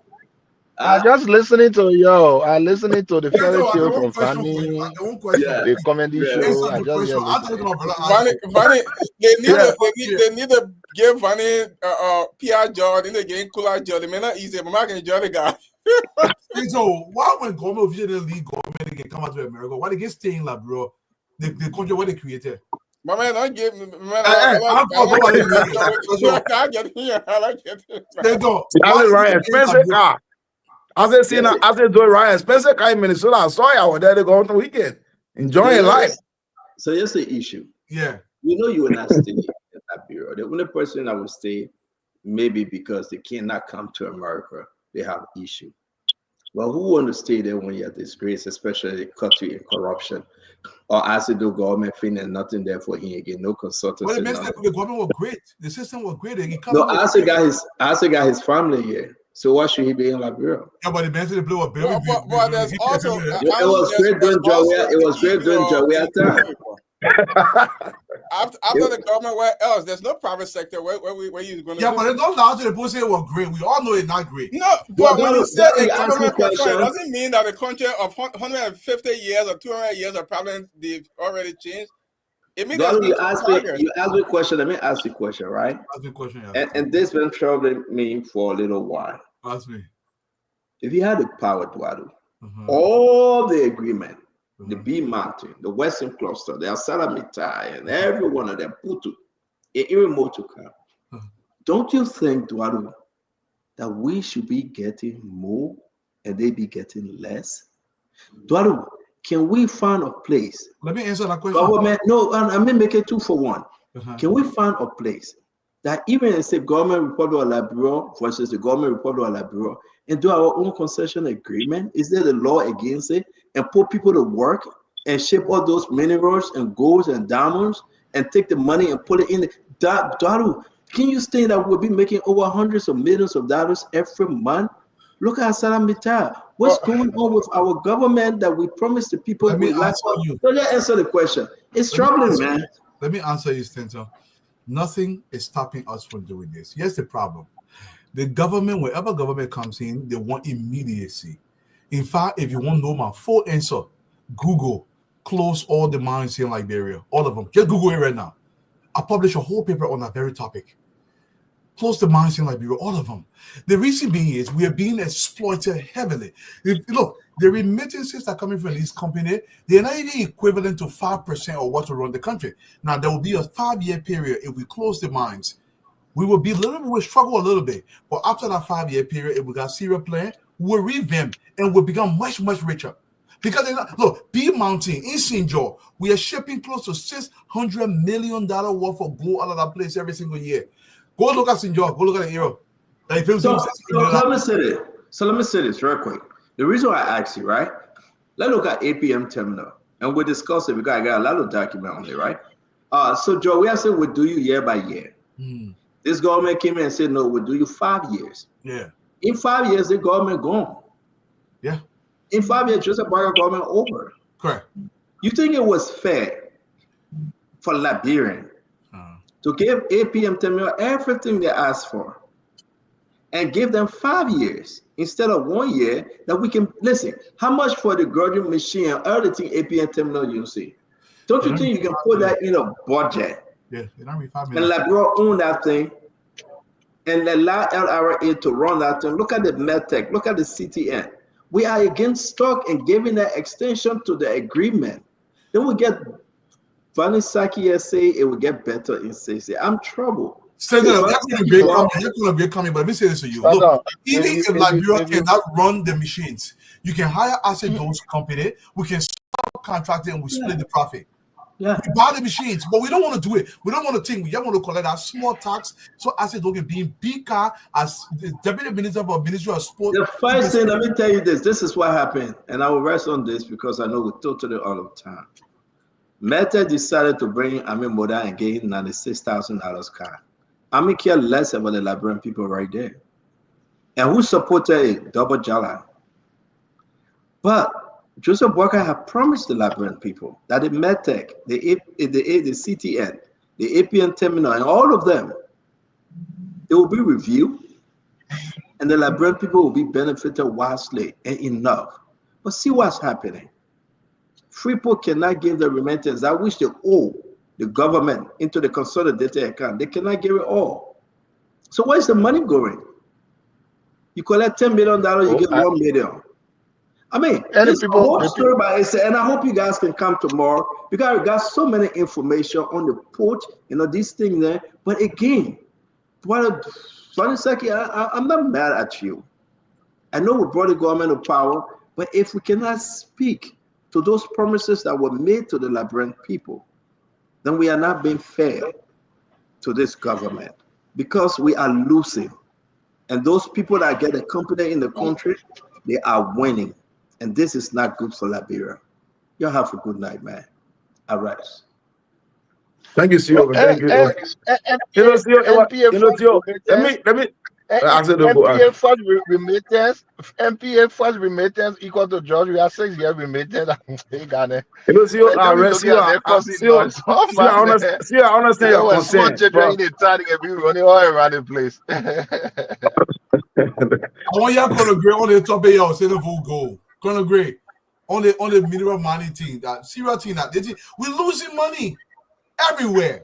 Brother, if you close all the things, the country will. I'm not saying close it right away. I'm saying close it right away. Come with a strategy to gradually phase them out. Other countries have done this. I say the problem with I appreciate.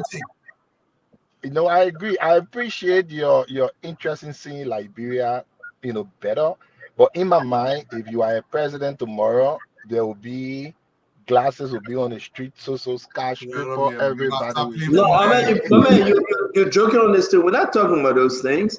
You're not saying go there and close all. You can phase them out. For example, I'll tell you, Isaac, these people expire. We knew that the country we knew that the country regress. The country will go back. We knew it. I mean, you should be having a country that is going in front, taking step by step, going in front. As what Stanton is talking about is the old age thing. What Stanton is talking about, I say, is not unique to this government. Listen to what Stanton is saying. I agree. It's not unique. So don't say we expected. It's not like expected. President Parker. President Parker. You want to change Stanton one statement? I say, you want to change it? I don't want Stanton telling you. All right. Okay, that OHT now that President Parker brought in for 50 years. I was going to say, if the posts are reducing their budget drastically and wave that money to the well-being of the people, definitely Liberia will start making progress. That's my first indication that I will know that they will reverse some of those extra things that they've done. I agree with you. Yeah, if the president, the pro tem, all the people will reduce their budget, VP drastically now know that they'll go after the other people to get money back into the budget for the greater good of the people. And you know what? And they're asking, why are we suffering? And my answer to them, and I want us to do this on Monday. They're asking though, but why are we suffering? And here's the answer. But why are you getting $3.7 million in your budget for your office? You ask it, why the University of Liberia is not opening? Then you ask them, but why are you getting $2.something million in your Exactly. budget, and the university student, the teachers not getting paid. But you want to come back and say, no, we are a serious government. We are serious people. No, you are not. You are not. The children sitting on the floor and you driving with $45,000 car and your minister's driving with $96,000 car. But you're saying that, oh, I love my country. I love Liberia. We will build a new Liberia. We will think a new Liberia. And together we'll walk on street of gold. Then I look in the faces and say, no, you're a bloody liar.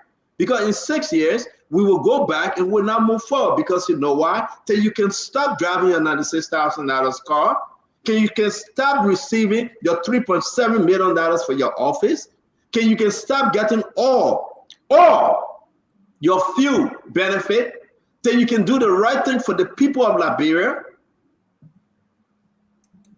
Brothers and sisters, who would die in poverty. Yeah, I mean, that In our dwellers, country. John Our country. Marcus You can travel all through the world. You can go all over and beg for money. When you do that, the people turn around and look at your country and say, but hey, last year, how many gold you exported? How much worth of diamond you exported last year? And then they begin to ask you the question, are you mumu? You get sense to know that if you pour out $6 million worth of gold out of your country, you know how much you're to be receiving? You know how much that would do for Bombing County? Bombing County, Western Cluster. How many ores, iron ores, and everything they're shipping? Why do people sleeping in mud houses? They're drinking dirty water. Why? Because you refuse to allow these people to give back that which belong to the people of Bombing. Look at Nimba. Look at Grand Pastor. Look at Bomb. Western Cluster all through. Look at Firestone. Talk about going again for another 100 years. We'll be gone. Look at APM Terminal. 5 years. Nobody can touch them. I mean, but we want to celebrate that, yeah, the government is doing well. No. Yeah, No. we need to make progress, man. May God save our state. Yeah. Thank you very much. They're not only giving them $45,000 car, they're giving them the gas, the lubricant to run the car, the repair, everything. Everything, man. Everything. Yeah. Yeah. Then that won't make people rush into government because they know exactly. And that's why they are removing the speaker, because everybody would chop. Well, Greg, thank you very much. It's good seeing you. All right, brother. All right, thank you. Nelson? Yes, sir. I heard that you received your last drop of rain the other day. But you gotta get information. I have information, Nelson. We would do that which is right. Yeah. I'm telling you, Nelson, there's a lot of stuff happening, man. You know what I'm looking at, Nelson? I'm looking at the other recording and picture from the allegation against Francis Yumani. That's what I'm looking at. But we'll play. We'll play. We can't stop. We'll talk on this thing. And I'm going to eat my dry rest and watch my movie. Netflix. Netflix came out with a farm movie. They call it GT Max. Watch it. GT Max. Very beautiful. I enjoyed it last night. I'm going to find another movie to watch. And again, that's it. Be safe, okay? Yes, Thank sir. you very much for everything. Chill, Sylvester Children Play, or Yekezi, Haji, Chokon, Lorena, Denise. Who am I missing? Cyrus Hammer, James Gooday. Who else am I missing, Nelson? Wowie, Sylvester. Wowie. Ernest Benda, the guy. Yeah, all of you, Diamond Slanger and all of you, we say good.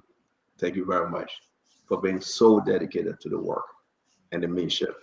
Till we meet again tomorrow, may God bless you, may God keep you, and may God bless the entire network and save our state. Good night. Thank you, sir. Well, thanks a lot, folks, for being here with us tonight. We appreciate all of you for your contribution. Thanks for putting your calls through.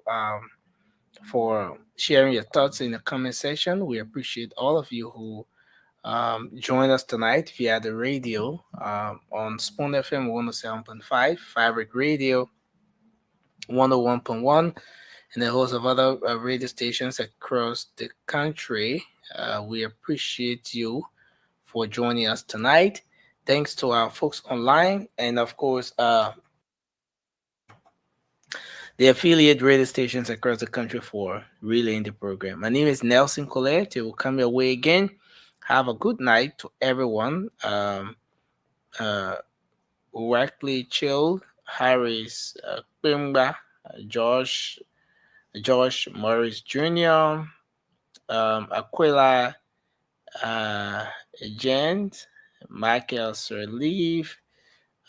Thanks a lot to everyone for joining us tonight. Charles Delan, Linda Simpe, we appreciate you for coming on tonight. Kenneth Monroe. Yes, thanks to everyone for joining us tonight.